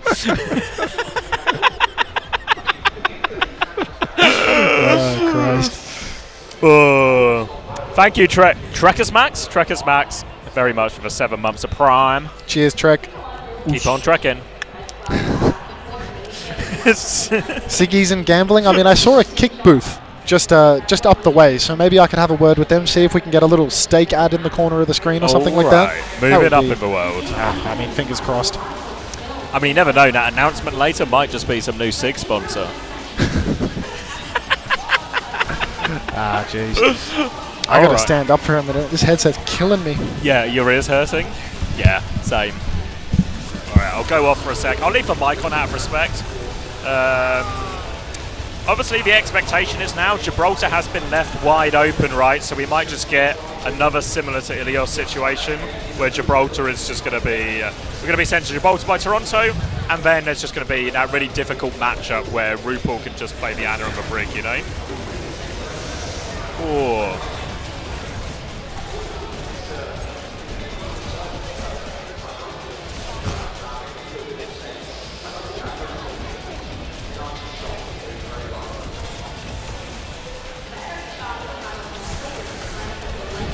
Does Quartz not just fuck on Gib? It's possible. I mean, he's doing a lot. He will play Widow, and he'll have a really good time. But the problem is, on Gibraltar, when you play the Widow Pharah or an Ashe Pharah, or whatever combination you do, your point control is rubbish. So what should happen on Gibraltar is the ability for Sugar-Free and someone to take over should be really big. And that'll make the Widow way more harder. And I just don't think Quartz will be able to get the same value he is here when he's got a lot more room to play. And there is confirmation it will be a Gibraltar pick. Possible they could do Yubi on Tracer. Toronto are, yeah. As expected. I can check admin chat as well. What are you saying?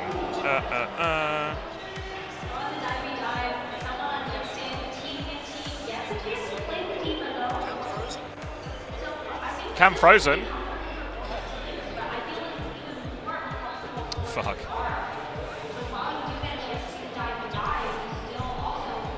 What's happening?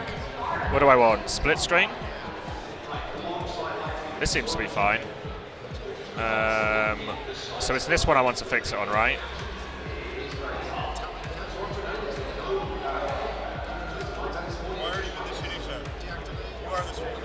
Activate.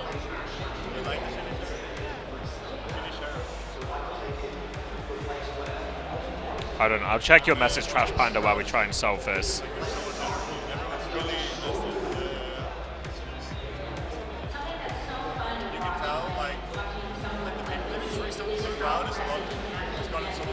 Yep.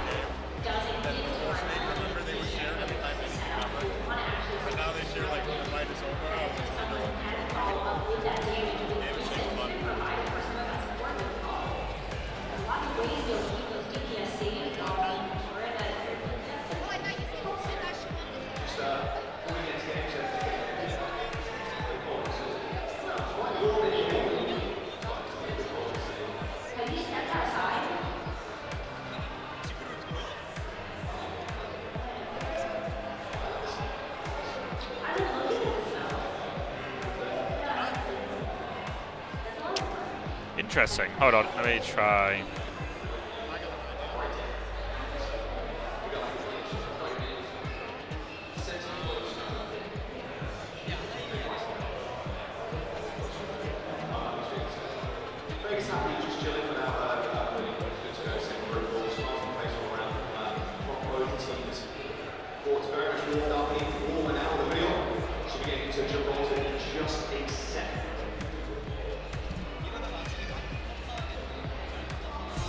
Can't see chat while this is happening, so I'm sure you guys all have good input.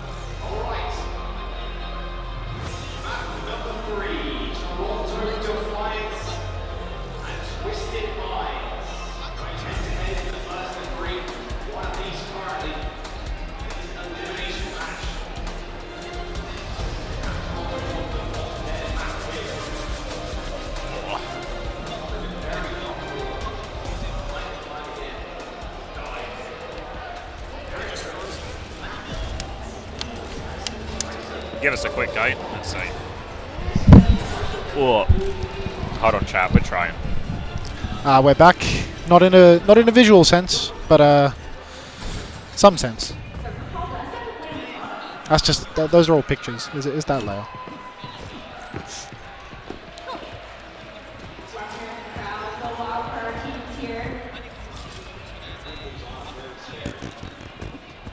This one? Yeah, just.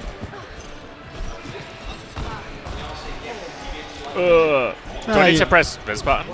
No. Alright, should we just lock in? Yeah, I think we'll just lock in. You know, people can look at the still image of us for a while. I think that, you know, our webcam is secondary. I think people are tuning for the gameplay more than just our physical appearance. Yeah. Alright, so Twisted Minds now, they have to completely pivot. They have left Escort open for the side of Toronto Defiant, and that means they are going to roll straight into the best Winston map in the game. But Twisted, they are no stranger to counter-comping Winston on maps like this. You can see, they've actually got Lubda on the Mei. Yubi, so afraid to step into the server that he's actually got the Pharah one-trick playing the Mei. This is a little bit dicey for Twisted, I must admit. Go to Sleep's going to come out here as well, catches TDNT, they'll get all the kills, and they should be able to reset Twisted Minds back here. And really a sort of SSG-esque look for them to try and find a way through this difficult Gibraltar, but nothing going on that first one. And they're going to have to reset and go again here. But look at that, Merit already nearly at a high noon. Really tough, you know. Merit so far ahead on Old Charge. MCD, he may be closing on a Ray, but it's so hard to finish kills with the Ray when your whole strategy revolves around sitting underneath. You can't chase anything up above with the May. So now, Twisted, they flip underneath, but the nade catches MCD. He manages to survive. Someone not quite able to get that damage in with Sugar Free. And now, they're going to be backing up a little bit because they have to swing up in main with a Ray in their face. Still stalling this payload out as well, which is causing so many problems with Twisted's minds. They're going to try and wall and clear the Winston now. Are they going? Where are they going? They're there's trying a to split force flank. the point. They're trying to get a flank for their cast here, but Sugar Free is just continuing to anchor that point. They can't get rid of him. Another bubble drop comes in. Recall still not used by Sugar Free, so they'll keep this one held. Now the high noon drop comes through. They do avoid it, but the payload hasn't moved. The payload, I mean, they're doing such a good job with this ping pong. Sugar Free and someone together. RuPaul assisting from up top. Even Vega somehow managing to charge his ultimate in what seems like no time at all. Orbital Ray though, Twisted. They flip top, they throw out the Ray, and Merit, he disappears off the face of the earth.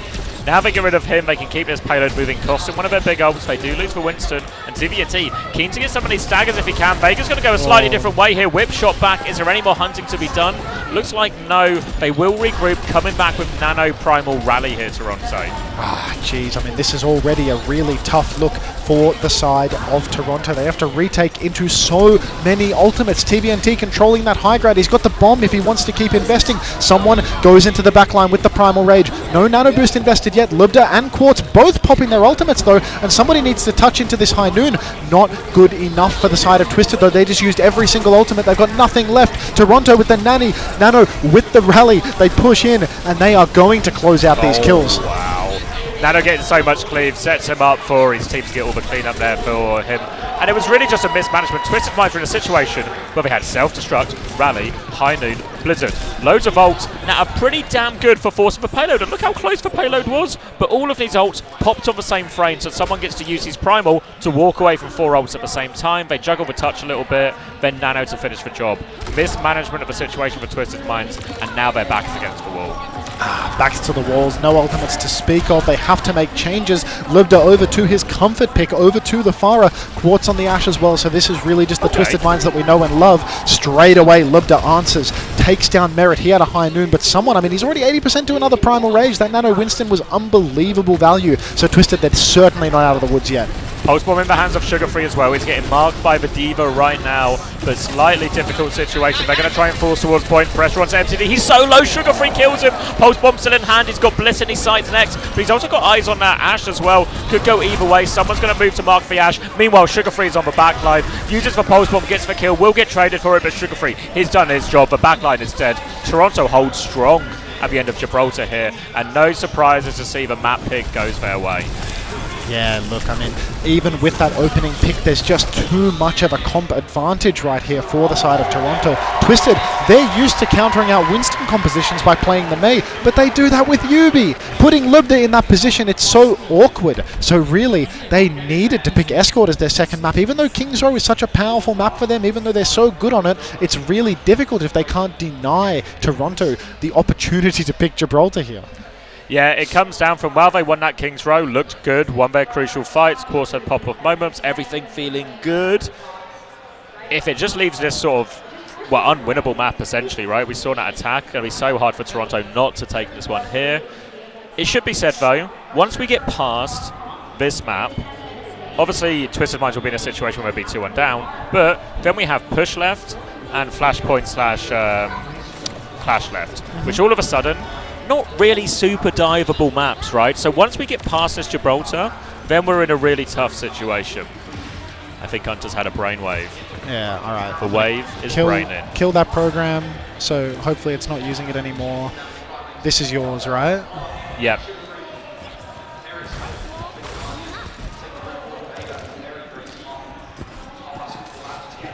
Keep yapping, brother. I'm going to keep yapping. Sorry, I was just locked in.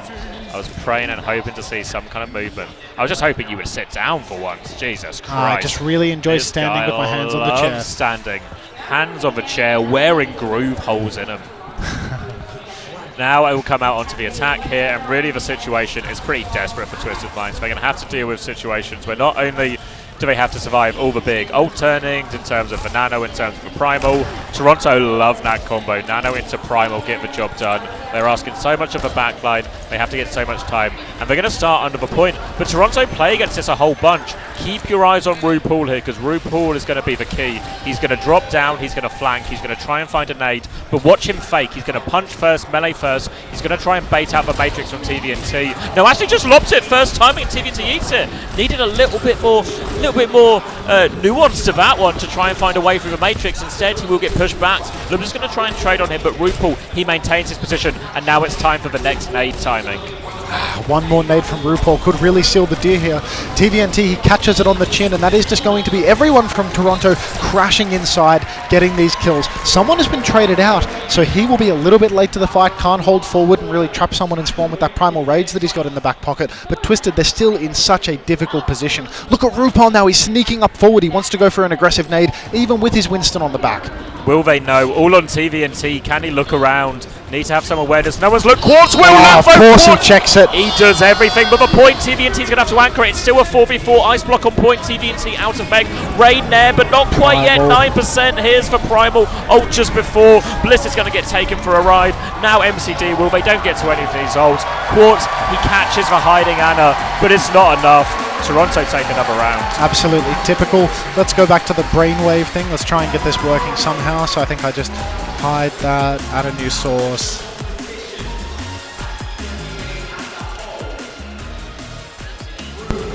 Way! Nice. Now I just need to make it fit. Let's make it fair. You need to change up the layer as well.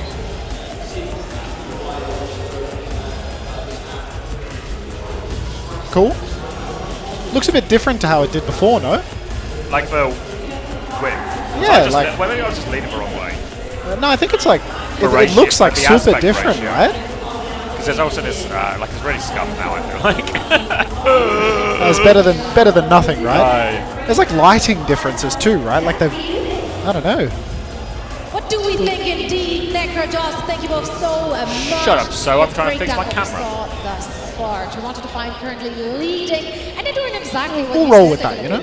That'll do. Let me just try and... You're too many J names in this broadcast. Sorry. Johnny, Jack. I need to do something. My bad. Yeah, I don't get with it. I don't know. S names are pretty hard right now. I'm just saying.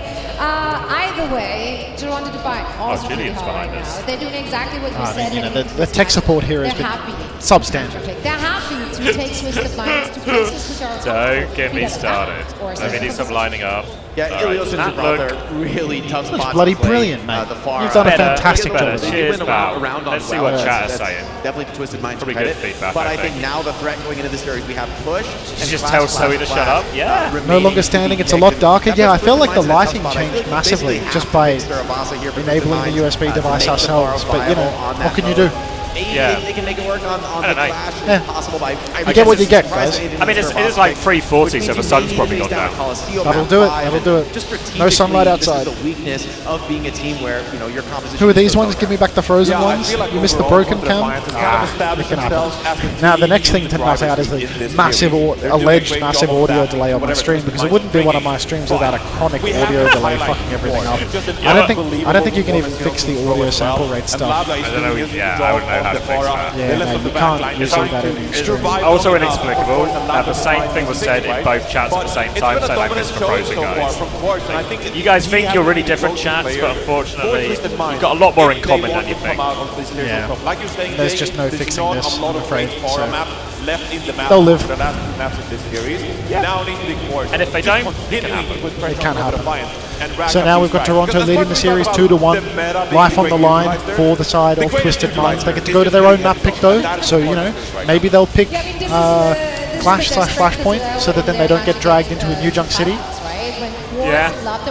Because I feel like if they go push, it's short-sighted, and they're going to have to play a map 5 New Junk City, and that'll be very awkward. So just a Saravasta out of sport type thing. Yeah, you know, maybe a Saravasta, maybe a how's what is it? I mean, individually, yes, I think the fragging power is there. I guess it's this weird situation as well, where actually if you're Toronto as well, when push is left open, you could even go Esperanza actually. There's not much time for Quartz to map to work, and that's exactly what you have to do. If push is left open, Thank you as well to FTP Ange for getting a tier one sub to kill yourself. Yeah, I mean, this is underscore. Money well spent. Too much information to actually yield Pizza cake. If anyone wants investment advice, tap up W1 because he is putting all his money in all the right places. He knows where to put his money. When they was Can we get a pizza cake out of you? Of course, they did Pizza cake? Yeah, that's it. Pizza cake. And it's also a map Perfect. from There was used to be a Lithuanian guy we always played with in TF2, and he would always call everyone a piece of shit. But he had his accent was really thick, so every time he would say it, he was like, "I a piece of shit." We'd be like, "What are you saying, pizza chips? You want pizza chips, mate?" And for some reason, it just wound him up more. I don't know why. Odd that. We have a twist of mind. Nothing funnier than an accent, mate. So let's enjoy that. You want to do some of the ones you were doing last night? Hi everybody, I'm Danny. Well, my English accent. Yeah, that's the one. Little did they know I'm actually Lithuanian as well, but I've just been. It's an English. It's all for show. I have had a kebab pizza. I had one last night. It was delicious from Bar Pizza. You're trying to sell it, are you? It was a lovely little pizza place. The kebab pizza. Kebab pizza, it was good. I like kebab, I like pizza. You put them together, I still like them. What a concept. I was full afterwards. So after I would believe that. Serious meal what's that. been the prep like? Hashtag ad. No, just you wait until the steak sponsor shows up, then we'll be laughing. That's good. Practice is good. Yeah. What's going on here? Are they building IKEA? They're building IKEA while they're being interviewed. It really looks just like some really awful daycare type situation. I mean, they've got the brains trust here, though. They've got Quartz and Lubda doing the building. Quartz has got a bit of a tan on him at the moment. Now, whatever happens, he's been out in the sun. I like how you've gone through basically even though they've got a gang of them there, so you guys play it's still just Quartz doing all the talking. What's your thoughts on that match? Doesn't matter how many people you get in. They're not even pretending they're listening to Mr. X and Danny. They're just cracking right on. I mean, I ran into him when I went to the bathroom, actually, and it was sort of just like talking right through me, you know? No, it's not just that he's Arabian, mate. You know, it's not like it's the first time in my life that I've seen Quartz, Blaiku, you know. I'm saying that he's tan relative to when I last saw him. It's his first time seeing a non-white person in real life. Oh, what a tan! I gotta ask, how stressful was that last match? God, look at them go. They're actually good for it. That's how you know this is a winning team. Apparently the Nightmare kids couldn't build the chair. I'd believe that in a heartbeat. So you guys are probably super excited. It was one gifted for each pug you hosted. Thanks, W-Ange. They'll be back after Stockholm. I hosted 100 pugs, W-Ange. 100 pugs? Yeah, Where were 100 these? pugs. And then I guess that went from happiness. We What's made this, like it some to kind of Cruella de Vil type 101 Dalmatian Yeah, situation? you know, it's like if you get, it was 100 gift subs for 100 pugs, you know. Well, W-Ange is full of good investments, so there's another good investment here. I was very confident. They should build me a new chair, because you know this ain't up to scratch. You just been given like one of the like crowd seats. Yeah. No, actually, it's good. Yes. It's yes. the same. Yeah. You know what it means? Somebody's paid for the guaranteed seating, now doesn't have a chair. High of beating a team like Falcons, like you guys. Unbelievable. I will be doing that. FTP _W_Ange. I'll be on that. The best team in the world. And time is off. What are we looking at? Oh no. All right. We're just building a stool. Or is that a full chair? I mean, they're done. All they need to do is slot that that one into the piece in last. there. Come on, boys, you got it in, yeah? The support beam. There we go. Yeah. Talent. Support beam. Talent. I have Street smart. You can literally see it's still there, the support beam. Danny Lim dived into that one. Alright, thank you so much. Yeah. As much as you've never seen a non-white person before, that was Danny's first time sitting down in his life. Yeah, slice up, chat. Slice up.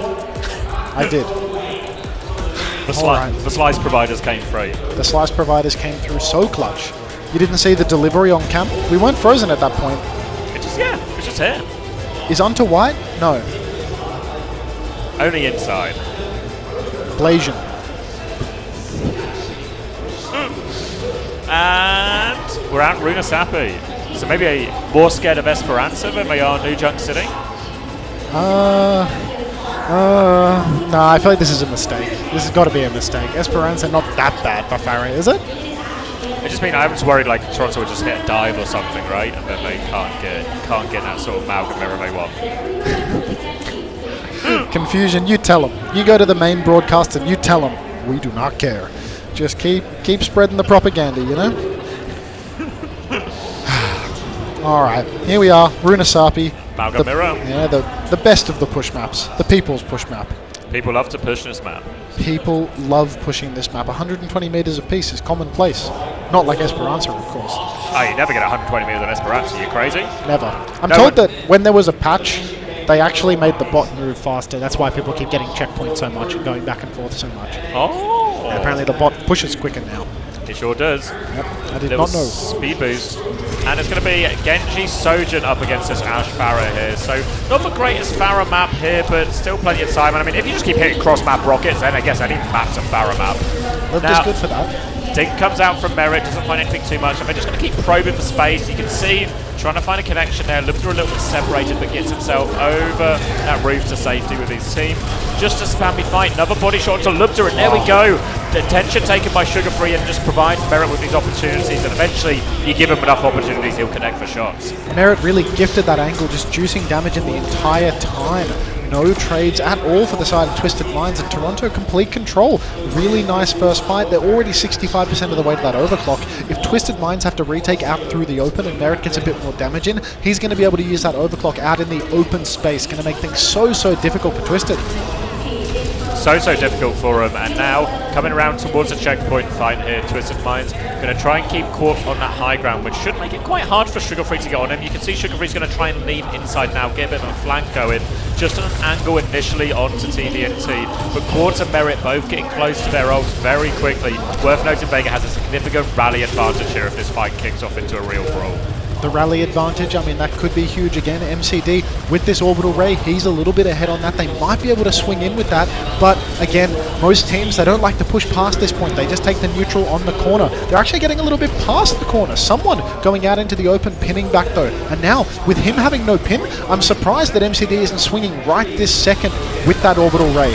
Rally comes out up in main, ray from MCD. The bash is not enough to Rajax, but Merit opens up with a kill onto Lubda. Quartz falls as well to Sugar Free, and it's looking like this exchange is all for Toronto. Rally overclock just getting the job done there. I was a little bit scared for Toronto as that Ray came round with Dawn for MCD. Now Rupert didn't quite have it yet, so they were maybe just going to get overwhelmed by that Ray damage, but the bash from Vega ends up buying them enough time. Merit hits the damage and then there's no follow-up. Now it's going to be checkpoint and more for Toronto here. Front foot for them, but they are down on ults now. Ult deficit, I mean, with how many meters they've already got on the board, they can't be unhappy with this situation whatsoever. Lubda really struggling on the fire. It feels like, oh, no, forget about struggling. Quartus provides. Takes down Vega pre-fight. School of Donghun Brigadier play coming through. Throws out the Bob in main just to kite out the Ray. But Lubda, he looks like he's a little bit stuck. Blade comes out from Lenny. He actually goes super deep. And even though the fight started well for Twisted Minds, Sugar Free is there to help close it out. Quartz able to get another trade here, and Twisted Minds will be able to trade for where they are actually. TVNT might still go down, but all these trades are happening on Twisted Minds' side of the map, which means they will eventually win the fight, gain control of their robots, start pushing it back to middle, and start to have a crack at their own fight. And now as we look at this Cage trade upcoming, the fact that Twisted Minds have this barrage in play, huge factor for them here. Just eyes on that interaction again between Genji and the Deflect with barrage. Goodness gracious. I think that Sugar Free, he has so much responsibility with that deflect, but sometimes you can put yourself in a very awkward position trying to play around it. He might just get himself snared up in that cage a little bit too early, and then he'll have to burn the deflect just to play his own life. Really needs to have super high awareness of what's going on in the fight. Cage comes out from TVNT, not entirely sure who's snared up in that one. It might be nobody, it might be a classic TVNT cage. Quartz takes out Merit, but MCD gets traded out as well, so it is still looking like Toronto are the ones in control. Stealing the card away is TVNT, but he has to run back to his team to try and stop the trades.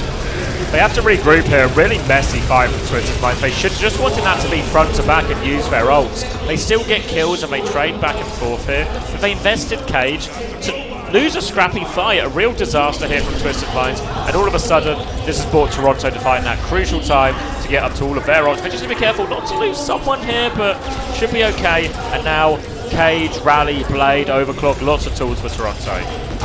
look. It was a big mistake from TVNT as well. He pushed the card up to the middle, but he didn't turn off the close spawns. 0.28 meters away, and he decided to leave it then. Overclock comes out from Merit up in main. He's swinging. He's actually got an angle inside, and he takes down MCD straight away. That's a huge pick. He had the orbital rail in the back pocket. Twisted, they've still got so many ultimates to play with, but with a cage up in main from someone, immediately that gets counted out by Libda's barrage. No more deaths from Twisted. Bob comes up in main now, uppercuts Vega. All of Toronto Defiant losing health, but RuPaul, he's got that orbital ray. MCD is still not in the fight. Blade comes out from Sugar Free, he catches 1. Can he make it 2, 3? Everyone from the side of Twisted Minds falling, and even Lubda will go down at the end with a deflect. Absolute style points from Lenny there, and the crowd goes nuts for him. Really big pick to kick it all off. That takes MCD down and just ruins that big ult trade. When you're coming into that fight as a team, you're talking about how you want to lay the ults, you already want to use things, but if someone just gets picked, it messes up your a whole flight plan. So now, Ray versus Ray as we come to this fight, but Sugar Free's through on the flank as all of Twisted Minds are going to try and get the Ray, but RuPaul's not used. They've just disengaged at him, they've kited it. Looked at they're chasing inside, they do catch Vega. Someone wants to turn it here. Damage onto Bliss, Sugar Free comes through. RuPaul kills 2. Torpedoes, they've not even used the Ray yet, they don't need it. They're keeping hold of this one. Vega was the bait. Such a big trade by Quartz actually. They can maybe drag this one out. Twisted Minds not quite done yet, but it's not looking good. Classic Quartz with a trade right there at the end. That will slow down Toronto Defiant's onslaught, but their clutch potential is out of this world. How is RuPaul trading 2 when there's an orbital ray up? Bliss shouldn't have been hit by that stomp. Aggressive push from Toronto once again and again. They don't even use the ray and they continue to trade evenly. Ridiculous from them. Really interesting that they didn't actually use the Ray at any point in that fight there. Really felt like there was an opportunity as they came into that final section. Let's just push Ray, start pushing, get a cage back. Well, Ray's pretty good at fighting in cage, and worst case, you get the cage out of him as well, but instead, very reluctant to invest in the ults there, Toronto. Now, to be fair to him, they are coming back. Ray, Blade, Overclock, lots of good combos. Twisted Minds though, you see Quartz on this early flank. He knows he needs a pick to help his team out of this situation.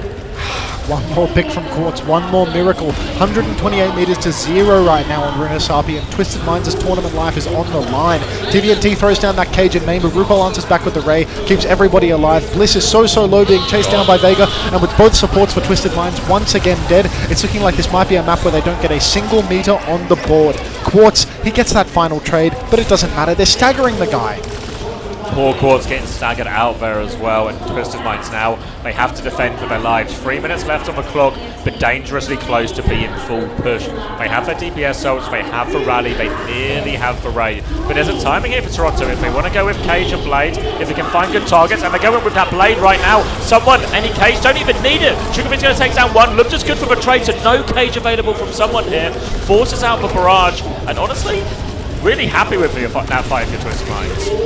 But the happiness is relative, Xavier, because even if they've bled something out of Toronto Defiant and not had to use much for themselves, they have such a long way to go. They still need to post their first meter. With the cart push so close to their spawn, guaranteed Toronto will fight them forward. Keep those close spawns on, and they have the ults to do it. They can fight with the rally, they can cage early and then answer back with an overclock. So many options for them.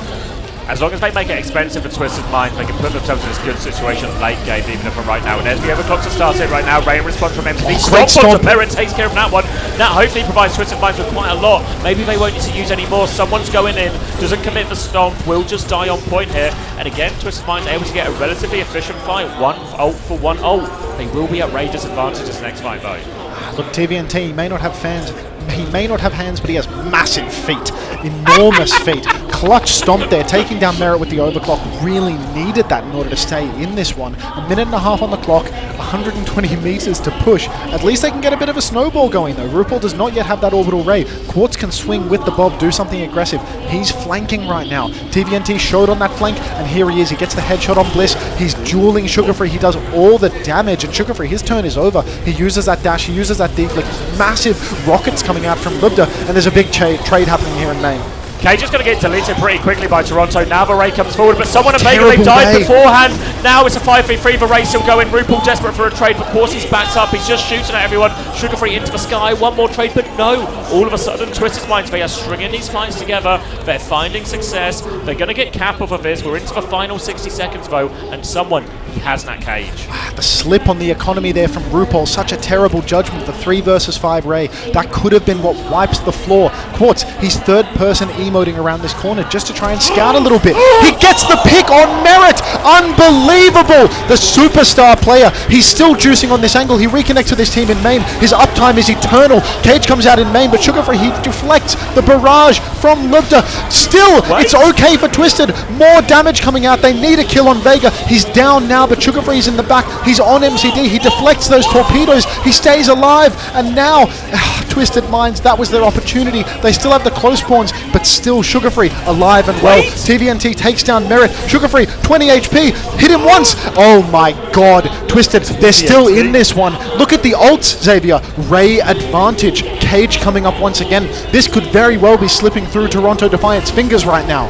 It's so winnable right now for Twisted Minds, but trades, we're in overtime, so any trade for Toronto is huge value because Twisted Minds, they need multiple fights here. Ray is not quite up yet. 10% for MCD. They're going to go. Can Sugarfree find the opening before Vega's Ray? in trouble. He's looking for it. But Blade up top. Overwall climbing goes wrong. Sugarfree on the four course is so far back. Oh my Someone's god. gonna die on point. No trade shot down. They're walking forward. Merrick gets one. Merrick gets one. They need to deal with Merrick quickly. The payload is still going to be moving forward after this. They only lost Bliss, but they have the Cage for next fight. But look at Toronto support ults. This trade is so crucial. Bliss is going to miss the start of this fight, but Toronto, they will push the cart backwards towards Bliss's respawn. Quartz, he's swinging wildly in main, doing so much damage. He wants this Bob badly. I think they're going to open with the Cage. They might try and Cage kite, something of the sort. If they try and close this fight right now, Ray comes out, Cage comes out, TVNT, get out of there, mate. You need to back it off, but he just keeps fighting. Bob comes in, but already no tank online for Twisted Minds. Sugarfree goes down to Quartz's Bob. It's not over yet. Quartz with Merit as well. Bliss is back with the rally. It's an advantage fight for Twisted, and they've got a rally rolling. 3 members online for Toronto Defiant, but Quartz, he's got the angle up on the high ground. Nobody can contest him. Someone is taking so much damage. Everyone goes down for Toronto Defiant. RuPaul's going to get staggered out here as well. The payload is rolling forward. Kill RuPaul! A few meters in the board. Lubda has Barrage. Kill RuPaul. Sugarfree back on Tracer. Dynamite out top. Will force for recall out of RuPaul. Save Quartz! Barrage. RuPaul. Lubda dies. It's not quite over yet. No! RuPaul is low. There is one. TVT's back on Tracer. Doing from someone. He can't do it. Twisted fucking Minds! Let's go! Unbelievable comeback. 0 meters. A literal goose egg on the board for Twisted Minds. For all of that. Luby! Let's fucking go. Saudi on top. You're going home, USA. Oh my god. Unbelievable. Miracle merchants, these Saudis. They can't fucking stop. Every time they need something, Quartz is there on the flank. Double headshot. Lubda with some crazy rocket to clean up a kill. Insane. Disaster for Toronto as well, because it's one thing to lose a map, right? The opponent picks a map, you lose a map. It can happen. To lose a map where you have, I know we always say Runa Sapi is comebackable, but come on, 128 meters in 3 minutes. It's all RuPaul's fault, mate. That one fucking Ray at the checkpoint, it completely cooked their ult economy. How many times have we had players say when they talk about the meta how brutal it can be? One poorly invested ult can snowball you really out of control. But all of fair, you back that up where Quartz is just able to do everything perfectly, right? You see him go for that big flank fight, he finds the opening pick. Next fight, he's going to get bladed. So all of a sudden, Sugarfree comes around the corner. Sure, he messes up his mechanics a little bit, but Quartz is so far back, so Sugarfree's ability to close that distance, not there. Quartz, right position every single time he hits his shots. He can't do more, but also shout out TVNT, 2 clutches, comes back on Diva to clean it up as well. Everything just started to click for Twisted Minds at the end there, and now, 1 map for all the marbles. It's going to be in New Junk City, isn't it? Should be, yeah. I feel with New Junk City it's interesting because even though in theory it's harder for the Farah, I think it only applies to it applies to the majority of the stages, right? But it's like 3 stages are hard for Farah, 2 are not that bad for Farah at all, right? The 2 open ones on the coast side essentially on New Junk City, both quite reasonable, but it's still like dicey, right? Like a 3v2, obviously 3 is bigger than 2. I think we can all agree on that for the most part. I'm on the fence. Look, Max, I can show you a lot of studies, a lot of good studies done by good people. You've got data for this? I've got so much data. I know people. People People have been telling me that 3 is not necessarily bigger than 2. And, you might just be following the mainstream media on this topic. No, this is not a fake news thing. I've got this from good, reliable sources, real good people, real good people Until there's a I can community trust. note on the topic, I don't think I'm going to be able to decide. But it's still dicey. I think if I'm Twisted Minds, I don't mind that much. that I'm playing New Junk City. For it feels winnable, right? It's not like a Gibraltar, it's not like an Ilios, you know, like it's not like that. You're not massively counter-comp. There are awkward points for the Farah, but it is absolutely possible, absolutely. And with how Quartz and Lubda's form is right now, complete belief, because they're just hitting all of these unreal flanks, such good timing across the board. TVNT, even when he goes down first in the piece, the DPS, they play life, they clutch up. The supports are doing such a good job as well. Occasionally Bliss is getting caught by a rogue stomp, but beyond that, they're doing such a good job of playing life. The support picks, they're all Quartz, catching RuPaul, catching Vega, catching Merit. On the other side, barely are we seeing the Twisted Mind supports fall over to nothing. It's not worth only considering the sort of Overwatch mechanics of it in terms of the matchups and the maps and how that goes for them, but you also got to appreciate that the nature of losing that map for Toronto, the fashion in which they lost it, is really bad. It's a really big, I think, mental momentum swing potential after losing such a big lead in such a fashion. Hetalia Music, Sardonic TV, Meme Master 420, thank you for the gifted, thank you for the resubs. Welcome back to the Parasocial Friends Club. I might do 2 more, you know. We're punching on right now. Thanks for the money, folks. Don't forget to give some money to Xavier too. His chat, I mean, he could do with some money. I could do with some more money, you know, that's how it works. But don't forget to pay Xavier too. He's putting in far more work than I am. Don't forget as well, we'll get a tip jar or something started for Coffee Boy, so he can get his fair share as well. You know, I was thinking I could actually use this empty snooze tin as an opportunity to collect some tips. We were saying that yesterday. We met Jofi yesterday. You know, we had a little cap. We need to go. Jofi's behind us, right? Jofi, can you bring us in cap so we can put it on the side? We'll get some busking going. People can throw in their challenge.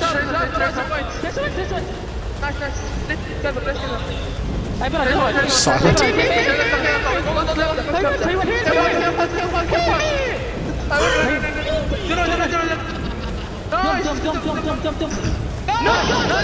I swear Lubda is screaming heal me a full second after he's already died. Yeah. Thank you as well, Chalmers, for the prime. I think... cheers, Chalmers. To be fair, there was a couple of situations where, like, I feel like Quartz's pocket has been unbelievable all tournament, but there was a couple in that last one where I was like, oh, we could have just... So surely someone can heal him a little bit more in this situation, you know? And that last one, where Merritt got the kill, that was really scary. Udon Mori, I don't know what the request is, so you have the permission. Captain Moose with 5 gifted, thank you so much. I will not punch 5 times, I will only punch once. But thank you to the 5 new Parasocial friends. Frankie Bro _AG, welcome back to the Parasocial Friends Club as well. Yep, keep your hand up, Xavier, keep putting in the fucking work. Cheers to all the new chatters as well. I can only assume that you're here for the red rotating OWCS drops. Try to stick around, you know, get your skins up. Yeah. I mean, I have to be careful with how much I keep my hand up because I know Chris got in trouble with some of these emotes for that. So yeah, no, keep your arm healthy plane. Captain Moose spawned in for 5 on you. Hey, fucking bang! Hey, cheers, Captain. Thank you very much, Moose. Lots of them going to good people as well. Good couple people. Of bad people. Good people. Mostly good people. And Dolphin Venom. Oh, you got Cornolio. Cornolio is one of mine yeah? too. Yeah. Oh! You fucking traitor, Cornolio.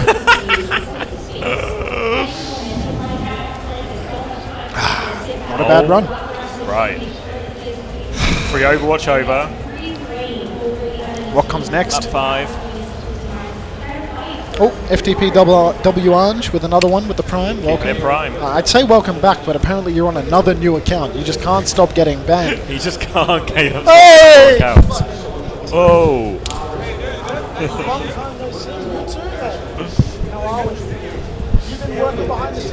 Alright, Hunter is mingling.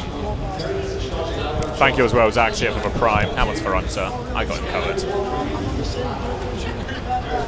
2-2 Overwatch. I mean, it's all set up really beautifully here. Momentum swing 100% for Toronto. Oh, sorry, 100% for Twisted Minds. But oh, Zaxia for the Prime. Welcome back. Thank you very much. Appreciate it, folks. Don't forget to give Xavier your money, you know? When you'll peak, the mic gets a bit earth-shatteringly loud. Oh, sorry. But I think it's more like at the end of that Twisted Minds one when we go loud. I was screaming. Yeah, I was, yeah. Preds, guys, I literally have nothing open. Like, if you've been here all day, you've seen the shambles it's taken us to get to this point. The idea that you're spamming Preds, like, I don't have access to it. The mods, there's a team of mods. This is exactly why they're here. Thank you, Valen, as well, for the gifted tier 1 to these. Legends. And you gotta Thanks for the money, folks. We were talking about the Preds last night as well, and we were saying the number of times the boys were saying, like, people are like, Preds, where are the Preds? And then there'll be like 4,200 states, and it'll be like, grow up. Like, grow up, where's the money? All right, we finally got a series. We got a map 5 series where it's an elimination game. The stakes are high, and it's an actual Saudi miracle to clutch it out here. Worth noting as well, Twisted Minds, they are the last hope of the EMEA. SSG and ENT went out on day 1, so the only chance for them to secure any further spots in this tournament is through Twisted Minds. Now we'll move on to that new Junk City. The first point we're going to start off, we started a lot about good points for Farah, bad points for Farah. This first point, this opening A point, bad point for Farah. This is probably the roughest point for Farah on the map. Even that other inside one, he can hit a little bit of a flank, get himself a side angle. But here, Libda, he is really, if he's ever peaking, he will be in Merit's line of sight. So it is oh so difficult for him. He has to take an incredible amount of risk. Match point here. Match point, series point. Everything on the line will be Mauga for all the marbles. Quartz going to start on Sim here. I'm presuming it's a TP out spawn, but actually no, we saw Quartz stick for Sim last time on his first point, right? I think he's going to stick it again. Do it. And I like this because look at this, Toronto Defiant, they're on Genji. Sim, a soft counter to the Genji. Great opening comp for Twisted Minds. Good little bit of spam for Luvda, but again, Quartz, he pushes forward. They have control of this choke early on. Car wash on the choke, so if anyone pushes out, Lenny already takes a beating. Quartz, he's getting fully torqued, but he's in a little bit of danger. Beaming on the Mauga, Merit goes down, 1-for-1 trade, but TVNT, that is an unfavorable trade. Quartz, I don't think he's going to make his way through this one, and Twisted, even with that potential comp edge, they fall. I like the idea you saw all the turrets up against the choke, but the problem is they have the turrets up against the choke, but when Sugar Free comes through, he's deflected, he still gets triple beamed. That's when I want TVNT to hit the stomp timing, that's when I want to get in, trap him and force the fight in that area, make the DPS's life really hard to come out of that choke. But Toronto manage it well, they take an opportunity out of the space, they get them on the back foot, and they're able to take that first fight. Okay, I think them sticking the Symmetra here, it's a little bit dangerous. You can open up the point by throwing down the TP, but instead they're going to go for a fake. Lubda, he swung incredibly wide, but he's immediately punished for it. He was not enough space just to fake TP. So Twisted Minds already on the back foot. They are on the run.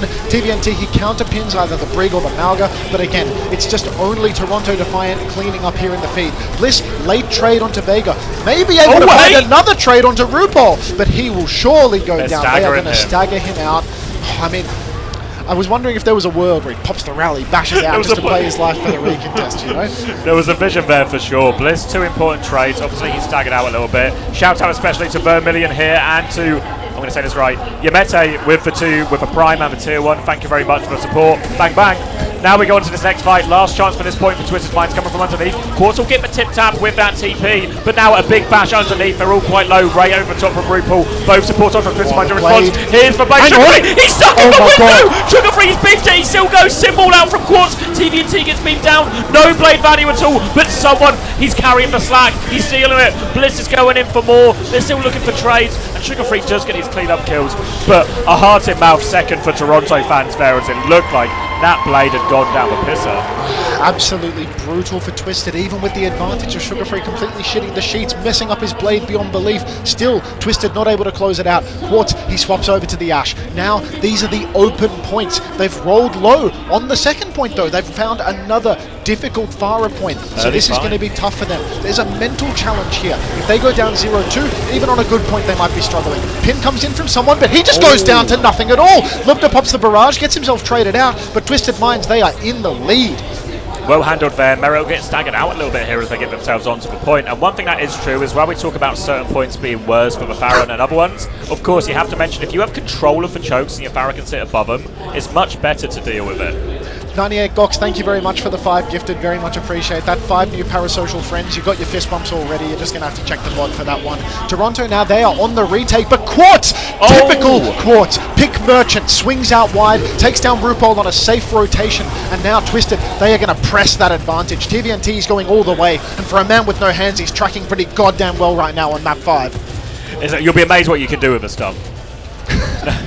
Now coming back, TVNT has a cage to follow this up with. They have Ray advantage as well. Everything looking good for Twisted Minds. It's so important you don't drop these situations. When you have ult advantage, have to make sure you convert. This will tie up 1-to-1 as well. Sugar Free's in on the flank. He has this blade. We see him throw it deep a lot of the time. Disaster's with the last couple, but he catches Quartz early. Cage comes out, doesn't catch him though. Now they're in cage. Can they find the kills? Lubta gets one. It does catch them all actually. Should be able to kill this. Pin trade is good. Lubta will get a lot of this follow-up. TVNT can get pocketed through that. Twisted Minds looking good, but a very tough fight after this one, but it will secure count. Excellent macro from Twisted Minds there. Even though they lose Quartz early, Bliss does not overspend. They layer the cage and the Ray perfectly. They clean up. Toronto, they spent 1 ult. Twisted, they spent 2. But Twisted have just 100-0'd that flashpoint. Going into the next one, Toronto, they're a little bit advantaged. They've got the lead. They're going to have a Ray advantage. They're going to have a cage advantage. But Twisted, again, when they have this point control, they've got that high ground, they can do whatever they want. Quartz can hide. He can swing. They can get lots of poke on all of these rotations. 98 Gox, thanks for the gift sub to Muesli. Welcome back, Muesli. Always grifting in my chat, Muesli. Never do you pay for your own subscriptions, but welcome back. TPSL is going to be very scary walking in for Toronto, even though they should in theory have big O advantage. You've got to be ready. Quartz always comes up with a bit of magic in these situations for Twisted Minds. Merit's going to try and work this angle first with the overclock. Someone's awfully low. They just have to reset here. This might allow Twisted Minds to get the first flip. Sugar Free considering going for it. Bob's going to come out of a choke here. They're going to rally in response. Big dynamite as well. Vegas taking a lot of damage, as has Merit. They deal with the Bob, and now they walk forward for 2 ults for that. And now they've got Rally, they've nearly got Barrage, and they've conceded first flip here, Toronto. That is an unbelievably high value trade for Twisted. 2 ults and they still get the flip. Unreal. Now the Stomp comes in. There's a Ray inside. No way Lubda barrages that one. Twisted Minds, they're just going to let this one slip through to the keeper. Toronto Defiant, they use 3 ultimates for that retake and they still lost 30% of the flashpoint cap. Twisted Minds, their retake is going to be strong. They have a rally to walk. They have a barrage. If someone pings in, goes for the cage. Barrage, fantastic cage counter, provided Sugar Free doesn't hit that deflect. MCD with the Ray as well, that's going to help them walk. So a wealth of options for Twisted Minds right now. Someone might even have to do the tech where he goes in with cage, maybe he hopes to force for Ray or some of the ults, cancel the cage and go back. A good way to try and get yourself out an ult deficit. You can see someone in Vegas starting that close. And it looks like TM really keen to make sure they get that Ray before they press the gas on this one. Look at this, they're really patient with it. Just charging up. Cage comes in though, and it is bad for Quartz. Down he goes, as does Lubda, and this is a really bad exchange now for the side of Twisted Minds. TVNT, he needs to get out. He needs to get all the way back in spawn, because they will have another touch here, but it's going to be so strained. Look at this Lubda, he knows it. He swaps over to the Symmetra. They need to get out quick. He should TP his team out and then get off the Sim. Surely he's not going to stick it. They TP over to the right. Rally comes out. Pin from someone is big. Blade in as well, but no kill value whatsoever. TVNT's got the cage, but he goes down. Bliss trades out, 2 for 2, but nobody touches! No touch, so the point will fall. They have to spend a lot for it in the end, Toronto. Both DPS ults thrown in there, but they got Rally out in the end, so it's not the end of the world. Lubda will be straight back onto the Pharah as, of course, Quartz gets some of these cleanup kills. 2-1 to Toronto. Remember, this is map 5. This is match point. This is series point. Loser gets eliminated from the tournament. Twisted Minds on the verge. EMEA's last hope. They need to win this next point, and we are going to the 2 open points now. We're on the big open outsidey points, but there's so much pressure on Twisted. 1 flashpoint away from being knocked out of the tournament. TVNT, we've seen some shaky cages from him in these map 5 situations, in these down to the wire points. Quartz, on the other hand, he's cold as ice. Straight away, dink out onto Merit, dink out onto Vega. TVNT pops the cage and he goes down inside of it. 1-for-1 trades, there's a Ray up in main. They're pushing into it, but again, Twisted, they close it out. It was an expensive fight win for them. Someone in Sugar Free, surely they can't clutch this. No, they cannot. Quartz, filling the feed, but again, Twisted, they had to spend the Ray, the cage, and the Bob. Expensive cap for them. Expensive cap. They've only got the barrage in their back pocket for this next fight. Again, they can hold these close chokes, maybe try and set up Lubda for a nice close angle. But if someone gets that cage fight, the cage is so powerful. Barrage can kill it, but you need ways to keep your barrage alive, and it can be hard. Twisted Mind with options here. Do they just slow it down and play to get as much cap before losing to this cage, or do they try and go over with barrage? It's a pretty slow start to it.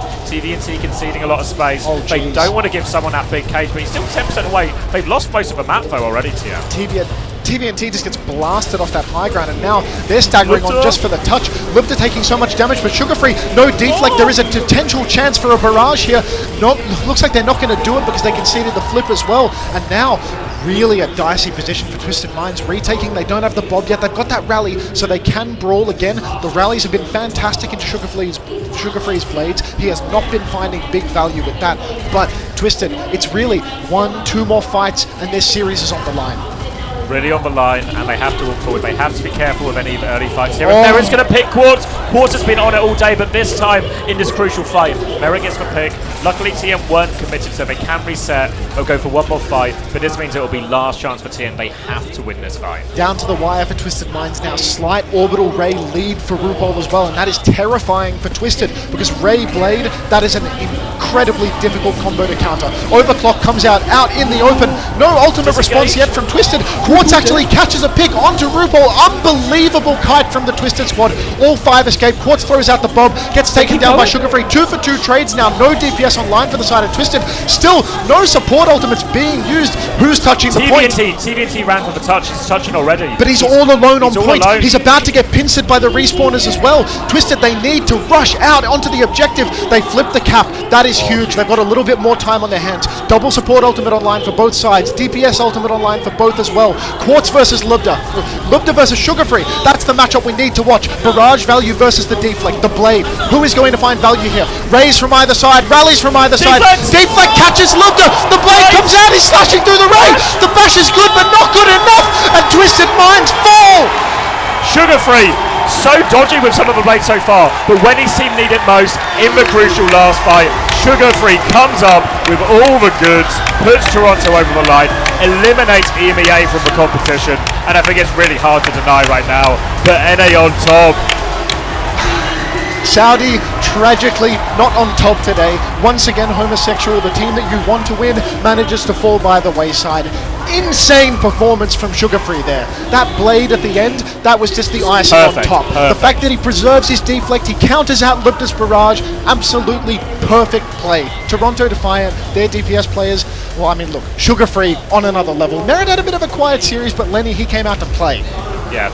I think it has to worth, as they get knocked out of the tournament, also talk about Quartz. Unbelievable tournament from him. It feels like quite a few times in some of these, especially in the major LAN competitions, obviously Twisted Minds have had various problems with rosters and visas and all of this, but we never get to see Quartz on a truly competitive team at LAN. But this LAN, right here, this weekend, this is it. Quartz has done it. Quartz has proved he can hang with the absolute best, not even hang with the absolute best, but dominate a lot of the best as well, right? Very quiet performance from Merritt here compared to what we're used to seeing.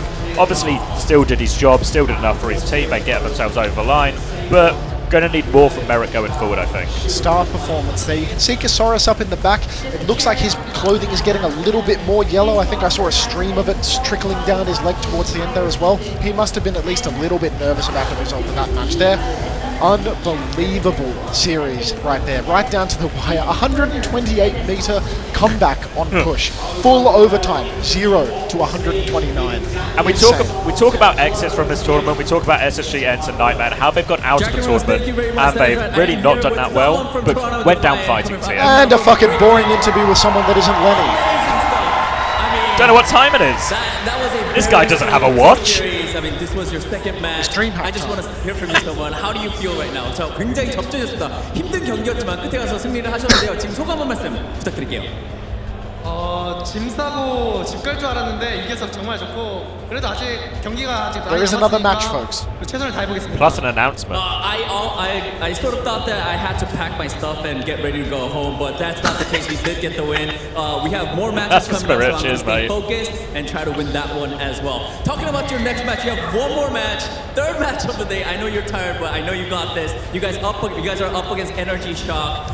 How do you think that match is going to play out? If you oil up and shake it on stage, that's going to be a few thousand gifted, I feel. Alright, I think I'll talk over someone. I'm going to go for a smoke, so I'm back before the announcement. That's my plan. Our team is better! You're in charge. I might just sit here providing nothing, you know? Just stare him down. Just stare him down. Thank you so much, Danny. Toronto Defiant. Alright, mate, see ya. Oh god, I want to take this headset off so bad. It's killing my ears. How's that? Can they still hear me? That cage. Oh, my voice is fucked. That cage. I can knock it off.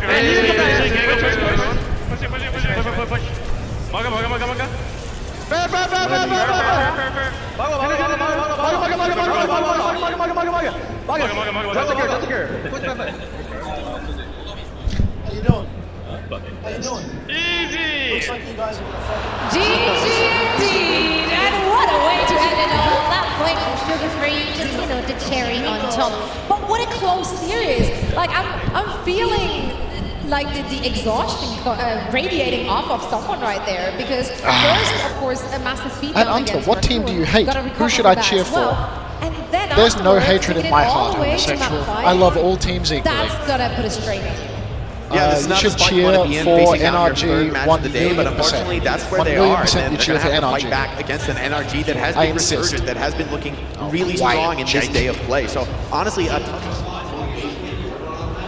Anyone for some slop? Let's get some slop going, I think. We can really showcase the audio delay. Can anyone give me some slop suggestions? Because I'm a bit dry. What about Dante? Why do you fucking hate that guy? How could you possibly like Dante? Grow up. And also, don't forget to exclamation mark play in Xavier's chat, more so than mine. I'm not playing Kiss Me. I already hung out with PG. I'm done with that life. Where is Derpy? I'm sharing a room with the guy. Slop? What's this? Nen what? This is a Brig montage. Get out. I'm not watching a Brig montage. Vortex Strife. Who is Munge? What hero do they play?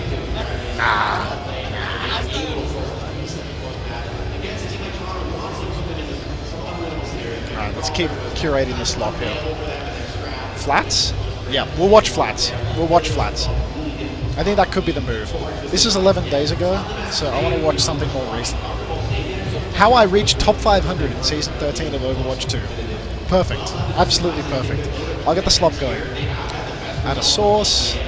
So, a window capture. Slop.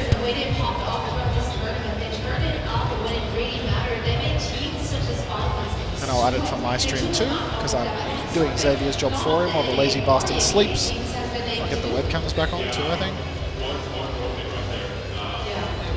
You enjoying this ad? Turn him up.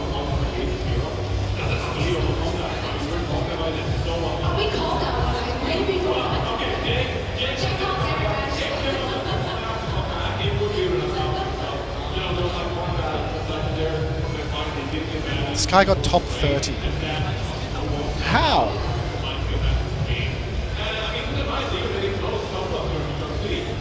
Is this capturing the audio right now? I think not.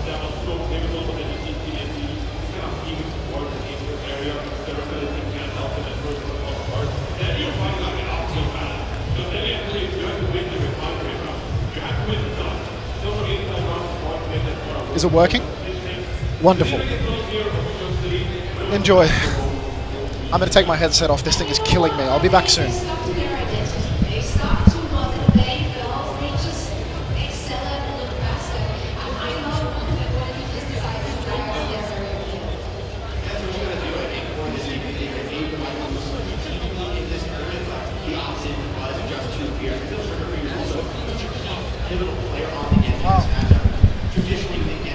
No audio? I'm right here. I'll fix it. Hang on.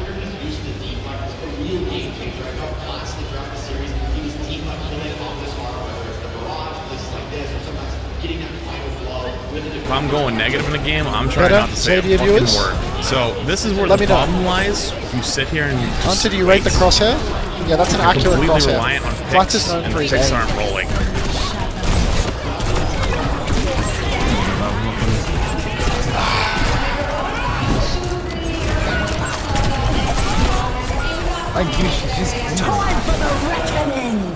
I'm confused. Why are we watching Flats? DD, you clearly don't watch my stream.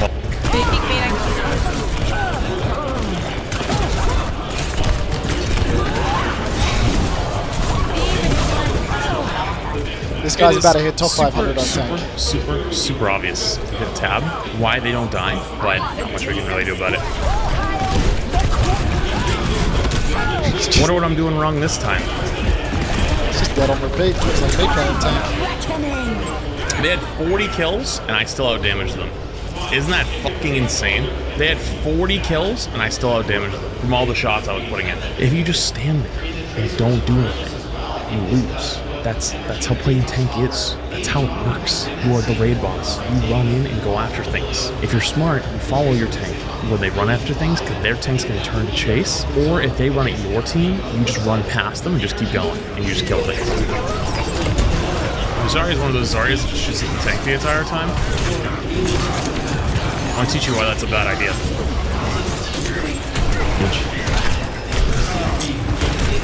Because your positioning is going to suck balls. It's going to be wherever I want you to be.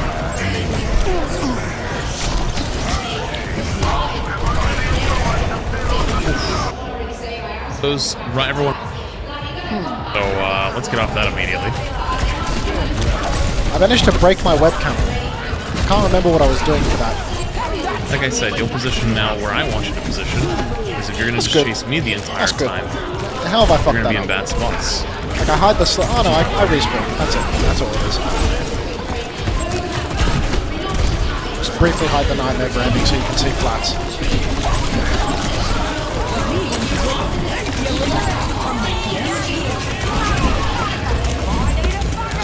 I fixed the audio? How? Queen one. Clean. You know how? Is your sound broken right now?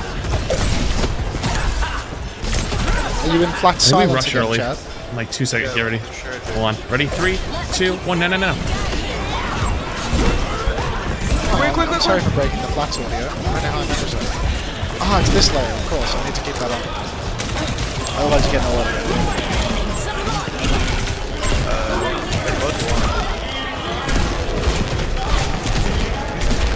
How long has it been since Flats was an actual rank grinder? Like decades. I don't cause the static. The static is You don't want. The static is out of my control. I know you're just going to chase me. I set them up to go left. Yeah, the webcam's right. Set to code. Found that guy for free. I'm off point. Someone else take it. Another one. Yep. Thank you. No, the Juno came in for me. You got him? So fast. The fuck you mean out of your control? Oh, if only you knew the setup. That's the bunny slipper guy, trust. You know, I used to be a big slipper guy. I used to always wear slippers when I was gaming. And then the slippers I had, after you have them for a few years, I got a little gross. Kind of get a new pair. And I got another pair, and they're nice, but like they're just not as comfy. And then I got another pair. They really fit pretty well. But I got another pair. hello, Kappa Silly. Feel great. I just don't wear them anymore. I never wear slippers anymore. Junker Queen made you quit Overwatch. If Junker Queen was too much for you, I don't think Overwatch was ever going to be your game, if I'm completely honest. Oh, I don't think I know a single person who hates Junker Queen. I've never heard that before. Yeah, me neither. Just called it. I think the chat box. I'll sound something totally different. Perfect. Your timing was just really good. See, even Karku agrees, and he's in a different dimension. Good primal, right? Yeah, that's pretty good. Even with the anti-mech. Right in the corner. No LS for this. It's got to be a nutty primal mechanic YouTube ad. If I get a skip button, I'm not pressing it. You're watching this whole ad. Your support.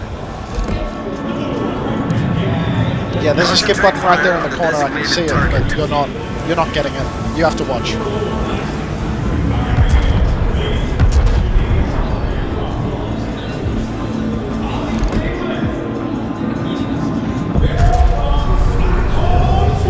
See, subs on my stream don't get ads, right? So occasionally I have to remind them what their subscription is worth in case they ever think about cancelling their sub. You don't sub, you're going to be bombarded with shit like this.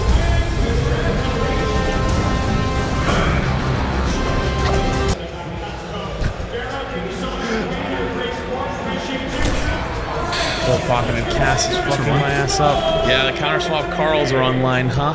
No shit. Get turbo. Good job. Let's keep him up. Nice.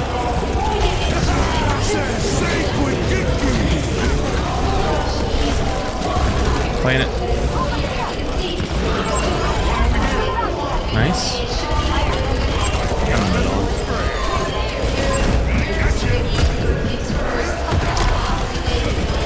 seeds of TDMT. Nice. GG's. You don't think he's enjoying himself? 25th? Am I done? Is the pain and suffering finally over? No, I still need another. Oh my god. My ass, dude. Wait, I need 2! What? I need 2.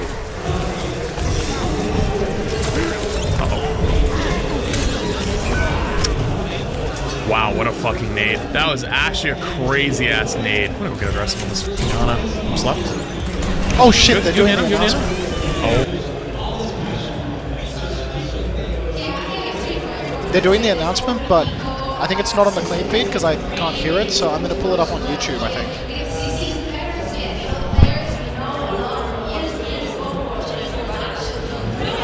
Yeah, but there's no sound from it on the clean feed. Oh my goodness. I just know.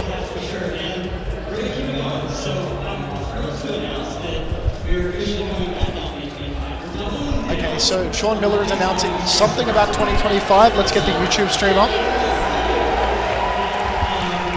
Here we are. Perfect. Head of Overwatch Esports, and you're here. You hearing this? Everyone hearing this? First things first. How has your day been? How's your DreamHack been? Have you been in Stockholm before? Never been to Stockholm. Such a beautiful city. Perfect. Banger match.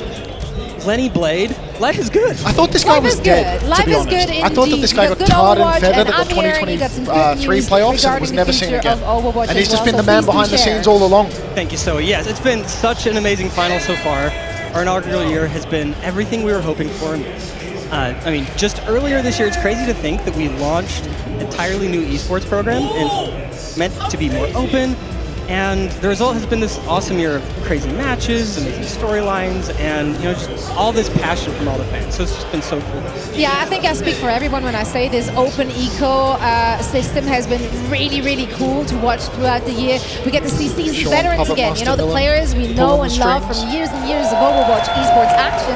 But now we also get to see the young guns, that fresh blood, those fresh faces coming in, and they're taking it to those veterans. How so is it's this been a guy real still around? class Who would job. replace It has, for sure. And we're going to keep it going. So I'm thrilled to announce that we are officially coming back in 2025. We're doubling down on what makes OWCS so That's right. Let's make some noise for that. That's good news. Good news. We're doubling down on what makes things so captivating. Rewarding experience. Are they giving more money? Streamline the competition next year. And we're going to make it even more accessible for everyone. That sounds good. What does that mean? Before we dive deeper, we have a little video for you guys, so let's enjoy this one together. You see a graphic behind you? In 2024, the inaugural season of the Overwatch Champion Series set the stage. Challengers emerged, stepped up, and were crowned champions. And in 2025, OWCS is back. Welcome to Overwatch! With more streams, more live events, an easy-to-follow format where the best teams thrive. Where's Korea? Where rivals get relegated, and rising challenge teams Where's thrive. Korea? Korea looks absent in this graphic, brother. I'm sitting next to Moon, so Where rivals get relegated. Bro's getting announced that he's unemployed. Rising challengers become legends. Get ready for the 2025 Overwatch Champion That's Series. the streamlining. Okay, The two Korean teams that are going to win the I'm tournament. sure there's a lot to unpack here, Sean. There is so much to look forward to next year, and the good news is we don't have to wait long. The season will be starting in January. Season starts in All Jan. right, well, that is the shit, tree around that's the soon. corner. Okay, January, the action is already back. We have not even a month break. January, Pretty season much. start. I love that. So, and as you saw, one of the most exciting changes is that we don't have 2 but 3 splits next year with 3 global live events. 3 We're lands. looking forward to having all these live events just like this one. It's just so much energy. We have our biggest matches up in front of thousands of fans, and so we're really excited about that. And we'll be sharing more on where those events will be and soon.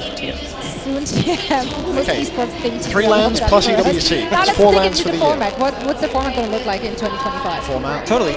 So, as I said, 3 stages, 3 live events, and each region split will be more consistent across the globe. So, NA, EMEA, and Asia, 1 global qualifier at the beginning of the season, followed by a regular season between each split, And excitingly, there will be promotion and relegation. Oh!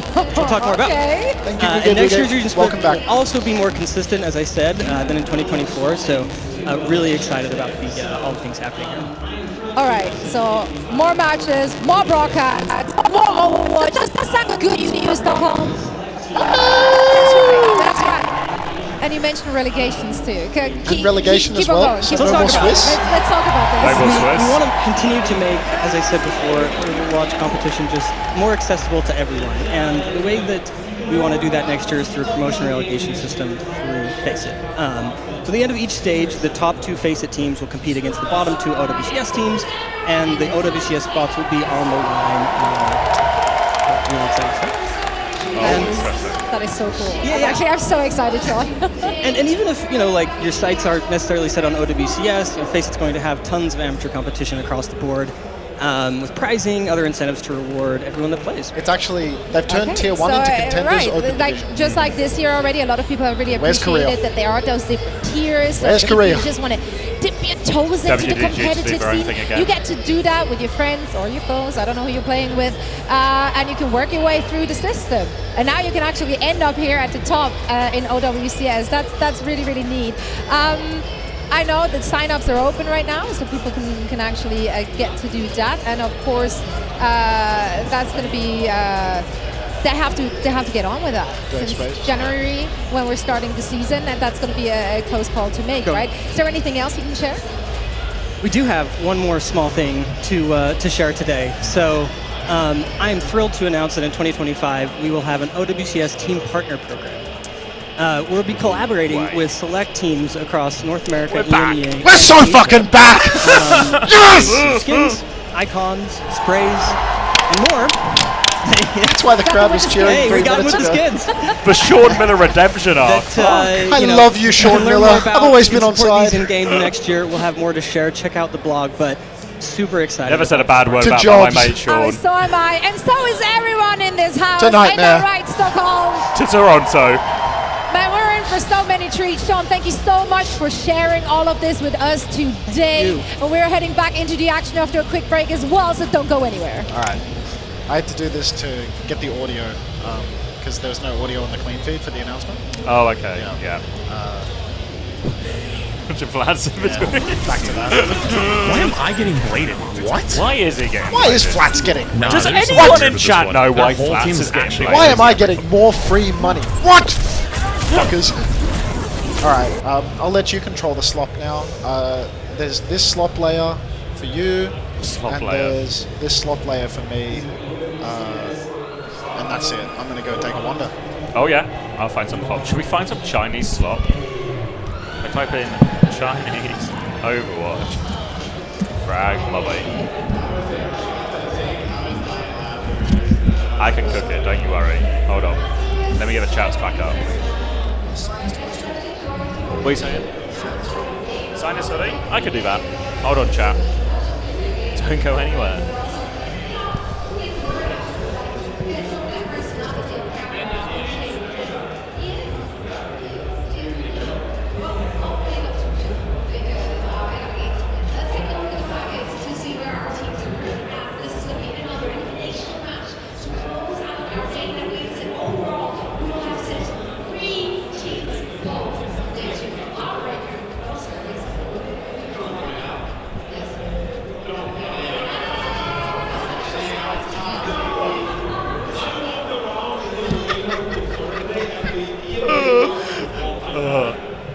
So that young man wants me to sign his shirt, but he didn't want Hunter to sign his shirt. Oh wait, what's the tweet?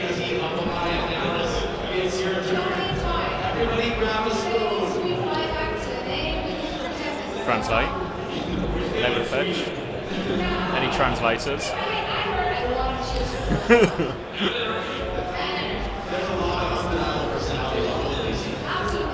Anyone, Shake, you got me? Anyone got a translator? Oh, thank you, Captain Ravage. Check out, I've got the translation. All right, check out the major changes coming to OWCS Asia. Partnership team selection, increased number of participating teams added to Australia and Pacific. They're back. Increased number of games, new offline stadium. Oh, But yeah, thank you very much for the translation. Looks good, actually. No, looks good. No sign of China. That's maybe the big missing ingredient here. But that's good news overall. No, more teams, offline stadium still. Thank you, name tag. Is EU still on top? I'm afraid not, name tag. I'm afraid not. It's an NA world. Interesting that there's no China. I don't know if this is like a... There's more to come. It's not ready yet. Yeah, or they might just do their entirely separate Chinese competition as well. I guess that's possible. Good for MCD. Surely New Zealand is included? Yeah, I imagine they'll be grouped together as in like an Australasia. Australasia will be included in that. But that seems like pretty good news. Was there anything else I missed? I realized I came back partway through the announcement, so I saw a decent chunk of it, but was there anything else that I missed? I saw about the 4 lands, I saw about the relegation promotion. This is the full blog post. Stop giving me cookies. Format update, stages across the globe, blah, blah, blah, blah, blah, blah, blah. Easier to follow. Broadcasting every regular season match. Nice. No more clean feed, no more delay nonsense. The static voice suits me. Are you getting a bit of reverb through Hunter's mic, maybe? I think it's when we move the cables it seems to upset it. What are you sending me, this? Oh, okay, nice. 9 teams will play a round robin series, followed by a last round qualifier and seeding matches to determine the 6 playoff teams. That's the exact same as this year, no? Exact same as this year. All matches will be held up at WG Studio Hongdae. A new offline stadium, 500 capacity. That's bigger number 1 this year, I think, right? I think 500 capacity is actually an increase. All matches held up line, total of 18 days of offline matches, scheduled for each stage, for a total of 54 days per year. Japan, slight change for Japan then, right? 2 groups of 6 matches. Okay. Australia is out to the Pacific region. Get a walkout as well. Yeah, Korea looks the same. Japan they've changed. An 18 round robin. This is actually a change for Pacific, right? Because Pacific Stage 2, they just did straight into a double elim bracket last time. So I think this is actually a change for Pacific as well. Alright, can you guys all see this? Can you guys all hear this? Let me turn it up a little bit for you.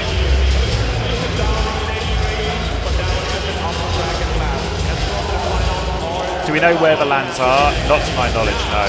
No mention of China. That's the big thing. There's lots of good news here. The big missing thing is, of course, where is China? Wheat versus Cass. A classic clash. Yeah, so honestly, I think it sounds like overwhelmingly positive news for the announcement. The big gap is China.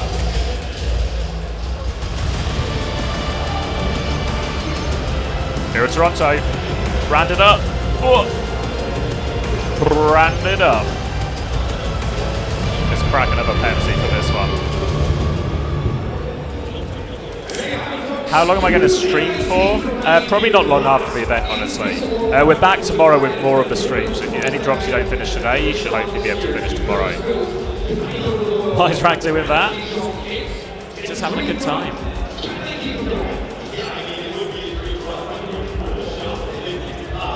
Oh, and there's new drops tomorrow? Oh, okay. No, we're probably not going to stream a significant amount of time after the event, like after the final game finishes.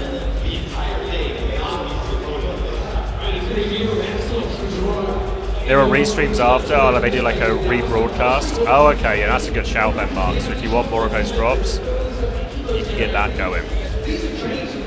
Hold on.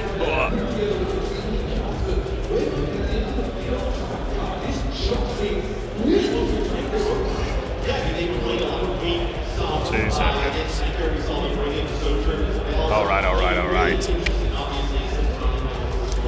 Yeah, so free OWCS lands, and of course EWC hopefully as well. I know EWC are currently announcing the games they're going to be running next year as well. They've only announced like 2 or 3 so far, so Overwatch probably a little bit down the pecking order, but hopefully still on that list. If Nottingham LAN, are we crashing at your place? Let me ask for misses. Would you mind if Twitch chat stays in the spare room? Thank you as well, Ghostly Butters, parasocial friend. I'll let Max know when he's back. But yeah, the partnership program, the increase in lands, I think anything, if you were to make like a wish list of stuff that we want to happen, I think we really would have had most of those things ticked off. Oh, here he is. Mate, did you see they made a tweet as well for the Asia announcement? Guess who's back? Australia's back! I think so. Gosu Butters, thank you so much for the Prime. Welcome to the Parasocial Friends Club. Fucking pump that camera, cunt. I pumped already. I said I'd tell you when you're back. He can get a second one. Is he going to get Gosu, so value incensed for about money, it? mate. Yeah, so all my shit's fine. Yeah, okay. Looks it. Alright, nice. Hunter can work from home. If you think you're working a salary in OWCS contenders, you're smoking crack. Yeah, so we were talking a little bit about the big missing thing from all these announcements is where is China. China not mentioned in the Asia announcement either, but it also doesn't mean bad news, it just means no good news yet. Thank you, Ymir, as well. 9-month Prime, appreciate it. Alright, we got Tree here on the Widowmaker. NRG Shock, they're playing the Wrecking Ball on Ilios. We saw Toronto Defiant, they really struggled, but that was crazy Raccoon Wrecking Ball. I'm not entirely sure that Kellen can match that energy. Not really sure. We'll wait and see. We've seen Kellen play a decent amount of ball, even some for Twisted Minds earlier in the year.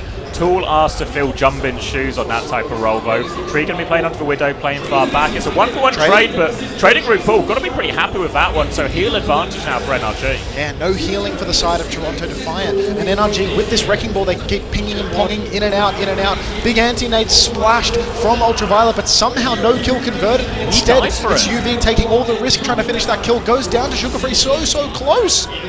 Works out for him nicely. Really good punish by Sugar Free on that. It looks scary for him. And now Sugar Free is just hunting him down. All the kills. Rat going to get another one on the board for good measure. And Toronto starting strong. I mean, you can see it on his face. Sugar Free knows what he's doing. He knows he's fucking dominating the competition. He's shaking his own head as he just claps them all out. Tree makes the swap now. He's over to the Ash. Same bare bones composition, but Scissors, I mean, he's already died twice. Kellen, he needs to get behind. He needs to start opening up the map, peeling people back. There are no shades of Junbin in this gameplay. No shades at all. It's all unfortunately the colour of Kellen, and it's staying the same colour.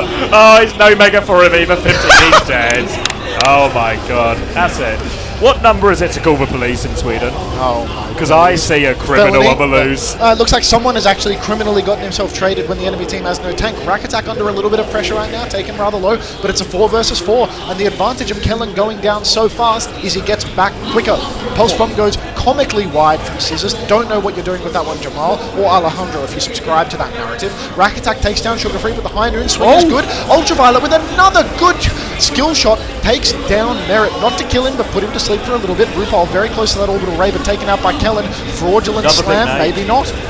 Another big nade comes through from RuPaul, from UV. Works out again, and UV really doing everything for the team here. Whenever you have that Ana factor, we see it when Shoot plays Fianda. We see it when RuPaul plays Fianda. Huge impact potential with those cooldowns. Gets it to work there. And now, this is the best part of the map for NRG. They get to hold, they get to set up the high ground above them. Sugar Free, I mean, he's contesting that high ground a little bit, trying to poke people back. He has gotten Scissors rather low. Kellen gets a big slam on the rotation, opts not to use the minefield. He's going to run away, slip off into the night, but he's being chased down. Very close to a cage right now is someone, but he doesn't have the opportunity. Bob comes out in main, but it's immediately minced by RuPaul's orbital ray. Toronto Defiant pushing forward. Mine's on point now. Cage is available for someone. Catches that ball in there. Just a tank one-on-one. That'll be sorted. Blade in the back. Take cares of a hit scan threat as well. Now looking good for Toronto on this retake. Just to clean up these final kills. They're just trying to stall it out as long as they can here, NRG. A few more touches in Scissors maybe. Rack and UV are still alive. Just want to not get caught late here, but dive in. Nade is good actually. Rally. Sugar Free in so much trouble. Mega not available. Now they turn the kill. Sleep onto someone as well. A chance here. Oh my days. Doing everything for NRG. Incredible backline play. Rack Attack genuinely glazing right now. Blocks everything that he needs to. Perfect bash onto Sugar Free. Blocks Merit on the respawn as well. So good. And Ultraviolet, he's firing on all cylinders. nade after nade, sleep on the high noon. He's just doing it all. NRG Shock back in control. 97% for Toronto Defiant. UV's hiding. UV's hiding. It's 5! Oh, it's 2. It's RuPaul. It's RuPaul. RuPaul's a good one. Can anyone finish it up? No, it's going to fade away. UV getting close to that nano. Rack's going to get caught. They need to keep UV alive. They need to get this, but everyone is on top of him. Kellen gets one trade, but it's not enough. They've lost their closest. Oh, there with UV falling. They can stall it out with a while from a ball and tracer here, but NRG, it's clutch time. NRG really just need to stall this one. Wait for Ultraviolet to get back with that nano boost. Recall forced out. Up on the high ground is Tree, but he will fall as he has to trickle in onto the point for the contest. Next up is Kellen or Scissors, one of the two. Ultraviolet now 97% on that nano boost. He's got it. He's going in. Will he receive it? Scissors receives it. No kills as of yet. Vega has the rally to keep himself alive. Kellen in the back. He's in a little bit of trouble now. Everyone from NRG Shock just playing their lives, but Toronto, they're able to muscle forward. They've got that orbital ray. It's surely not enough. No chance to get it. Scissors nearly has a pulse bomb, but it's going to have to be the biggest pulse bomb of his life, and he's dead. Taken down before it. Spirited from NRG, again, similar things we talked about in previous series. Toronto have taken you to Ilios. It's going to be a very hard first map, but a decent fight on that first one. Interesting to see him lean into the ball, and it mustn't be forgotten. Now, while we've seen Kellen play, mainly Junker Queen for all of this, he's got a decent Winston in him as well. If they want to just do, like, maybe not, even Anna Brig, honestly, like, good hero for Rat. Yuvi's doing a lot on the Anna. Not crazy to take them just on the straight mirror here. I hear you there. I really like that hiding play from Ultraviolet. He really knows when he needs to carry. It's just a shame that Mauga's big fat body blocks so much of the damage. Maybe Tree wasn't in position to get all of that damage in as well. Felt like there should have been a kill conversion on RuPaul once that anti-splashed, but not enough. NRG Shock now, they're on more of a mirror, but this is a bit of a nightmare special now, playing that Lucio Kiriko on well, going for the high tempo engagements. Pressure here is now going to fall onto RuPaul and Vega. NRG's comp is designed to dive the backline, to take this Anna and Brig out before they can influence the fight. So all this attention on can they set up the dive. Someone just with a defensive bubble to hold the space right now. And they're playing it a little bit slow, NRG. Really they want to connect with this Anna, but look how far back RuPaul is instead. They're just going to try and play through point initially, wait for a better timing for that backline. Look at that Ultraviolet, he's already had his Suzu forced out early on in the piece. That's going to be difficult to all in and finish a kill, but at the same time, Toronto, their backline is playing oh so safe, and that means NRG is able to muscle up on the point just that little bit more. They're soon to receive the cap. Rack Attack in a lot of trouble though, Sugarfree takes him down, but Tree with the trade. That is a great trade for NRG Shock, happy with that. Ultraviolet just needs to play it safe, make sure that he doesn't get caught alone. Kellen jumps extremely deep, and he's taking so much damage with the Suzu is good. Not good enough to save Scissors though. They have got first flip out of this NRG, but they're low on HP. They need to heal back up. They need to stall it out. RuPaul is getting ever closer to that nano as well, but NRG, they can touch this point for so long. They force for recall onto Merit now. Tree's going to turn onto him. Merit down to half HP. Big trouble, but Rat gets caught again. Is that going to force the flip? Oh, it definitely will now with Tree's kill. Didn't quite get to those ultimates, but Toronto concedes 70% for free. Rack's having a little bit of a hard time right now. Maybe he needs to study some of the Admiral VODs, figure out how to play life a little bit better in this composition, because he's drifting a bit too far forward, getting caught out by flanking echoes, taken down by the focusing beam. Really needs to notice his spacing there. Play basically to do nothing in this matchup if you're not going to go for an all-in dive, because if you overstep, you will get turned to mince by Toronto's comp. NRG now have a Kitsune rush, but Toronto, they're fighting so far up. Primal to go, looking for Rack again. Rack's been having a rough time of it so far. Gets away from this Primal, and instead it's Kellen who's going to be getting all the attention from someone. Bit of Korean on Korean violence here, but Kellen will live to tell the tale. Someone will reset. NRG deal with that first ult. Scissors catches Vega early on though. Tree, he caught an anti, but he has to use the copy. That's 2 ultimates for NRG Shock. If they can just stay alive here and greed the remainder, that would be perfect. Nice copy Tree on the Ana. Manages to actually keep his Kiriko alive. No trades coming through. Wow, no, that's a copy nano. I was about to freak out there for a second. There's something wrong with me. But NRG Shock, they retake really nice and clean. Someone, his Primal Rage didn't find any value. And Toronto, they couldn't find the opening for any of their ultimates. They've got 4 for the retake. Really important for NRG. When they have these support ults, they get kills on the backline. Kitsune Rush there led to kills on the backline. They nearly have the speed, they have the Primal, they need the same. RuPaul and Vega, they need to die if they're NRG here, but the rally to help Vega survive will go a long way for him here. You're right, homosexual, even though Nice Guy's finished last, this particular Nice Guy is bare minimum 4.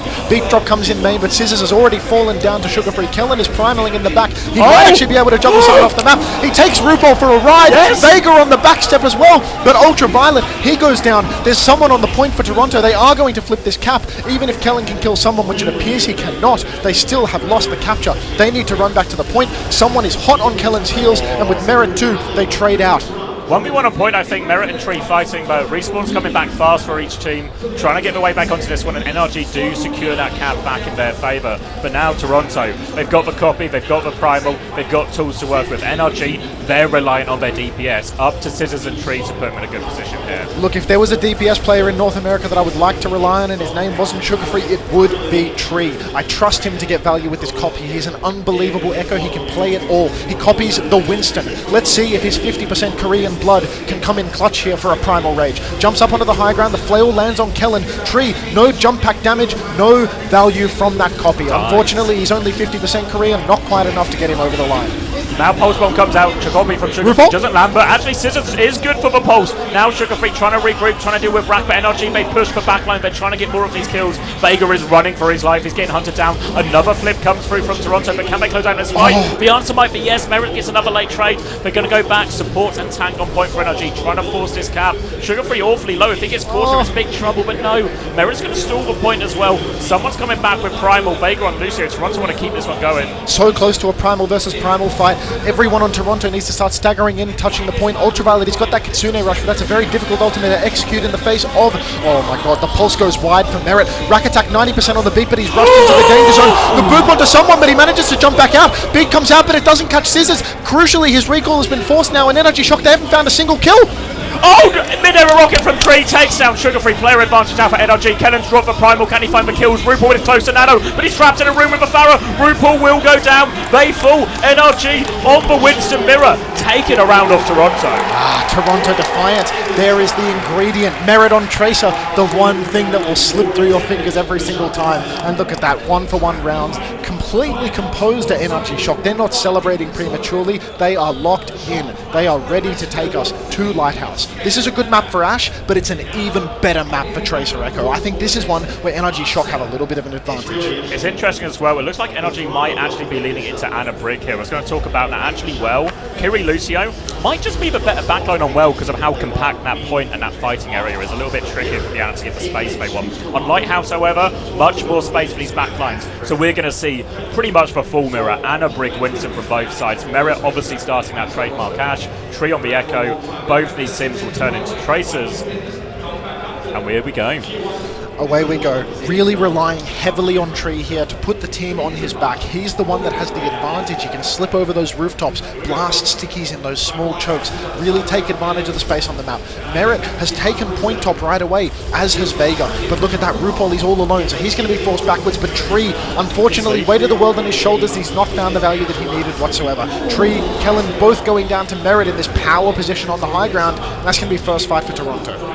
They choose to try and dive for backline there, and it means RuPaul, he hits the sleep on Kellen as he tries to get out. They're able to get that punish. Meanwhile, they've taken the high ground for Merit, which means he's just free to shut down Tree. And Tree's just going to take the Ash mirror in the end, so full mirror as we go.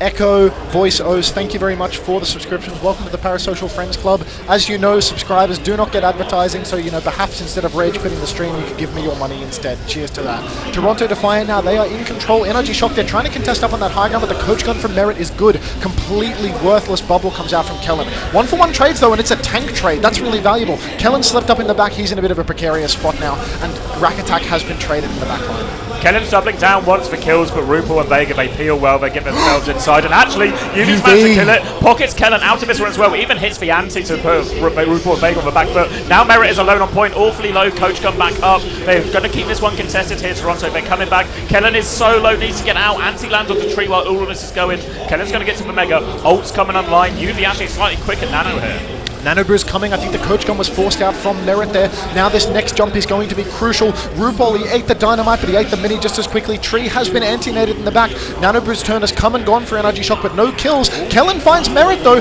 Counter Nano onto someone, and he catches Ultraviolet and Tree.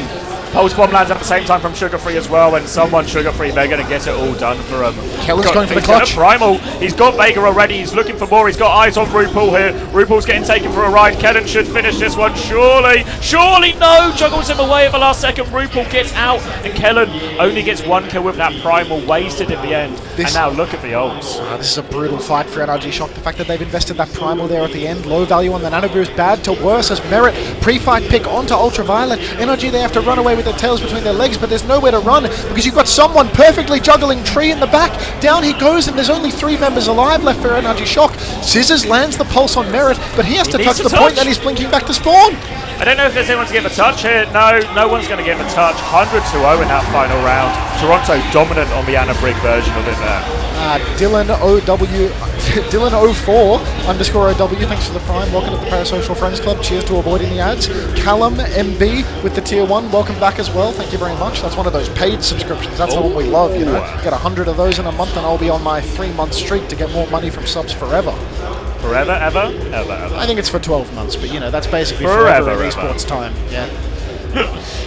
Forever. Oh, but yeah, looking good. And again, we're in this weird situation. Well, I say weird, it literally happens every series. Where there's a courtesy Ilios at the start of every series that favours one team. Toronto managed to hold that pick for them now, but you have to feel similar situation now for NRG in terms of, do they really want to leave the Gibraltar open? I always have to think about this Gibraltar when you get that first map pick.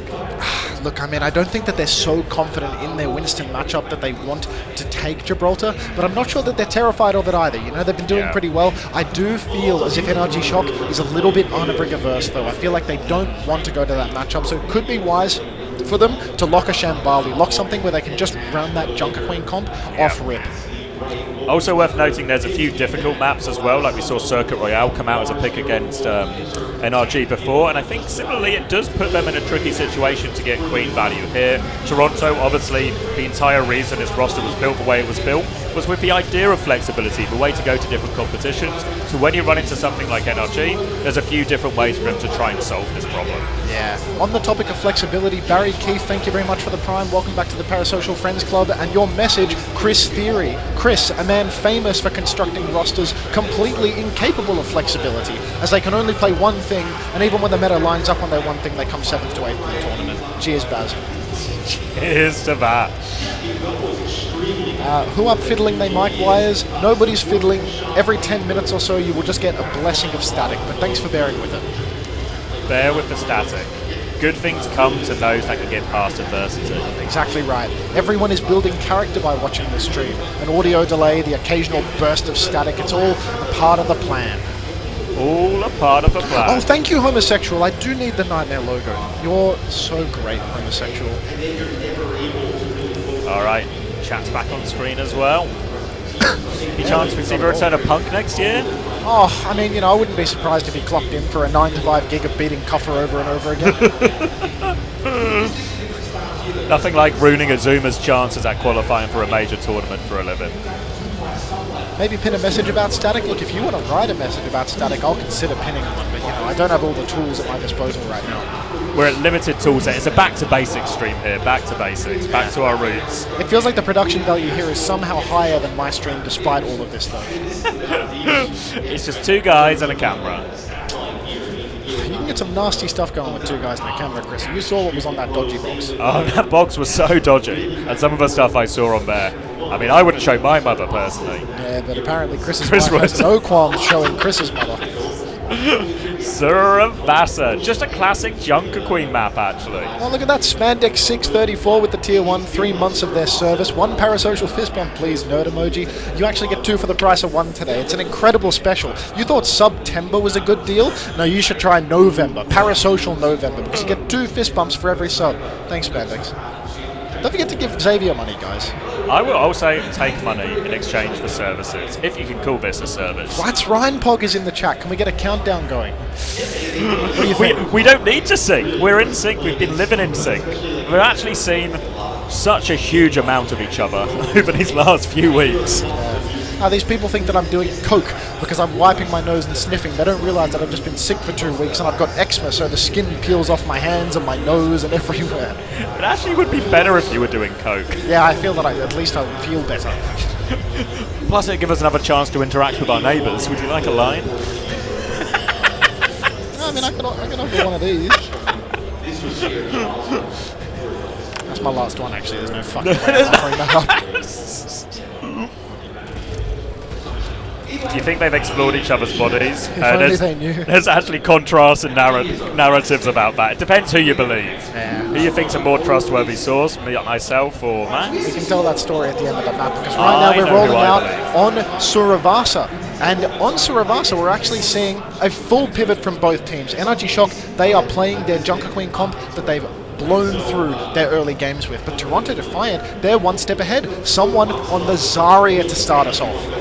Tapping into some of that meta from the Aurora Cup. Lots of Zarya out there from our Chinese comrades. And now someone's going to try and get it going. So obviously there's some interactions here. Bubbles for a Rampage can come into play later when the ults. But for now, just going to be a lot of defensive bubbles to try and deny this NRG aggression. But actually uses it aggressively for his Genji. Just going to turn and beam it. Kennen tries to walk in, but someone's just dealing with that. And the aggression from NRG. No real follow through for them. So Kennen gets isolated. 1-for-1 trade so far. But someone goes to half energy, still has bubbles in. Now another dive in from Sugar Free, and it's looking good. Another bubble timing. This backline just can't survive from NRG. Yeah, look, if you thought that Derpy was the People's Shield, take a look at the real People's Shield here, spawning in the back. We've got Hardy, who has been mentioned now. He's a provider of snooze as well. He's a good man. Guys, listen, we need 10 gifted subscriptions, right? Thank you very much, Hardy. Gifted subscriptions. We have the same audio feed. They heard you both times, mate. Don't worry about that. You're the go. You're the go. Thank you very much. There's one left in there. You want to take it? It's for you, man. You're a very kind man, Hardy. Anyhow, I was very surprised to see that Toronto Defiant were able to take that first fight on the Zarya. Really did not think that the Zarya would get it done. Bubble onto the blade, still not enough to keep Sugar Free alive. Opens up with the blade. No ultimate response from NRG Shock, but their kite is good. And Tree, he's a goddamn savant on the Sojin, sliding in, takes off Vega's head. It's like John Wick. So that's going to be an easy retake for NRG Shock. Maybe some of the lack of legs on the Zarya comp starting to show.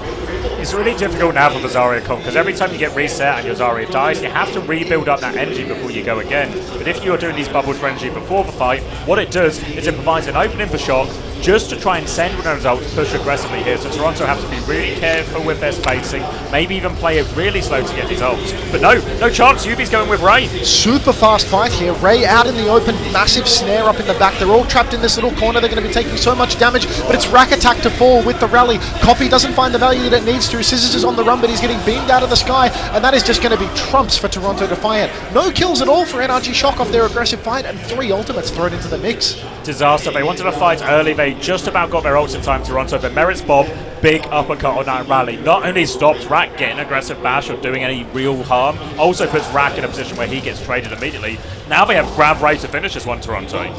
Yeah, this is a really difficult one for the side of NRG Shock. One of their best ultimates in the form of the Rampage, likely to be counted out by those bubbles. The Ray on the point going to be so difficult. Tree pops the overclock. Everyone in the orbital Ray right now for the side of Toronto. The grab comes out, catches Kellen. Scissors gets a kill on Merritt and gets the point touch, so it's not over yet by any means. Now Sugar Free in a little bit of trouble. Had his deflect forced. Still Tree is nursing that Ray, is nursing that one shot. But RuPaul, he beams Scissors out of the sky, and it's looking like Toronto Defiant are going to clutch this one out. Take the first point here on Suravasa.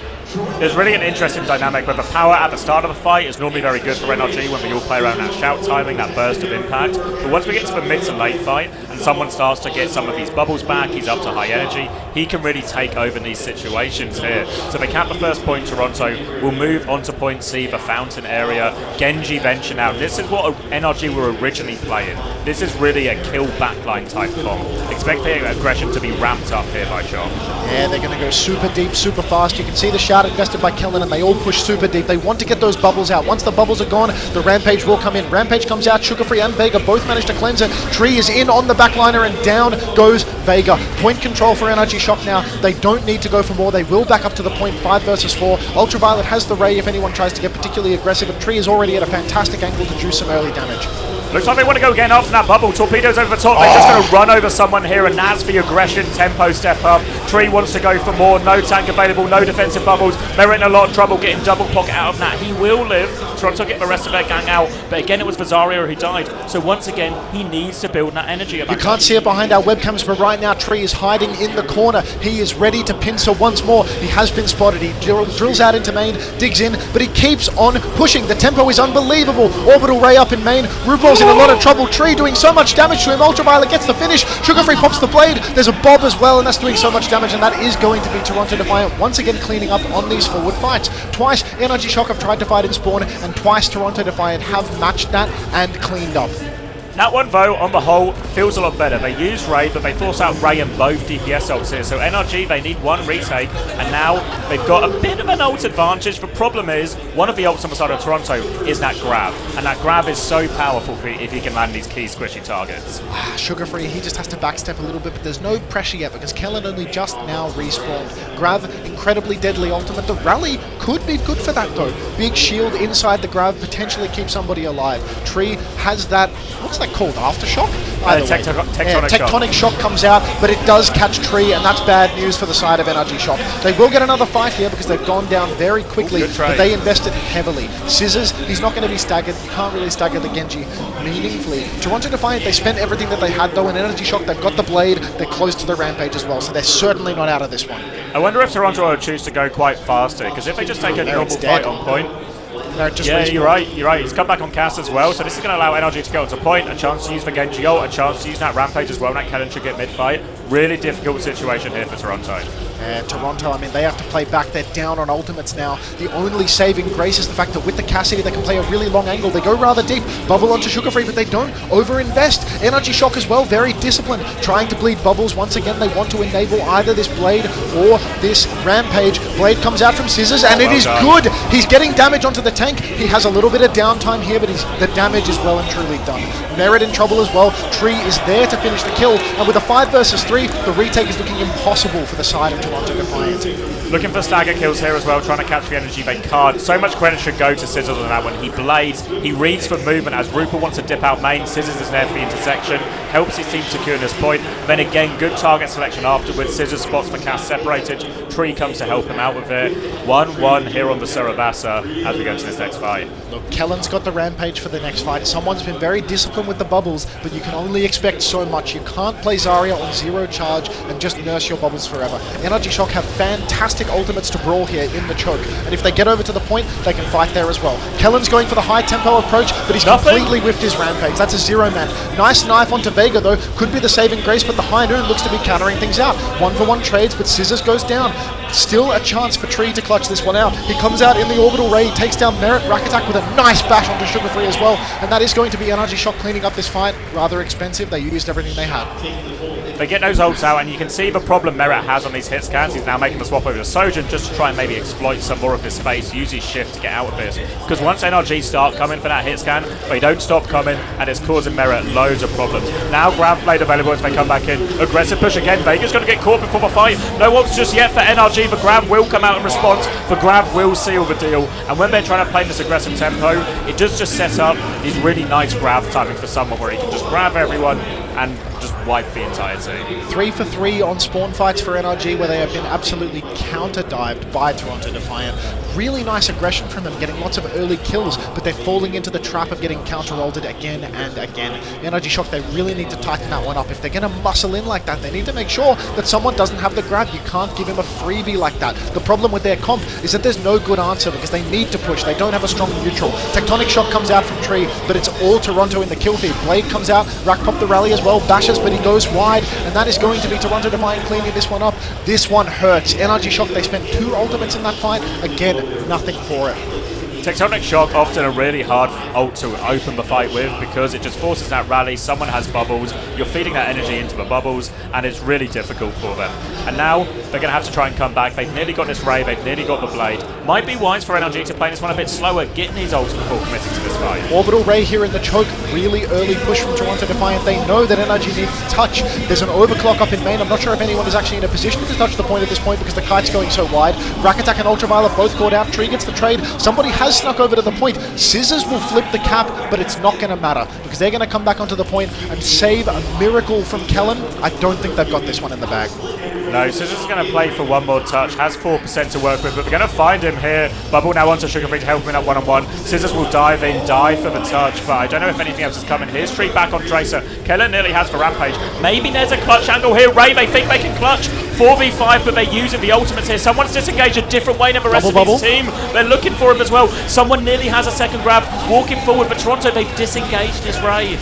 Someone with the grab, he's going to answer back. It's going to be so deadly. Now he's got a bubble online again, so he can cleanse that rampage. Scissors might have to open with the blade, but he's not there to do it yet. Kellen gets grabbed up on the corner, and he can't even get the rampage off. But with that solo grab, there's a chance for Scissors to clutch. He gets one. It's a 4 versus 4 on the point, but someone will be muscling back in. Very high energy. That's going to be a deadly presence on the point. Rackattack gets caught out by that deadly presence, and once again, Toronto clean up the scraps.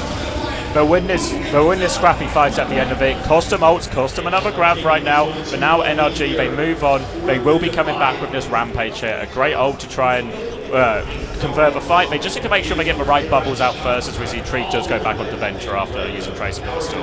I mean, we say the rampage is a great ult, but I'm yet to really see any value for it from Kellen. One fight counter bubbled, one fight just a swing and a miss. So really, Toronto doing a fantastic job of countering these out, making it difficult for Kellen to get a good ultimate off. Their spacing must be exceptional, never giving him a big straight line to work with. Merit, 96% on the overclock. I have to imagine that he's going to swing wide with this one when the cap comes through. Bubbles probably preserved by someone to try and keep him alive, but if they invest too heavily in him, again, they're opening the door for Kellen to do something aggressive. Rally comes in main from Vega. That's huge chance for him to pop the rampage now if he wants. Bubbles have also been used. He's looking for the backline. Hits it. Yeah, Merit will get saved by a bubble, but RuPaul, no bubble for him. He'll get taken down. Merit trades 1-for-1. Blade over the top now from Sugar Free. Looking for the finisher. Rack is in so much trouble. Whip shot where it needs to be, but it's still not enough. Blade Scissors gets the trade actually here, but someone is full of energy. And again, mid-fight, Nasaria can do much. No health back for someone yet. He's just going to play his life. Merit is alive on the other side. Is it just a 2v2? Oh, Merit with the ding. Merit with an unbelievably clutch kill onto Ultraviolet there. Now it's just Kellen versus the world, and I don't think that the Felon has it up to the task. Now NRG Shock truly on the back foot, down 2 flashpoints. They lose that first fight. They've got the orbital ray, but Toronto have one to match, and someone has been putting in God's work on the Zarya, just beaming through everybody. Kellen, he's actually made a swap. He wants to counter the Zarya now. He's going over to the Ramatra. Now instead of NRG trying to go past the Zarya a lot and kill the backline, instead they can play a bit more front to back. They can punish this Zarya. They just need to be careful with this grab timing, because RuPaul has Ray, now gets someone to his grab. If they give away a big grab here, it could be curtains. The problem is, even with Kellen on the Ramatra, they're a hit scan pick away from really having a cohesive comp. The DPS need to go fast. Ultraviolet pops the Ray, but goes down straight away. Sugar Free was on him like a bad smell. Now we've got the Ray, the grab, and it's just all Toronto Defiant. That is going to be a 2-0 lead in the series. Worked so well for Toronto. You notice even there, at the end, ultimately what they do, they're using some of these bubbles aggressively. They're still sending them on Sugar Free so we can hit his backline timer. That time Sugar Free just lands the combo, takes UV out of the fight before it even begins. But looking very good for Toronto here. 2 maps in the bag, and maybe most crucially, the first team that felt like they found an answer for the Junker Queen comp.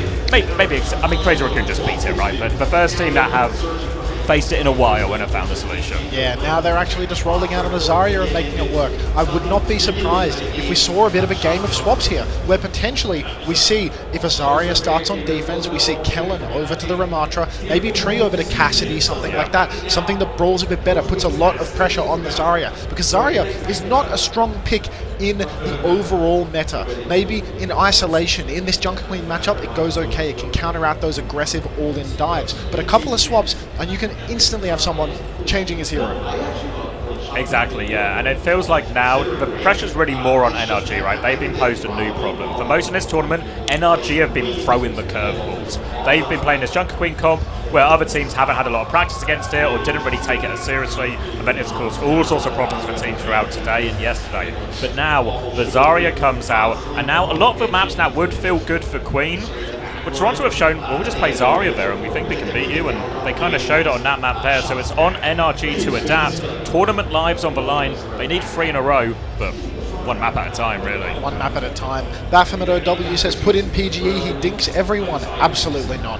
Couldn't think of a worse decision than to put PGE in the server in a map 3 situation when you're down 0-2. Not sure what you're smoking there, Baphomet. A little bit too much PGE cell behavior in this chat. I'm going to have to tighten that one up. Maybe get the mods banning some people showing support for PGE. Why Mr. X looks like chill guy? Maybe he's just a really chill guy. What do you know? He could be a chill guy. Doubtful. Ah, jeez, that bash back from Rack was awkward. He got caught on the corner. Yeah. Need a breather. Zarya's just really tough, actually. It's Queen, it feels like.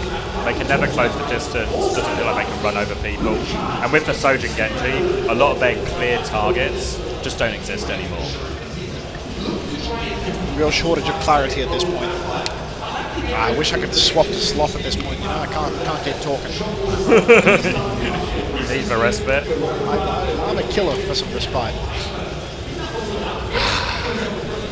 Look, I do think that, like, you know, even the solution of like going Ram and Cass, it's just 2 swaps to 1, right? Like, then you need someone to just goes Mauser yeah, exactly. as well. Like, it's 1 swap for him, but 2 swaps for NRG to really counteract the Zarya fully.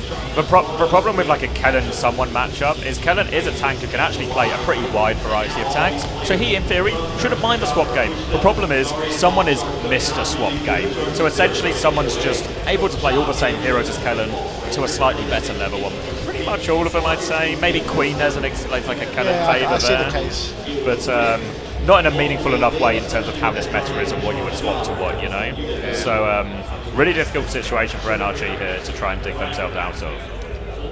God, look at the stat line now. 11 deaths for Scissors, 3 for Lenny. The map felt close, but yeah, Lenny really just felt doesn't close. die. KD player. Thank you, Jank, for Jesus. Fist me, daddy. Well, you paid for toll, you get the bump. Yeah, you know what? You get that Prime subscription in the chat. If you got a Prime subscription free, you know, you can always give that, and you'll get a free fist bump, maybe 2 if you're lucky. Cool. Vega's eyebrows or something else? Where's Vega? Just in general, they've got the stream on one tab and just pictures of Vega on the other that they're scrolling through. Yeah. Welcome, Rory. How we doing? Trap. Sitting in the crowd right now, so confused with the marbles is. Well, you're not pressing exclamation mark play, are you? If Why do enough you people expect press marbles? play, the marbles will occur. There you go. It's a simple equation. The people understand. There we go. Trap. That's better. If only I could see the marbles. The marbles are inside all of us. Ooh. Go for a little inspection. Metaphorically.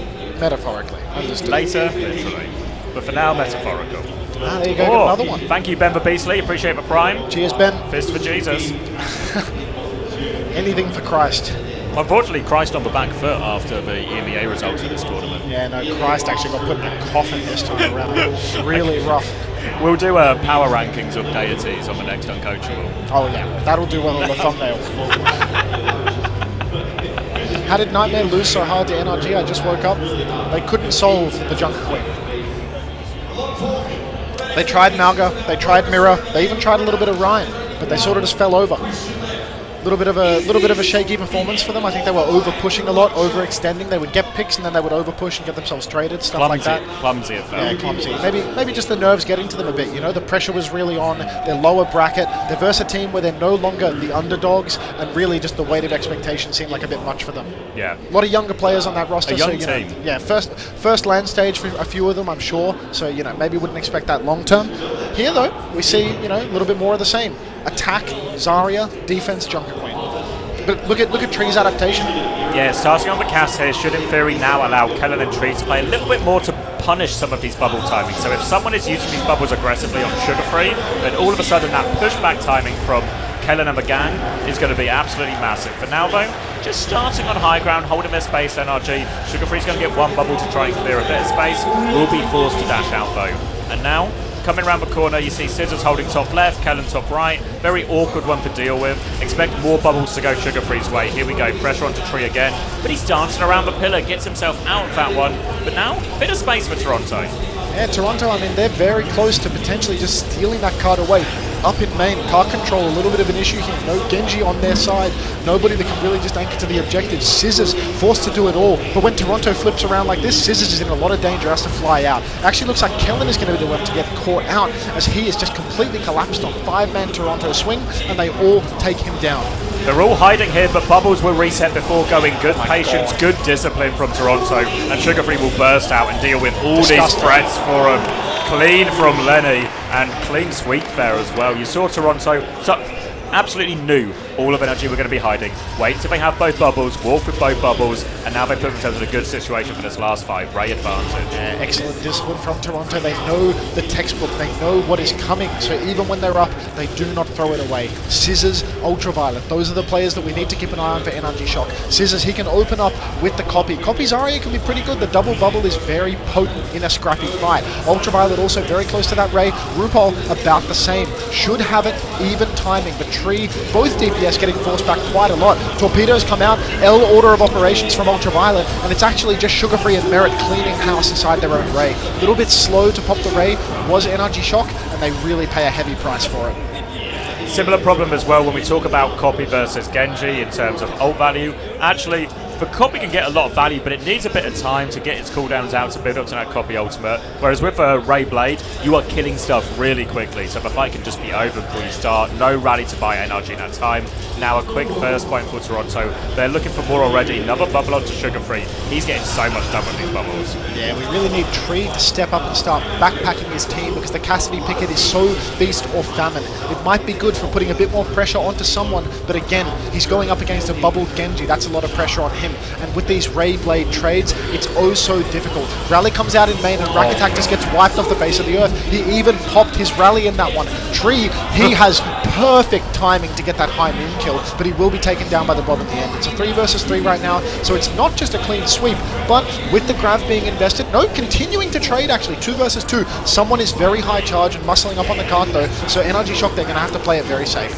Not sure about that one from someone. Grav's such a powerful ultimate, and because they invest it in this scrappy fight, they win it technically, but they still need to wait for respawns, which allows NRG to get back to point. So now all of a sudden, it's going to be a full neutral for this next point. The person closest to what was actually Scissors. Here's the full swap now. Kellen over to the Ramatra, the anti-Zarya comp. Everything going into the basket of let's shut out someone's value. Lenny has gone deep off rip though, and they just push straight past the Ramatra, killing Tree in the open. Disaster for NRG Shock. They've got no ultimates to hold on here. Scissors gets the trade onto RuPaul, but they need to play life for oh so long. Rack Attack, he's just alive on this corner, but they keep on pushing, and you can see their health bars diminishing. Nobody left to keep it alive for NRG Shock. That's a 4.5 minute time back for third point, Zav. Such a big time back now, and these bubble timings on Sugar Free, they're just doing so much for them now. I feel like sometimes when you swap a Ramatra, you can in theory punish for Zarya more, you win that sort of front-to-front rule, but sometimes it still takes too long, and Toronto are playing at a much faster tempo, so before that trade even really comes in, Sugar Free's done the damage, and then it doesn't matter if Kellen has that frontline advantage, they're at a DPS disadvantage or a support disadvantage. Got to be terribly careful here again because Sugar Free, he's got the Blade, but with a Zarya to enable him, Bubble Blade, incredibly deadly. Ray Blade, potential combo as well on the objective. We'll see what Toronto choose to go with because they've got a lot of options. Looks like they're going to go with a pre-fight magic pick. Big mistake there from Scissors, and you can see Toronto, they are just pressing forward. Kellen runs in, he wants the trade. Ultraviolet pops the Ray, but there's a Ray Blade in response. Sugar Free fluffs his blade just a little bit, but he eventually finds the kill onto Tree. Looks for more, but doesn't actually find it. These are massive trades. Rack Attack with a huge bash, and Kellen already has that annihilation. They want the kill on someone. They're going to let the cart roll backwards a little bit more because they need to take that energy away. They take the energy away, they get rid of it, but at cost them loads. Annihilation, Rally, Beam, all used from NRG Shock, and now Toronto, they have this timing again. The Grav is going to be available, and how do NRG survive this? They kind of have to trade their way out of this problem. Yeah, I mean, maybe they can just play range, keep trying to play for trades, play for the slower respawns of Toronto Defiant. Toronto actually spent 3 ultimates in that last fight as well, so it was just an even exchange. And now NRG, even though they're playing into the grab, there are still options. Kellen can be very conservative with his shield, try to shield when the grab comes out. Early push from Scissors though on the flank, overclock up in main, and Scissors goes down with the copy. 2 in a row for poor little Jamal. That is a disaster. Now, Toronto, they are on the forward step. NRG Shock are on the run, but there's a potential grab lob here. He goes for it, grab across the map, they're pushing deep, and they're going to clean house. Unbelievable play from someone there. So good. Scissors, he comes in with the copy, but it's a flash in the pan, and that's Toronto full capping. 2 minutes 16 on the clock, 2-0 up in the series. NRG Shock are going home in a body bag. Oh, smiles for someone on that one. You could see NRG, you saw what they wanted to do. They wanted to disengage, get another 5v5 fight, go with copy. But Toronto, they knew that was the timing to push. If they catch them out, the payload is moving, no chance for a recontest. Someone spots the opportunity, shield is used, lobs it over the top, catches everyone. Perfect from someone. And he's just back at it again. Whatever hero he swaps to, he finds a way to clutch. musical heroes for someone. It doesn't matter what he plays, he manages to make it work. That is the power of this player. He is oh so flexible. A top level player on so many different heroes. It's why he won the 2023 playoffs. And here, he's really flexing that ability to take NRG Shock all the way to the brink. Now, looks like they will start on the fuck defense. off, they're on Malga. But this is where it gets interesting, right? Because Toronto are essentially presuming they're going to be running into Junker Queen as NRG. Have very much been the Queen team this entire tournament. So now this gives a chance for NRG to play a little bit of a hero swap game, and we can one-up the Zarya. This time I think Malga is the answer, and to be fair, doesn't seem unreasonable, right? Malga, big chance to punish this Zarya, really win that frontline battle. But the problem is then, Toronto are simply one swap away from playing a Malga mirror, and Toronto have been playing the Malga mirror these last few weeks in scrims against some of the best teams in the world, and NRG haven't been playing any of it. Yeah, the thing is, Kellen, he may be a very flexible tank just like someone, but Toronto, they have an unbelievable practice advantage on the Malga composition. So even if NRG Shock roll out here on the meta mirror, Toronto Defiant, all they need to do is swap it up and just go back to what they have been practicing all day long. Now, Reaper Echo is the full meta comp from NRG here, so I expect Toronto to swap when they get the opportunity. For now, though, they have to take this fight, they have to play into the Malga. NRG will get the card to the corner, probably look for some opportunity to maybe go top left with their Malga. Yeah, Tree, I mean, he's already walking through that left-hand flank, walking with his Malga. Nothing sneaky happening as of yet. Bubble comes out, aggressive push from Sugar Free. Someone has got to be fully talked at this point. So now, even though Toronto haven't gotten any kills, they've gotten exactly what they wanted, because they've got a high charge Zarya that can start poking through main, getting some big damage in. Really, someone can use these bubbles defensively to protect the Stomp, but he just needs to be careful he has energy beforehand. Now the Stomp comes in, pressure onto Vega, no bubble available, actually ends up going on Sugar Free instead, so they need kills out of this. Tree will be forced back, they stabilize, 4v4 right now. Kellen is trying to walk on more pressure onto RuPaul, any escape for him, does manage to slip away, but they get the kill regardless here, and they do manage to overwhelm, and now an interesting decision for Toronto. Halfway to a grab, does someone swap? Would really like to see someone go over to the Malga, and there it is. Now we're in that well-practiced mirror. I will say, NRG Shock, their DPS packs perhaps a little bit better, especially in the Ray trade. When the Ray comes out, the Reaper does so much, and a copy can really blow Toronto away. So Toronto, even though they've made the swap over to the Malga, they're not on the metacomp just yet. Bob comes out in main, and that's already going to put a lot of pressure on. Shock throw out the Ray though, and it's a perfect kite from Toronto. Toronto so happy with that trade, sets them up for a Ray advantage situation. Chance for Rewolves to push back as soon as it comes. They have the Blade if they really need it as well. For now though, Stickies don't catch from Scissors, so no opening pick. Old trade will be taking place on the choke here. Scissors still trying to lurk his way through this flank, but nothing coming. Now he goes for the Blade first from Sugar Free. One slice onto UV, catches him. The Ray Blade is good again. Was just an exchange for a copy though. Scissors will get taken down out of said copy and forced back. But maybe not the worst trade. Quite a big combo for Toronto to invest there. It's an expensive combo, but again, Ultraviolet, he spent the Ray before, so it's really not the end of the world for Toronto. Sugar Free has just been unbelievable with these blades.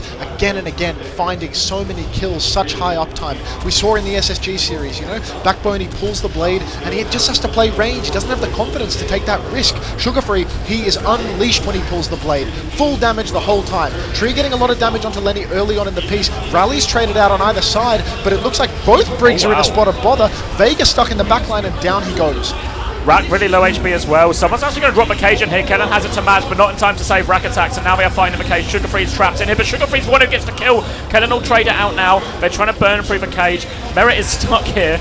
Will have a hard time getting out. He has got full pocket from RuPaul. Can Merit escape? Surely not. He's burning, but the pocket is there. They get away with it. And now Merit, he survives, and most importantly, he survives because he has this Bob for the next fight. Criminal to let Merit get out there. He gets to sustain with the Bob. Scissors getting poked out of the sky early on, and this Bob could be huge. Bob comes out in main, Ultraviolet pops the Ray, and again, it could just be the same story of the kite. Merit coach guns up onto the high ground. Vega in a bit of a trouble though, taken down by Tree. Tree TP's up onto the high ground, takes Merit as well, so the kite not as effective as last time, and that's going to be NRG Shock cleaning up the first point.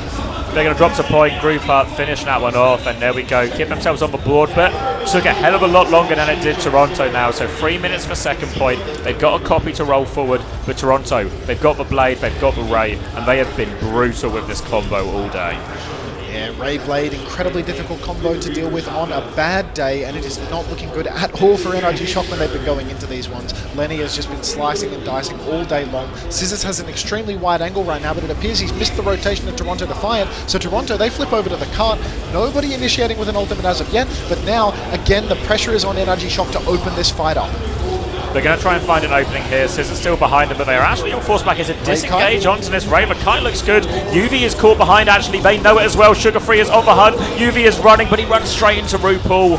So they do give a Ray for nothing, but they're also going to die a little bit staggered here. So more time off the clock. They're looking for even more, and NRG pushed all the way back to their spawn. Yeah, it's a one ultimate trade for 0, but at the end of the day, one ult to win a fight, nice and clean. Really good stuff for Toronto Defiant. All comes down to Ultraviolet. The fact that he kited the wrong direction, separate to the rest of his team, gets himself isolated. Scissors, potential to open things up. Kellen's actually pinned out a spawn, taking a hell of a lot of damage. Blade now pulled. Lenny once again all over Ultraviolet, but he's fluffed it this time around. Messed up his dash, but he gets a reset from somebody else, and that is just going to be another clean wipe for Toronto Defiant. Torpedoes over the top from RuPaul, gets Sugar Free out of that one, so he gets the dash reset. Spawn hold successful. Again, we're in a one ult for nothing trade, but Toronto, they are still holding the spawn. So what Toronto want is they want to force as many ults out of NRG as possible. Deep push here coming in from Merritt. You can see that he wants the Blossom. The counterpin from Kellen is excellent to counter it out, but he still has the shift. 2 kills make that 3 for the side of NRG Shock, though the copy was great. So NRG Shock, they break the spawn hold. They don't have to spend their entire ultimate bank to do it. They're back in control, even if for a brief moment. Slap NB, thank you very much for the prime. Welcome to the Parasocial Friends Club. Enjoy your double bump. Cart was rolled all the way back, so essentially the end of first point there, so still a long way to go for NRG, but because they were disciplined with their ults when they were taking those spawn fights, they have got a good ult situation. Cage, Ray, Rally, Blossom, all the ults to finish this one here, so Toronto, very difficult situation. Might be a Cage disengage from someone here. Cage comes out from Kellen, but the Blossom is actually layered in by Tree, and it's getting huge value. 2 go down. Ray from Ultraviolet as well at the end there. I'm not sure whether I like that one, because that could mean that Toronto Defiant get a chance at a retake here. They're going to come back with the rally. Mid-fight, they're going to have another Ray Blade. They just need to buy a little bit of time. All about the touch here. If Toronto can extend the fight so Sugar Free and RuPaul get to those ults, Toronto will have an overwhelming ult advantage. They're even going Sim to get everyone back. They're in sticking it as well. Now they're coming out. NRG coming in, trying to go early. Rally comes through. They don't have the ults yet, Toronto. NRG, they need the kills right now. They're pushing them back. They lose Kellen, though. The payload's still trying to roll forward. NRG have gone so deep for this, but Sugar Free, he gets the blade, and he will clean everything up. And that's it. I mean, it was so close for the side of NRG Shock there at the end. Potential chance to push into spawn with the rally, but Vega's bash so much better. Spacing still so good from the side of Toronto, and they cleaned the series up 3-0. Honestly, they made it look easy, you know? A couple of fights lost here and there, but they were on top. Their macro was excellent. Their comp swaps, excellent. Just across the board, really good play. Obviously, we've got to we'll give someone the MVP again, because, you know, he actually played musical heroes and carried this time around. But I mean, Sugar Free has just been on fire. Unbelievable. Classy on Magenji, also classy on all these different sorts of mirrors, right? We've seen him play a lot of Echo so far in this tournament, playing that more classic Malga mirror here. But here on Magenji, absolutely unstoppable. Getting resources poured into him, and it's not just straightforward, bubble Magenji win the game. Magenji has to pop off. These aren't straightforward kills onto Juno Brick that he's securing, but he's making it work time and time again for his team. And what's, I think, really most impressive is some of those blades were really dodgy in some of the middle of this series, and the same against TM. Yeah. But kept playing the same way, confident in every blade, even if the previous one went well, and we saw the clutch one to finish it off against Twisted Minds, and we see a clutch one to finish it off here. So I think Sugar Free, this year, he's really grown into the player he maybe always promised to be. Yeah, he was promised to be, you know, from the age of 13, promised to be the best Western DPS, and really I feel as if he stepped up to the plate, you know, maybe even surpassing players like Kevster at this point, where, you know, he is showcasing that flexibility. The thing about Sugar Free is, you know, there were some question marks on some of the heroes that he hadn't played because he took such a long break.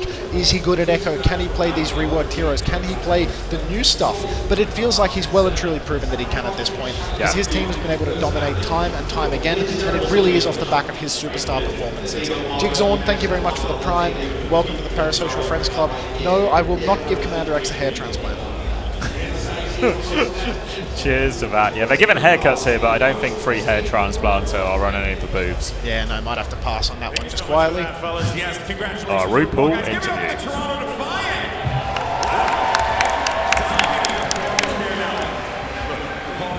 third series of the game. You guys have been slogging. I can only imagine how tired you are. How do you keep that energy over the squad? Most importantly, how do you keep that confidence going, knowing that each and every challenge is only going to get more difficult as the road goes forward? Hey guys, for energy, we've drank like 50 water bottles in one day, gone to the bathroom like 4 times. That's not that many. We've ate every single banana. There are no more bananas back there. A lot of energy. And then as for the motivation, I mean, I've eaten so many bananas, more bananas than anyone's ever seen before. Water is 0 calorie. There's no energy in water. we're happy to be here and happy to move on to the final day. Well, you know what? Hey, that's right. That's right. Without a doubt, Mr. Personality. You guys are the unequivocal best NA team. But now you have an opportunity here coming from that lower bracket to potentially fight to become the best team in the world. What does that take for the Toronto Defiant to be able to achieve that goal, knowing that in your ways, teams like Falcons and this most crazy Raccoon? Yeah, I think we really got to forget the last match against Crazy Raccoons. I actually don't really play them. We're just going to look forward to tomorrow and play a lot better, review for a couple hours, have some fun. Most importantly, we're just going to play together as a team and show that we really can be the best team. Awesome stuff, man. And of course, collective memory is very important in this sense. It's very important. And I want to thank you so much for your time, man. Give it up one more time for Paul, the Toronto Defiant.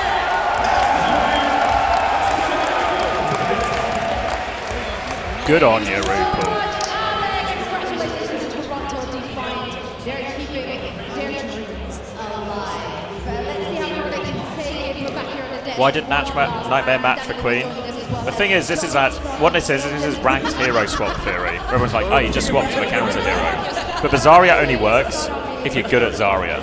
If you just, you know, and to be fair, I don't know if Infected's good at Zarya, but it's not a hero I would typically associate with Infected having a lot of experience or playtime on. So, in theory, it's pretty good, but it's only good if your players are good. Again, think how much Sugar Free did on that Genji. That's not just like anyone goes Genji, right? The same way we say, the fact that on Ilios well, Toronto played Tracer Echo. Good choice, good hero comps, I reckon. These are the right heroes. But when Merit is on Tracer, it's not the same level of impact as when you can have, say, Scissors Tree on the same thing or something like this. So there's an element of like hero power or player power on the relevant heroes that really affects your ability to swap or not, right? Same problem SSG had against TM. Why don't you just have Stalker go Widow and Gap Quartz? Not that easy. Actually, unlimited depth hero pool if you can just play everything to the top level all the time. Yeah. Shall we? Shall we? Yeah, I reckon. What do you mean? As in... Move on? Move on? Did you want to keep streaming? Well, we're going to do a big stream tomorrow. I could eat. Should we find I could eat. We could find dinner somewhere? Yeah. I want to see if I can raid from my phone, whether that works. Wait, can you just like /raid in chat? Wouldn't that? You can, but I can't. Can. Who are we raiding? I'm going to raid Space. But yeah, thank you everybody for watching.